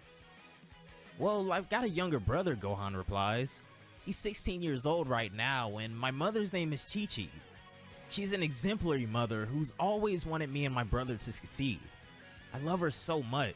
And finally, I'm married to a woman named Videl, and we have a beautiful daughter named Pan. You have a daughter? Dispo replies with his jaw dropped. Congratulations, Gohan. She must be the cutest. You have a picture? Gohan pulls out his wallet to reveal a picture of his beautiful family, as it seems like he and Dispo just made a personal connection here. You're all magnificent, he says after looking at the picture. Wait, I'll show you mine too. Oh, you're a dad too? Gohan asks, as Dispo proudly takes out his wallet as well. Aren't they just the cutest, he says, showing a picture of him with about a dozen baby purple cats. Wow, Gohan says, chuckling. You have a small family, I see. Yep, Dispo says proudly. This is the last litter. I'm very proud of it. Wait, you mean there were other litters? Gohan asks, as Dispo seems to have a couple dozen kids. All of a sudden, the door begins to creak open as someone else arrives next. This is when Belmod, all dressed up for the occasion as well, walks in with Topo saying that he's crossed paths with Death, but the current between us wasn't very strong. So I decided to come back, he says, grinning, as I can only imagine what he has planned for the Pride Troopers, with the addition of Gohan now. Back on Planet Krip, we return back to the strenuous training Whis is putting Goten and Trunks through, but these boys are both prodigies in their own right. There's nothing we can do, Trunks says. You can only rely on that weird door you saw in yourself, and know it. So I gotta succeed, he says, as it seems that for the first time that I know of at least, Goten has momentarily surpassed Trunks. You'll get there, Trunks, Goten tells him. If I made it, there's no reason you can't. Okay, Trunks says, calming himself and closing his eyes. I have to do it. I have no choice. He takes a deep exhale as his concentration intensifies, and this is when all of a sudden, a warm feeling overtakes Trunks as he opens his eyes. Did it work, he asks, as he hears Goten calling his name. Trunks, can you hear me, he asks. I think you made it, but I can't see you. However, Trunks confirms that he can at least see the door, and he says he thinks that they should try and open it. Come on, you can do this, Goten thinks to himself. You have to find a way. All of a sudden, wait. In the reflection of the gilding on the door, I see Gotenks, he says. Hold on, me too, Trunks replies, as Goten plays around in the reflection, saying that Gotenks mimics everything he does. But this is when they notice something weird at that exact moment. They somehow end up seeing each other instead of Gotenks for a moment, which gives Goten an idea. Yo, Trunks, on the count of 3, raise your right hand and spread your fingers, he says, as they count to 3 and then both simultaneously raise their hand and spread their fingers. I see you right behind the door, Trunks says as it begins to creak open, revealing a blinding light. On the inside stands the silhouette of Gotenks as they walk in to check it out. You're really Gotenks, Goten asks. Aren't we supposed to face our demons behind this door? This is when it hits him though. Wait, I get it now. Our demons, or rather our demon, is him, Goten says as Trunks agrees. With fusion, there's no need to really calibrate to each other. Everything works automatically. No additional teamwork needed after the fusion's done. So we have to read each other without relying on that to do so. This is when they return to the outside world fired up, knowing exactly what they have to do now. As they throw that next punch, Goten and Trunks, even if only for a brief moment, achieve perfect synchronization of their power without the fusion, and this would cause the machine to break finally. Whis looks stunned himself that they were able to pull this off so fast, as the two boys stand exhausted, destroying the device. Ha! Too easy, Whis, they both say, throwing up a thumbs up. You're gonna have to train us harder the next time. But the boys faint from exhaustion before finishing their sentence. Good, Whis chuckles, amused but proud at the same time. Whis looks up into the sky as he ponders something though, saying that after several millennia, we finally decided to return, huh, Lord Beerus? As he gazes off into the cosmos. Hours earlier on Beerus' planet, the Oracle Fish seems to be seeing the God of Destruction off, saying that first Whis left with the two Saiyans and now it's your turn to leave. You can't leave me, what am I gonna do here all by myself, they say. Just go to Earth, Beerus tells them. There's plenty of good food to keep you busy down there. But why can't I come with you, the Oracle Fish asks, as Beerus looks more serious than ever right now. Oh no, my dear fish. Where I'm going is no place for you, he replies.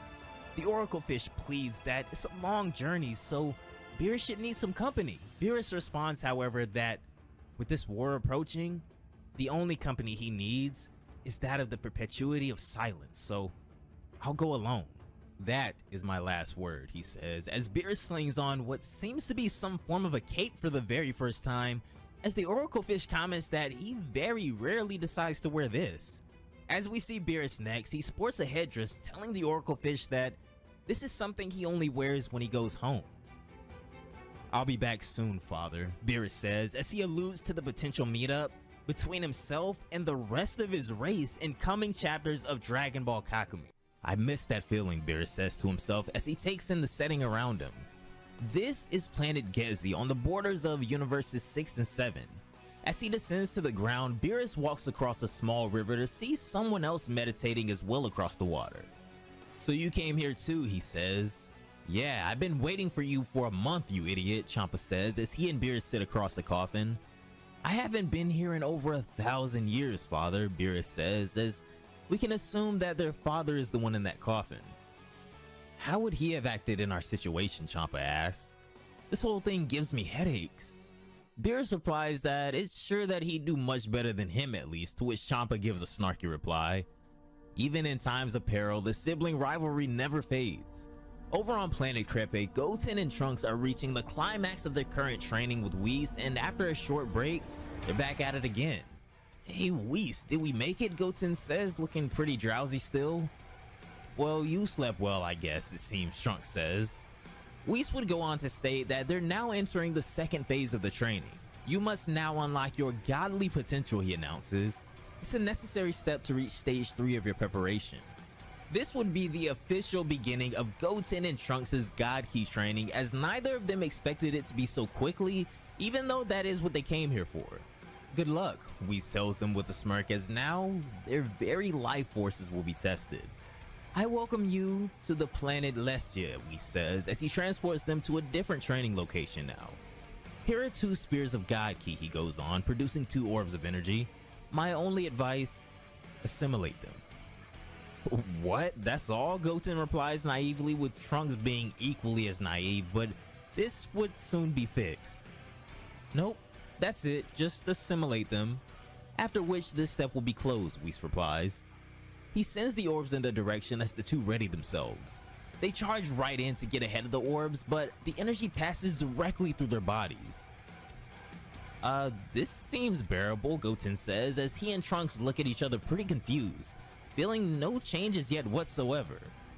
All of a sudden, both of them collapse in excruciating pain, clenching their chests as they heave up blood and nearly pass out from extreme trauma. Oh, Whis chuckles. Perhaps I should have warned you, apart from your fathers, of course. No mortal has survived these spheres for millions of years. It's a miracle that you 2 are still conscious.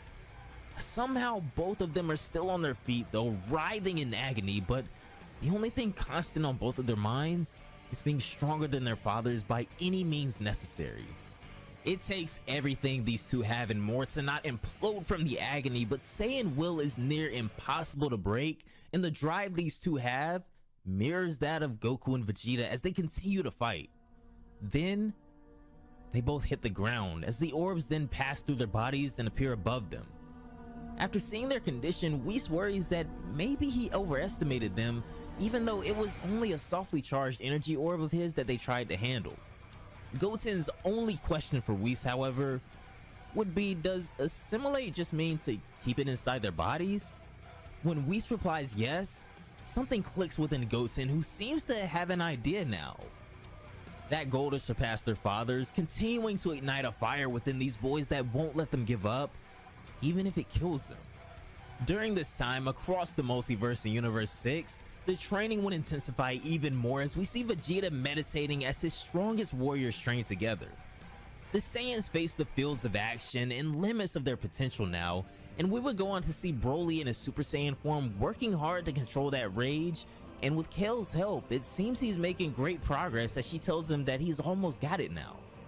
Kaba and Caulifla would also make waves in the progression of their own training as we see a Super Saiyan 2 Kaba standing across from quite a powered up Caulifla. Suddenly, they're exposed. King Sadala would appear above them after having already warned Vegeta about these damn transformations as they coldly lock eyes. "Keep going, I'll be back," he says, instantly noticing the king's arrival and taking to the skies immediately. Vegeta would confront the king head on with no fear whatsoever. "I see you've come more and more often to see the Saiyans exercise," Vegeta states. "The next step would be to participate, you know." "You and your friends will leave this planet at dawn," the king says coldly, wanting no conversation after this disobedience. Vegeta is in disbelief, but the king's patience has run out as he six his guards on Vegeta next. Vegeta easily disarms the guards and tosses them both away behind them. He then momentarily begins to lose his cool, possibly forgetting the scope of this whole situation, and takes a swing at King Sadala. He stops his hand, however, and attempts to explain, telling King Sadala to just listen for a second. The king doesn't let him get another word out though, and decks Vegeta with a ferocious punch that honestly took him off guard, surprised at how strong the king is. "You who used to teach my people to defend themselves so well. It's pitiful," the king says crudely. "You are nothing. You and the other traitors to my people." King Sadala then continues attacking Vegeta as Broly and the others look on confused, not really sure what to do in this situation. King Sadala sends Vegeta soaring through a mountain and with impressive speed chases after him for a combo as Vegeta mocks him. "So here's the true face of the pacifist king," he says, knowing that a true Saiyan would communicate with him best by a show of aggression and force at the end of the day. King Sadala would keep pressuring Vegeta, each attack seeming stronger than the last, as Vegeta is honestly taken aback by the king's strength. King Sadala would prepare an attack that almost looks like a Gallic gun considering his pose, and Vegeta would return a blast of his own as well. A massive explosion goes off in the sky as Kaba and the others look on that could possibly harm them, so Kaba creates a barrier to shield everyone on the ground. It seems like both Vegeta and the king took a decent amount of damage from that explosion, but there would be no clear winner as they both still remain on their feet. Vegeta charges back in and goes. Alright guys, found another match. Should start in 2 minutes. Combat experience seems to be relative to Vegeta's as he easily blocks his kicks. "Why didn't you ever show up at the 2 tournaments against us?" Vegeta asks. "You should have protected your own." Vegeta is finally able to land a kick on the king right to the chin, but even a full power kick from Vegeta seems to not faze the king as he simply just spits the blood out of his mouth. This is when King Sadala and Vegeta enter full-fledged battle as the two clash back and forth ruthlessly. Vegeta would assume he's predicting the king's movements as King Sadala creates a ki blast in his left hand, but then fakes and tries to hit Vegeta with a knee, demonstrating his experience even more. Vegeta attempts to block his knee, but is suddenly hit with a right hook as the king's feint takes him off guard. Skill-wise, King Sadala seems to be able to hang with the best of them, but this kind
I don't know what the hell is going on.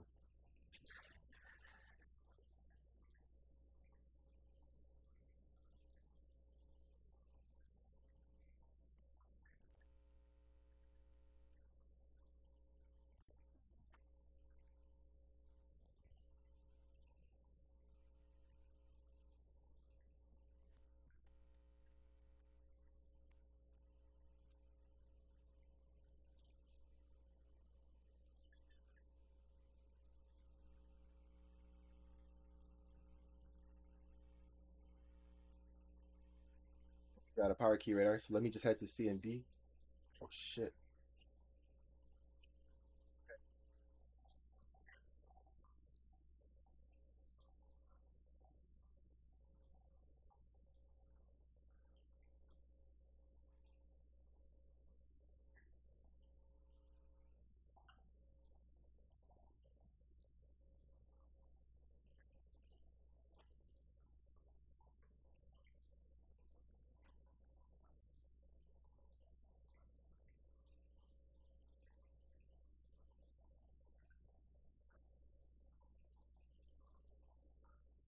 Guys, I don't know what's going on with the sound.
An ally needs your help.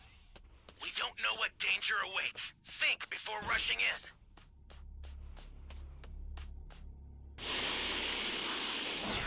Flying Nimbus!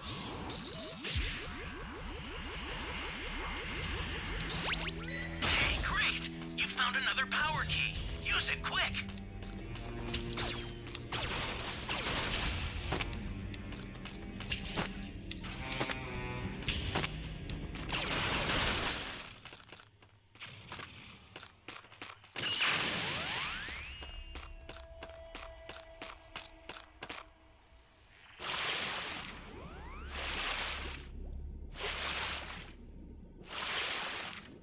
Great!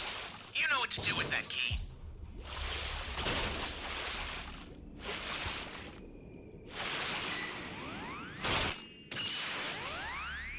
Ally down! If you intend to rescue them, watch out for enemies.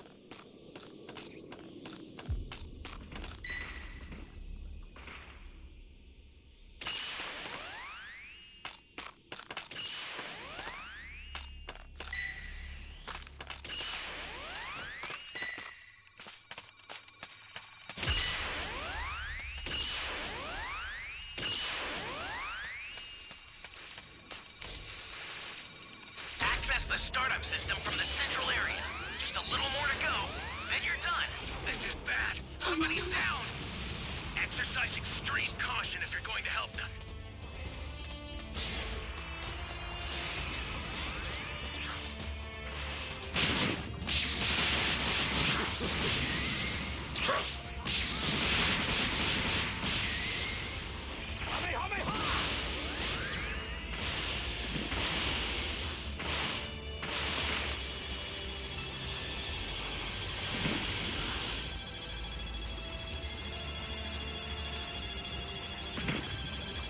I owe you one.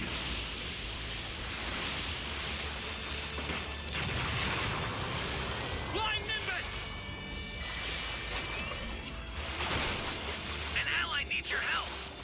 We don't know what danger awaits. Think before rushing in.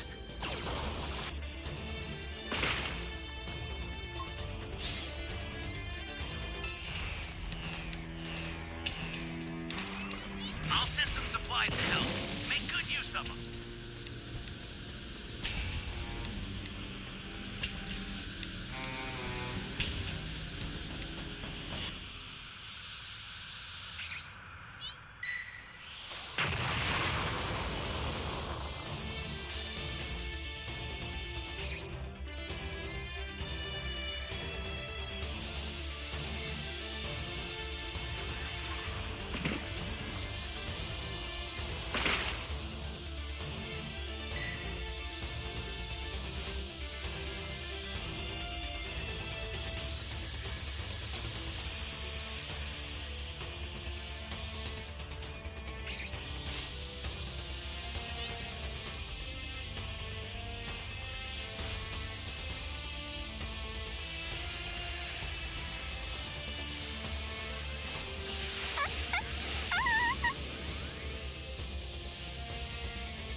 Special beam cannon!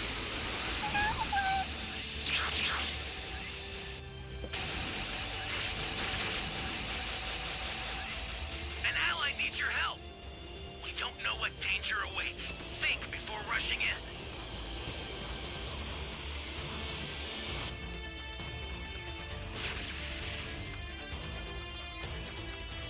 I'm so scared.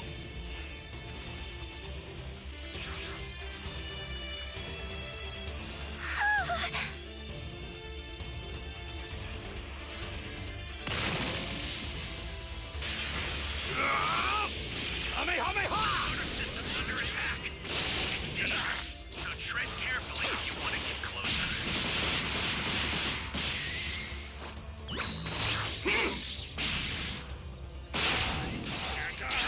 Stay calm. Stay calm. Fight back at all. Flying Nimbus! This is bad. Somebody's down. Exercise Oh, man. extreme caution if you're going to help them.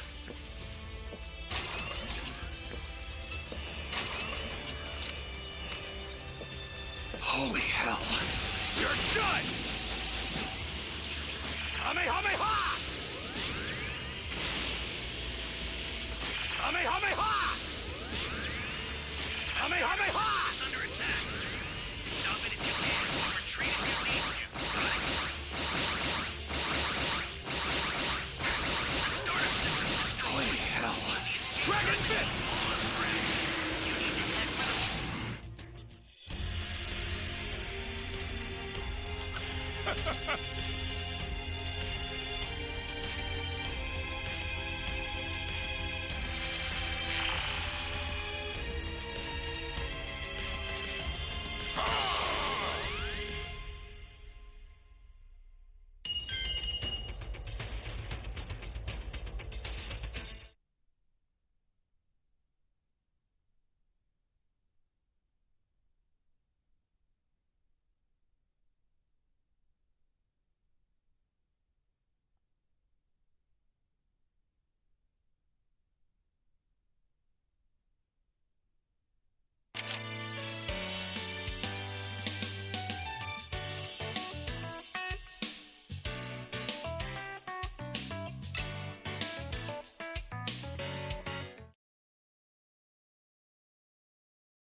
Kinda just pisses Vegeta off, and for a moment, his anger takes over and he returns a critical need to the king that creases him.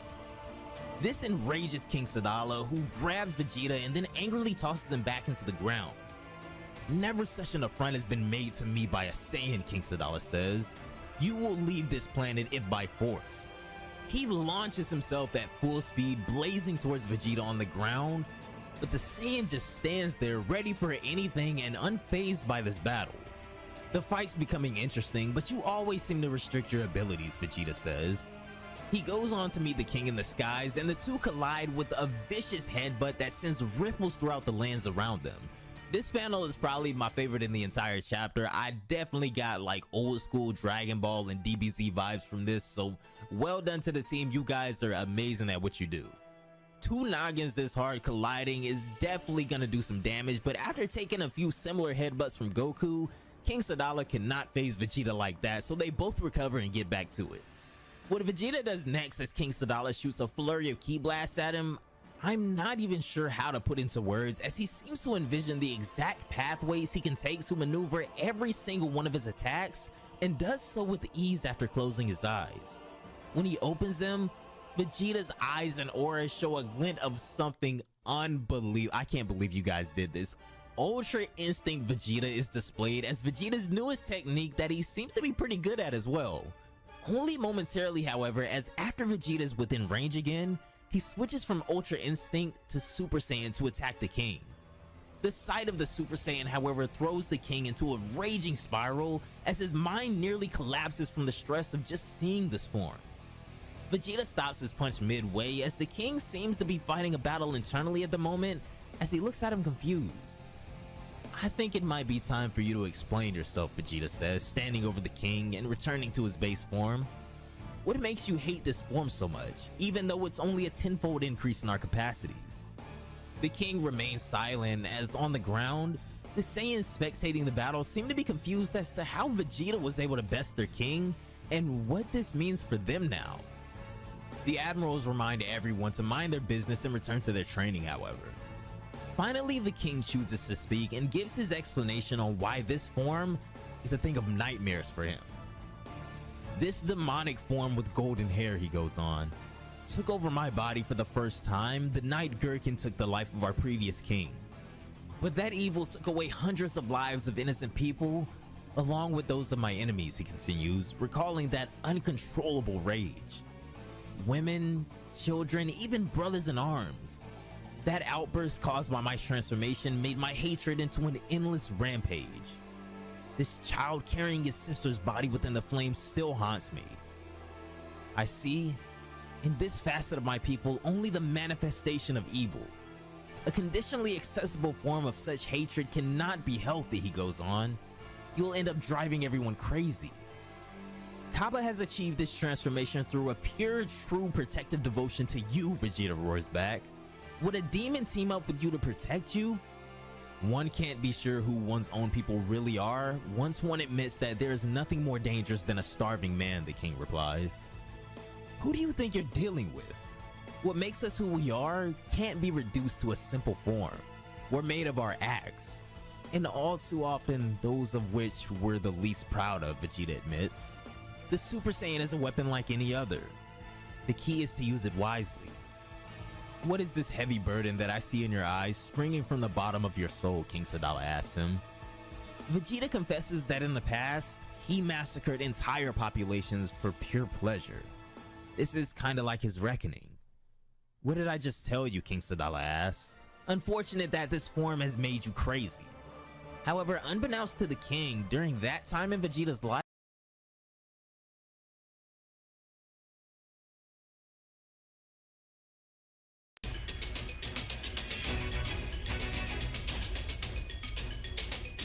Let the carnival of terror begin.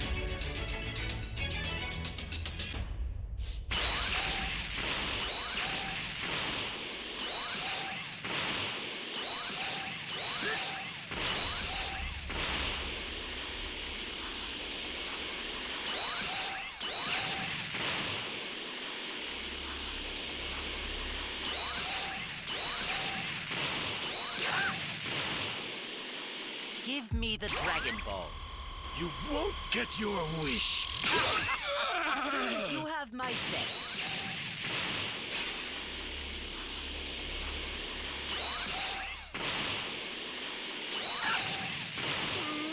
Give me the Dragon Ball. Sorry, you got the No, wrong the guy. mess but you got If you don't have them, then I have no need for you. Give me the Dragon Ball. Dragon, whatchamacallit? What are If you don't have them, then I have no need for you.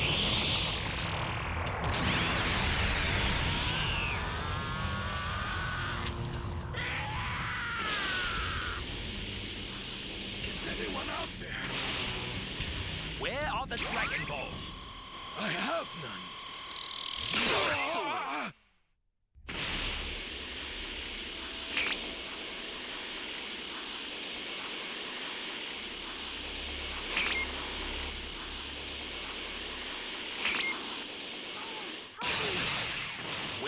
the Dragon Balls.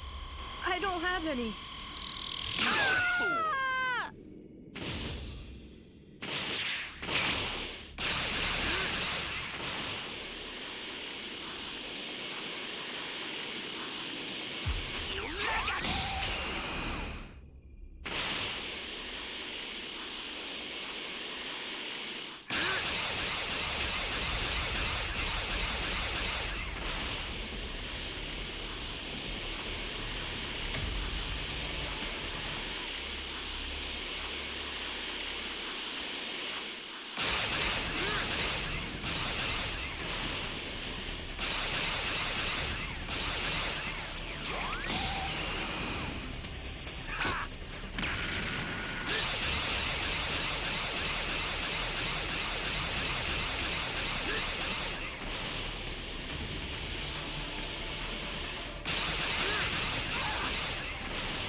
Eradicate them! Let's do this!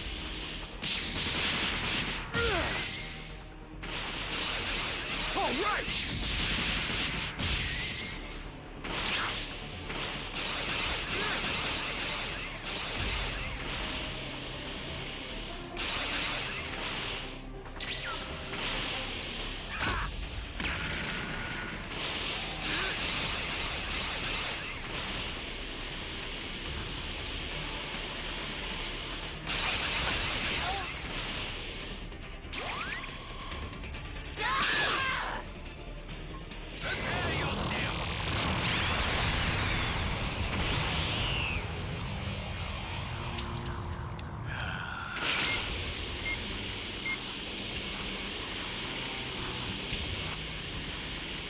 Someone save me! Give me the Dragon Balls. Dragon Balls? What? If you do not have them, then I have no need.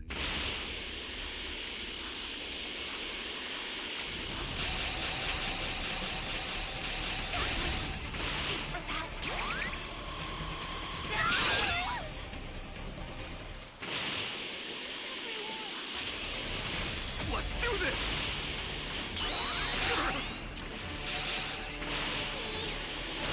Give me the Dragon Balls. I don't have any. If you do not have them, then I have no need for you.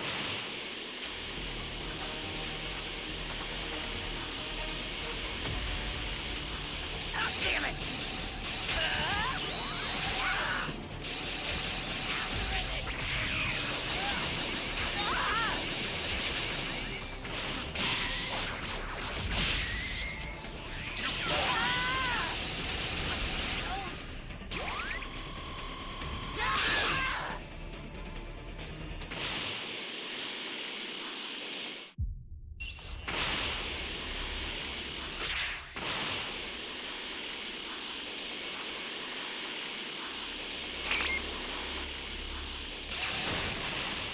Give me the Dragon Balls.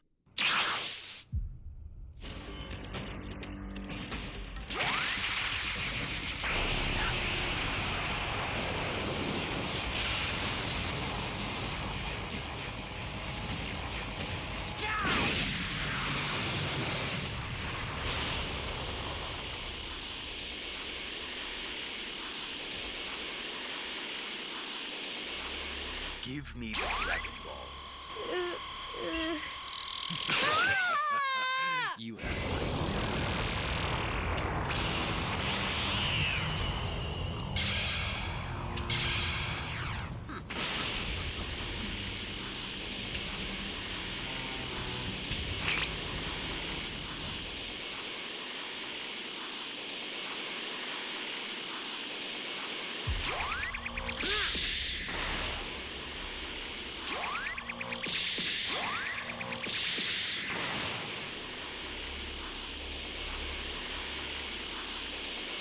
Don't disappoint.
life, the Super Saiyan was only a thing of legend whose existence he himself doubted.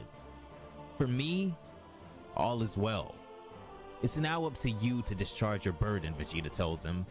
King Sadala ponders his words and then admits that Kaba did used to tell him about Vegeta, and he remembers that he told him that he was a man who loved his people.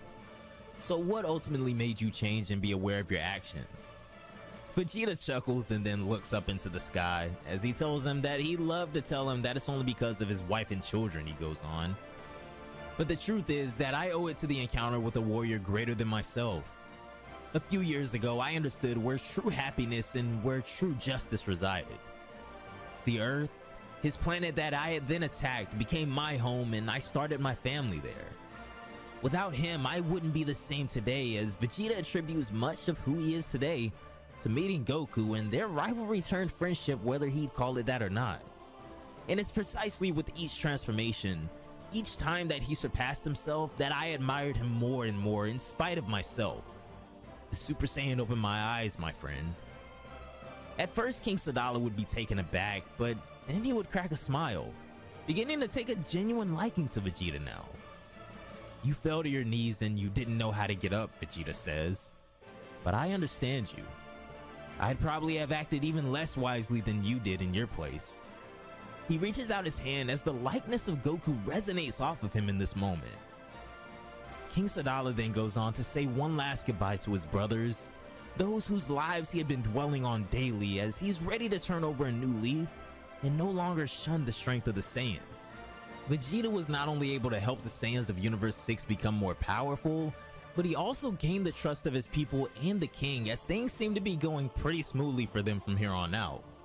Even back on Earth, the training seems to be going well, as you could almost forget what all of this is for with how beautiful the day is. Elsewhere in the multiverse though, it seems like things are stirring. Something is afoot and a reckoning will soon take place that may shred the very fabric of reality, as we would conclude the chapter in Universe 14 seeing a figure. And in Universe 0, the seal continues to weaken day by day, only months left until the fight for all of existence begins. Venerable Air, a voice repeats. The view is hazy, but the voice finally breaks through, and the eyes of a warrior finally open. This is Amaran, and trust me, we will get all into why this guy is a problem soon enough. I don't know what happened, Dula says. I've had a huge memory gap. Maybe you know something about it? But Amaran shakes his head no. When I woke up, Dula continued as Amaran rises to his feet, a few moments before you, this door was blocked, bewitched, but it was just a primal spell, like it was made so that we could go without slobbering too much. Of course, a brilliant wizard like me would have saved us from any situation. This is when Amaran breaks his silence though. Salaga, where is he? So Dula leads him to the entrance of their ship, with Amaran not really sure what to expect. However, when the doors finally open, we can see that we're currently on planet Bread, off in the mysterious realm of Universe 14. Amaran is shocked, but Dula confirms that he was shocked as well a few moments ago. All of a sudden, a troubled presence lands behind them on the ship as Salaga finally appears and seems to have narrowly avoided some danger. What is this outfit? Amaran asks him. Salaga then goes on to explain that it was impossible for him to wake Amaran up, so he took the initiative to go out. When I found myself facing this horde of creatures made of pure energy, he goes on, I had to adapt to the situation knowing that their blows sucked the vitality out of me. I had to be patient, and I managed to copy their vitality absorption capacity, so I was able to overcome them. The fight was hard, but not without experience gained, and my mission to protect you has been successful. Impressive as always, Dula declares as he extends his hands out to heal Salaga using his magic. Venerable Air, if I may say so, Salaga goes on, the bewitchments are strangely similar to those of Lord Drommel. What? Dula says, stunned. But why'd Lord Drommel want to lock us up? This is absurd. This is indeed what I've concluded, Amaran says. Any telepathic contact with him or Ziri seems to be impractical. Let's go directly to his planet. Dula, summon the ship, Amaran commands. Dula forms a hand seal, and with a gust of mighty power, he summons their massive ship as it rises from the clouds. Wow, I feel as if I haven't used my power in ages, he says, as it's pretty clear now that these guys are indeed suffering from some form of memory loss or amnesia, if this is truly their home Universe 14. As they enter the ship, Salaga, out of curiosity and suspicion of the current situation, reads the vitality of Amaran, and this is when he notices that his heartbeat is irregular just as he thought, and his blood pressure is unstable. Salaga stutters as he attempts to address the venerable heir, but a look as cold as ice runs in Amaran's eyes.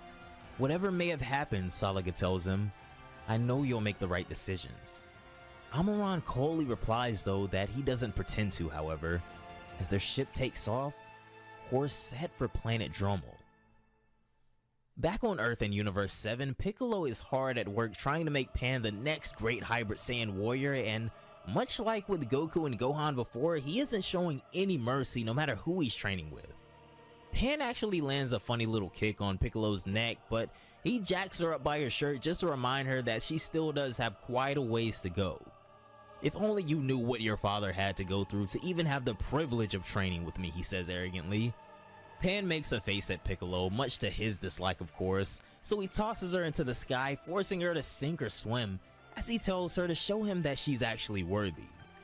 Pan intensely stops her momentum in the sky and begins flying directly back at Piccolo at full speed. She begins gaining even more speed and power as she extends a fist out, and if I didn't know any better myself, I think she plans on piercing right through Piccolo, but as her fist comes within centimeters of his face, she stops and powers down. Feeling that she's proved her own point, Pan backs up and looks pretty proud of herself, showing a great big smile. This is when the two Namekians from Universe 6 appear in the midst of their training again. Piccolo seems to be very pleased with today's results, so he summons his cape and says that in terms of pure physical training, we've come a long way, but rest is also important, so let's not rush things and let's use the time we have properly. I don't mean to sound derogatory, Sanadu says, but is it a good idea to relax with what's ahead of us? Piccolo laughs and calls him a rookie, telling him, don't think that they're just gonna sit around and sip on a bowl of fresh water. You still need to forge your mind and sharpen your knowledge. Our knowledge? Pilina asks. What do you mean by that? You've taught me a lot about our race, Piccolo tells them, but the history of our people in our universe is just as exciting. Let me tell you that I didn't tell you the whole truth. I'm not the only Namekian on this planet. So my intuition was correct, Sanadu says. At the highest point of this planet, beyond the skies in a sanctuary inaccessible by the most common means, lives the god of Earth, who is the person I respect the most in this world, Piccolo says. Back in Universe 14, Amaran's ship finally arrives at planet Dromel. Amaran, Dula, and Salaga step out of the portal that was created as they take their first steps in ages on planet Dromel. A wave of emotion comes over the warriors as Amaran, Salaga, and Dula scour around, calling for Lord Dromel and Sir Xeres. Venerable heir, would you allow me to take a quick tour of the planet, Salaga asks. Amaran takes to the sky and manifests a large, liquidy orb of light before it disperses all over the planet. The very life forces on the planet itself are scanned over as Amaran's technique shows insane range. Even Salaga stops once noticing Amaran's technique and heads back to admire his skill. I didn't know you were capable of such a technique, Salaga says to him, but I imagine given your position, you wish to remain discreet about your abilities. Amaran is shocked though as he declares that there is no life whatsoever on this planet. What? And for how long? Months, Salaga asks? Wow, Dula comments, coming up to them now. That was unbelievable, Venerable Heir. However, it's at this moment that Amaran does detect something though, as he points to his right. Down there, he says, there's a kind of psychic beacon that's been deposited. I'll go alone, he declares. Are you sure, Dula and Salaga plead? But in Amaran's eyes, this is a non-negotiable situation as his presence is almost being summoned to this location. Right, Salaga says. We stand guard just in case. Amaran flies off to the source of this beacon, appearing before a beautiful structure. He extends his arm and with one swiping motion seems to open a portal to somewhere. Amaran sticks his hand through this mirror dimension before walking completely through it. When he appears on the other side, something strange happens as his entrance / exit to the outside realm is closed off. The pillars of the altar have come together to open some kind of magic door, Salaga says from the outside as he and Dula await a signal from Amaran. Do you think he got in, Dula says, but this would quickly be answered by the entire formation disappearing before their eyes. I knew it was a trap, Dula cries. We should have never let him go alone. Come, Salaga, let us hasten to find the venerable heir. Salaga confirms though that they still feel his presence, however, but it's as if he's in a different dimension to them. I'll focus on his presence as long as I can still feel him, Salaga declares. At the slightest sign from me, destroy the area without any warning, Dula. Back in the mysterious pocket realm, someone appears to be emerging from the shadows as we see a foot appear. Amaran readies his weapon, preparing for an ambush, and begins to take a swing.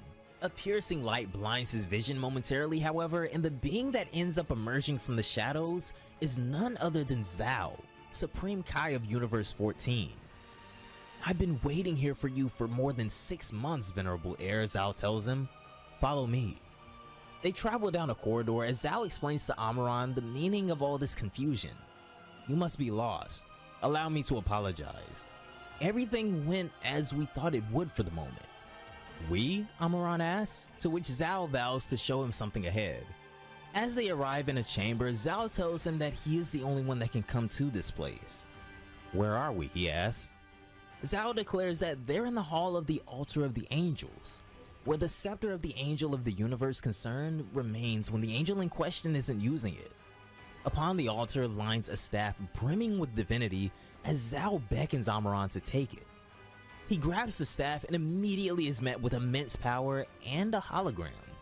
On the wall in front of them, the staff emits a projection of none other than Lord Drommel, who has recorded a message and sealed it within the staff for safekeeping until Amaran could come retrieve it. Hello, Amaran. This is Drommel. As you may have guessed, we are no longer here and you have apparent amnesia. Let me refresh your memory, the message goes on. Our universe has been completely annihilated by the Omni King, while you were only proving day after day your ability to become who you claim to want to be. Then, our universe was restored by a wish-fulfilling dragon from another universe.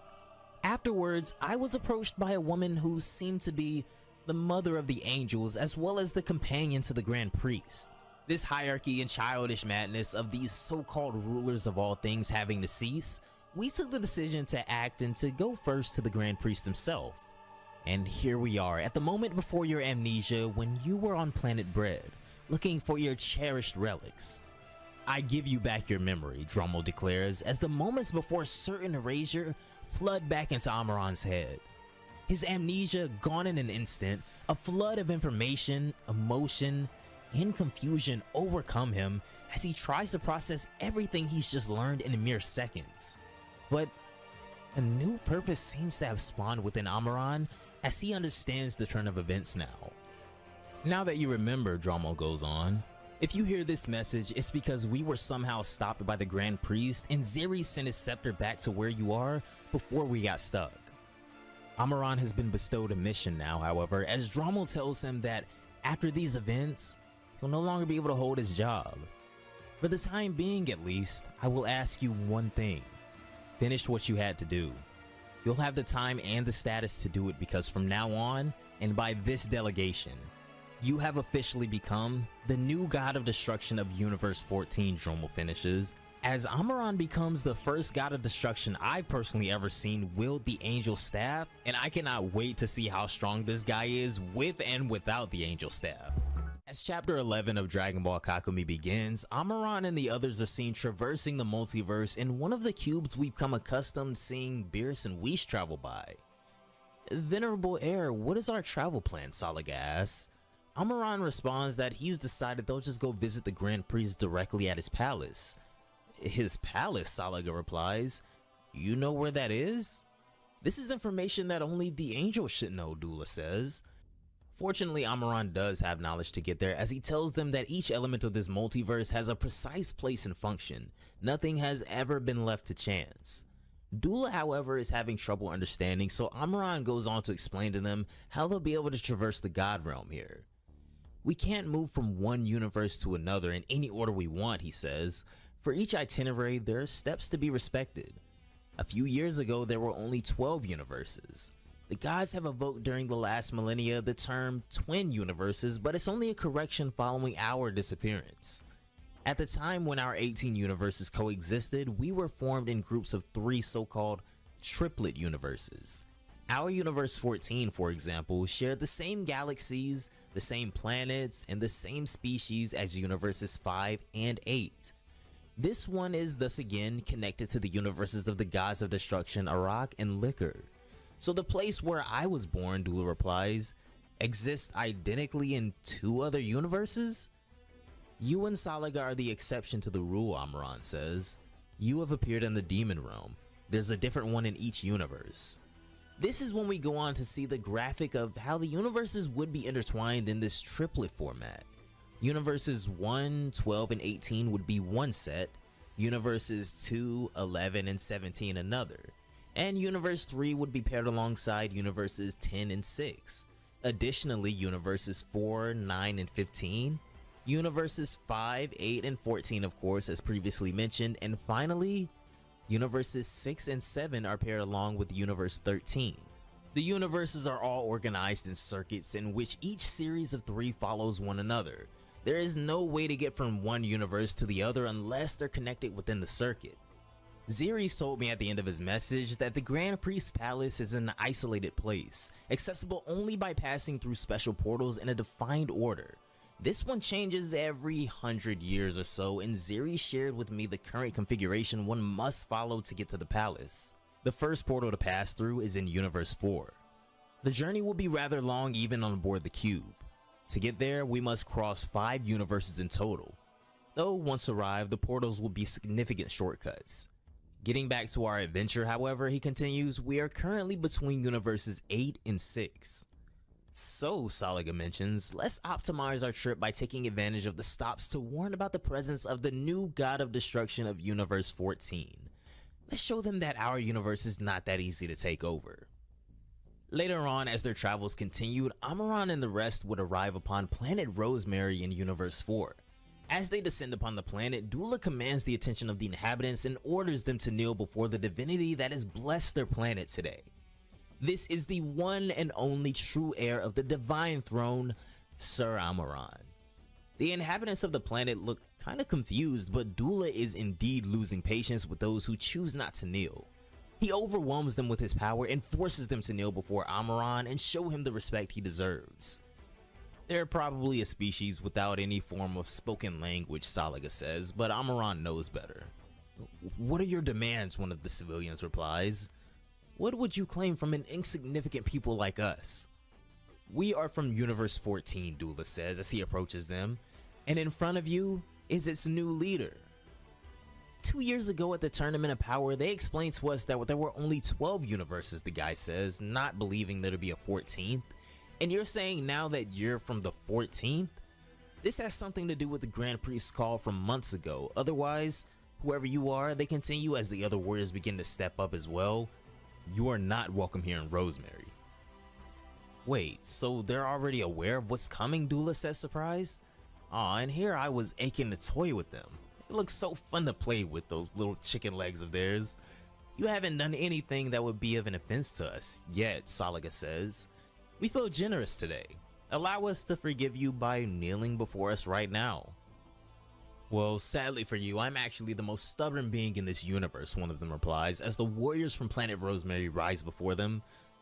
So it seems like there's no way of reasoning with you, Amaran says, beginning to lose his patience as well.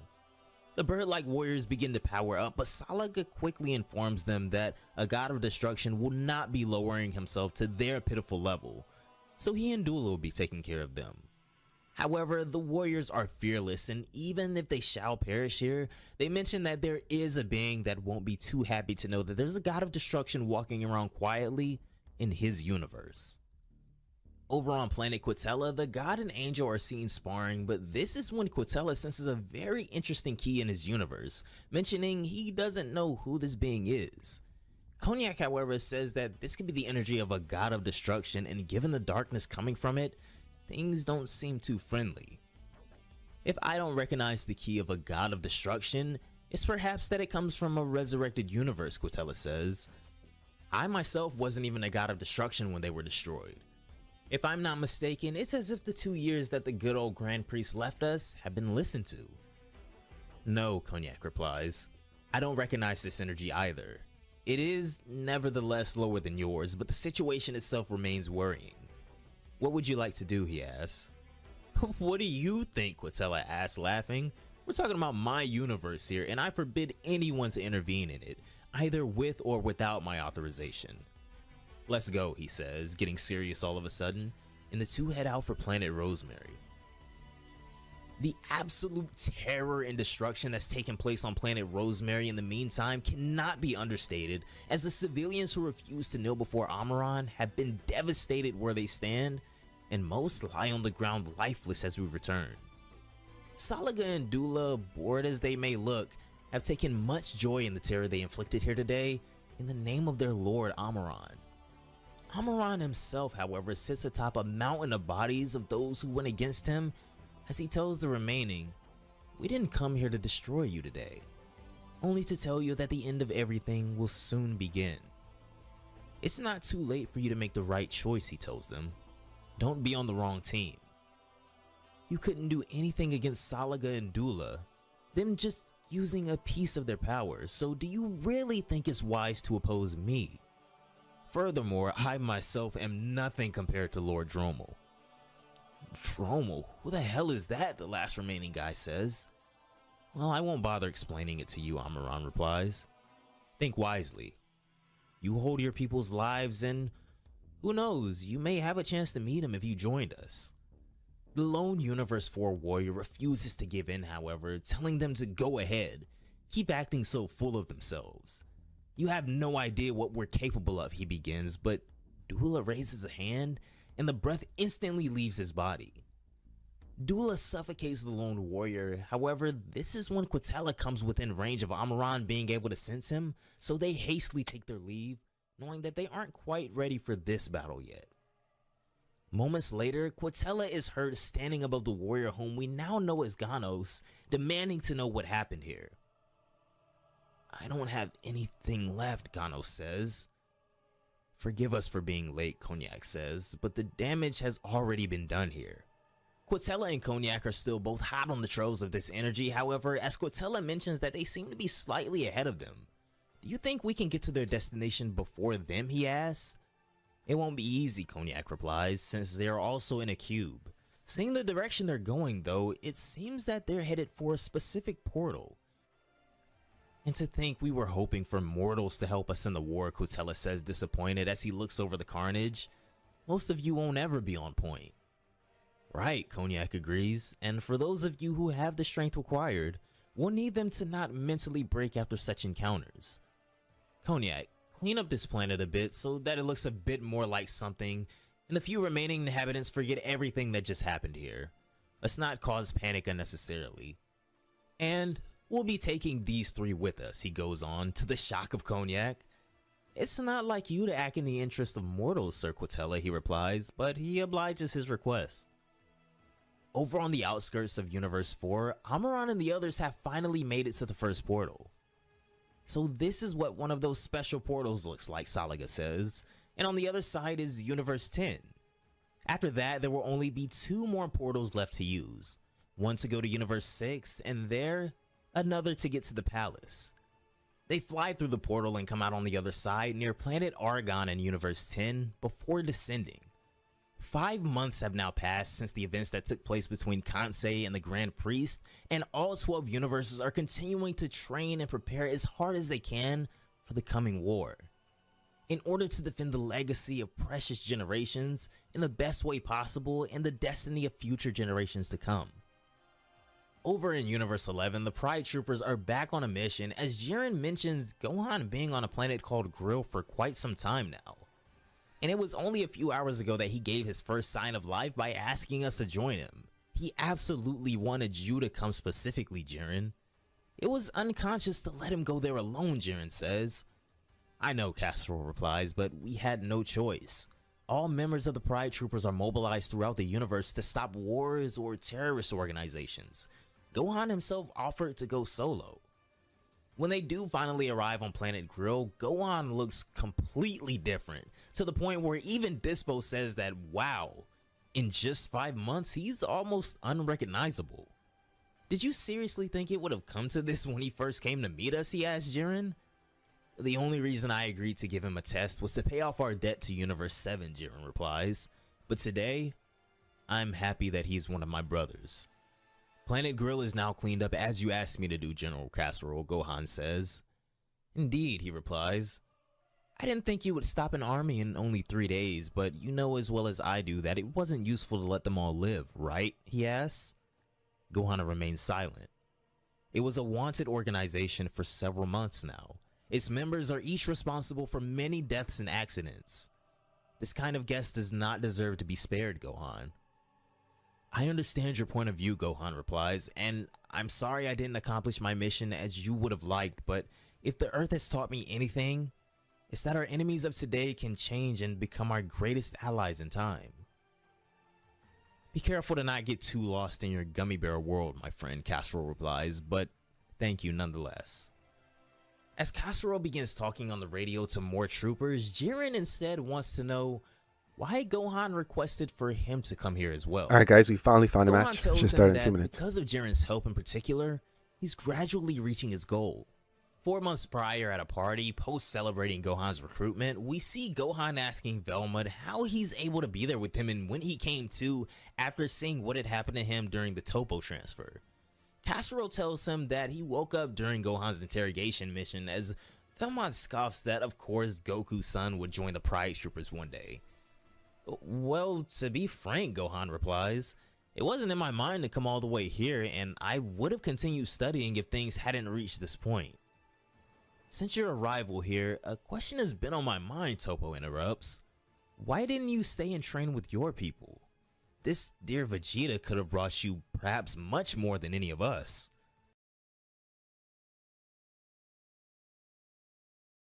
I'm so merciful. I shall give you one chance. You little scat!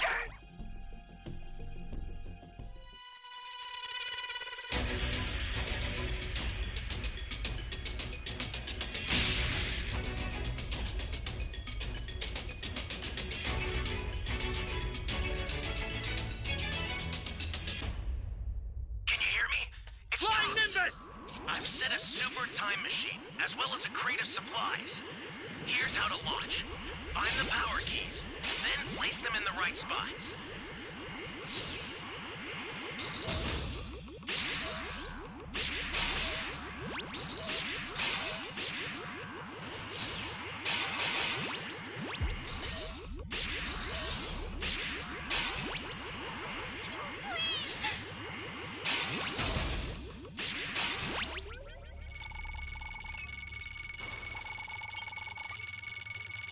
Thank you so much.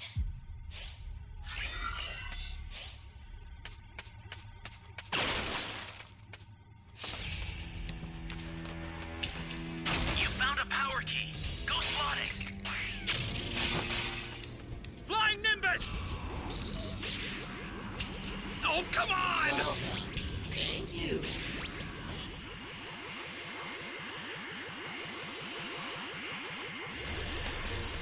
Give me a freaking break.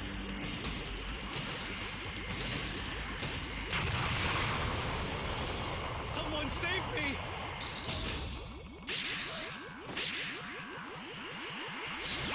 Where am I?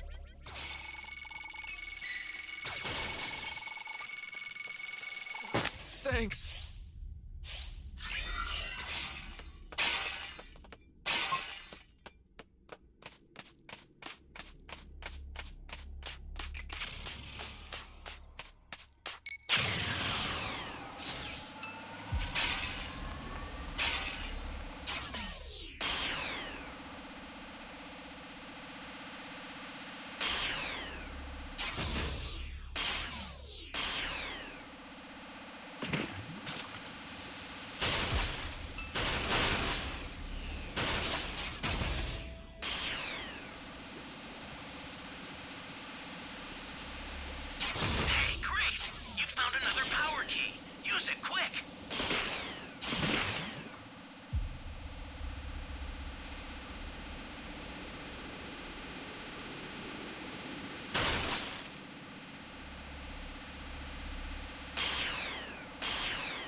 That's a new power key. Place it now.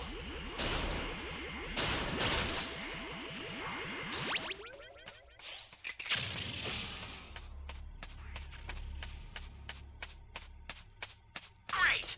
You know what to do with that key.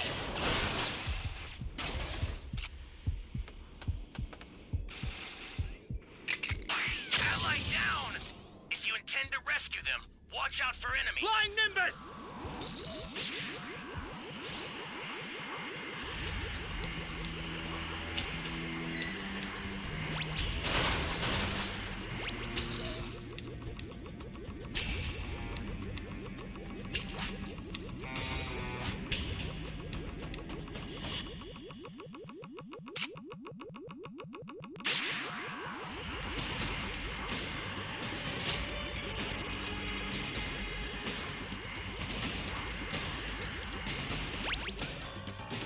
Get up!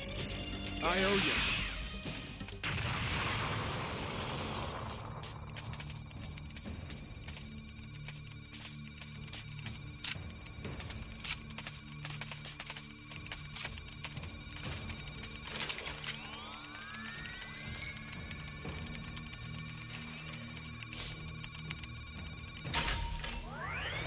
Flying Nimbus!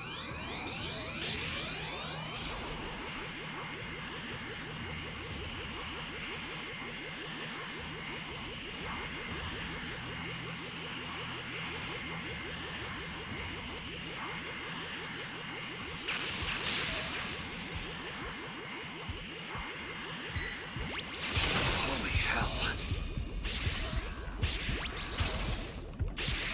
An ally needs your help. We don't know what danger awaits. Think before rushing in. Oh, man. I sent you a super transfer. Use it to hold the enemy back.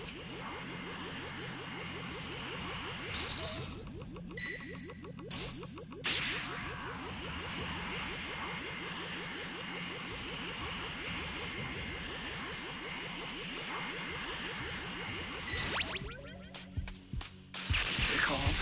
Stay calm.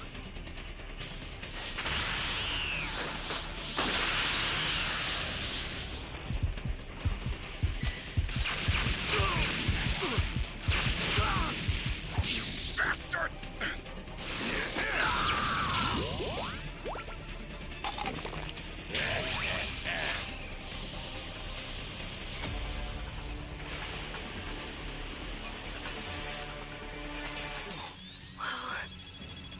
That should do it. I owe you. That should do it. I owe you one. Flying Nimbus!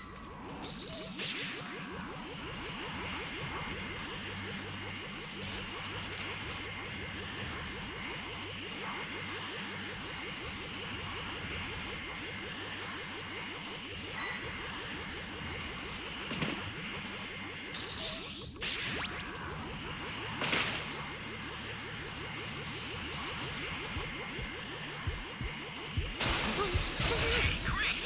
You found another power key. Use it quick. Oh, man.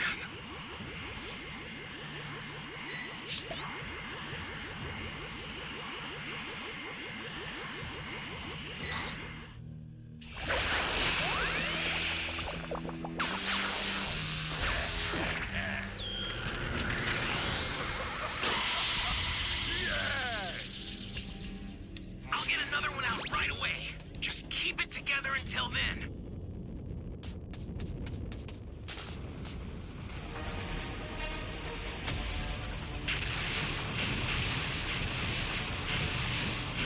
I sent another super transfer. Take it and survive this.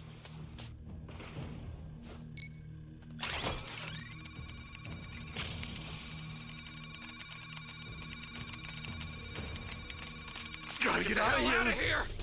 Flying Nimbus!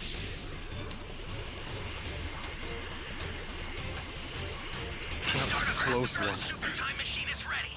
Head there now. This is bad. Somebody's down. Exercise extreme caution if you're going to help them.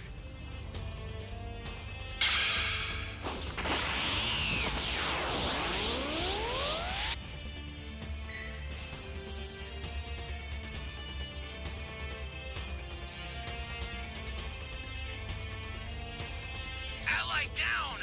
If you intend to rescue them, watch out for enemies.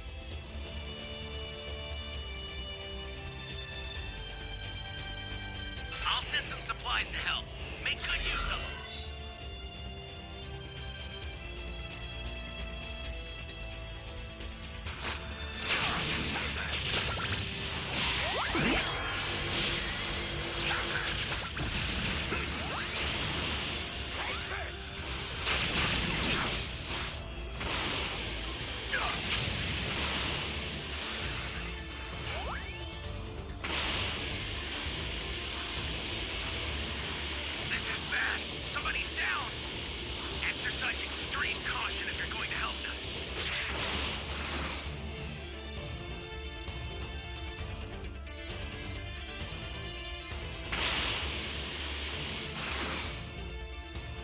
You're lucky I'm so merciful.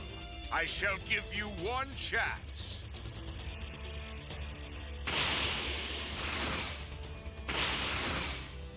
The startup system's under attack. It's dangerous, so tread carefully if you want to get closer. The startup system is under attack. Stop it if you can, but retreat if you need to. Got it?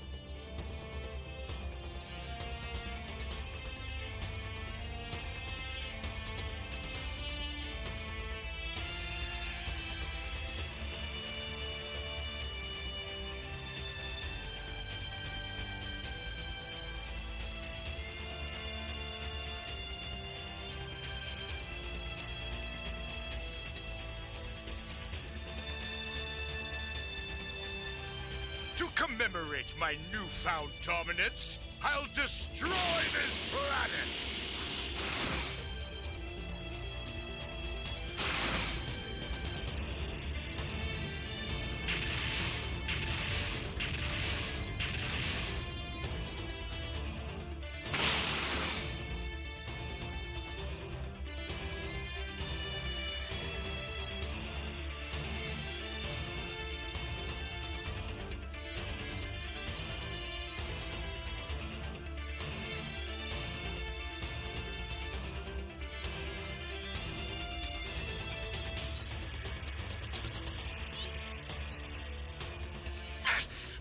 System's destroyed.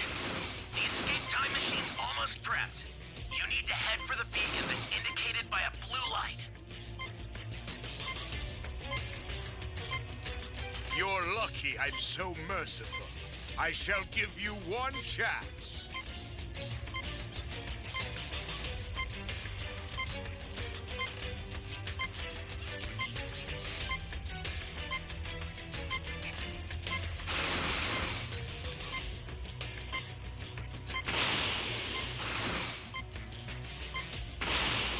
This isn't fair! You're only this strong because you transformed!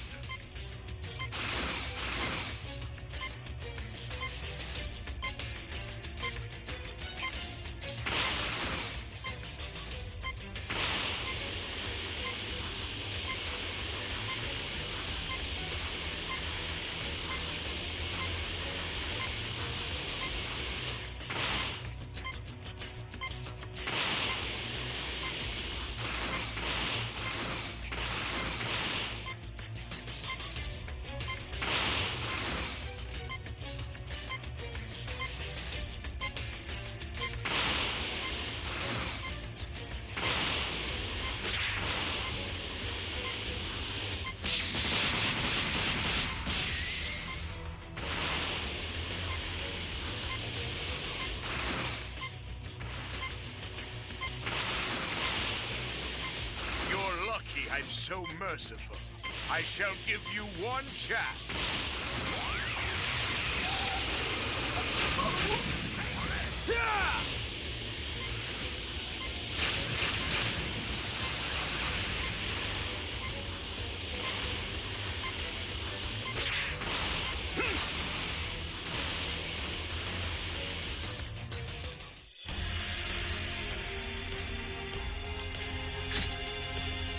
Now all who have challenged my greatness have fallen!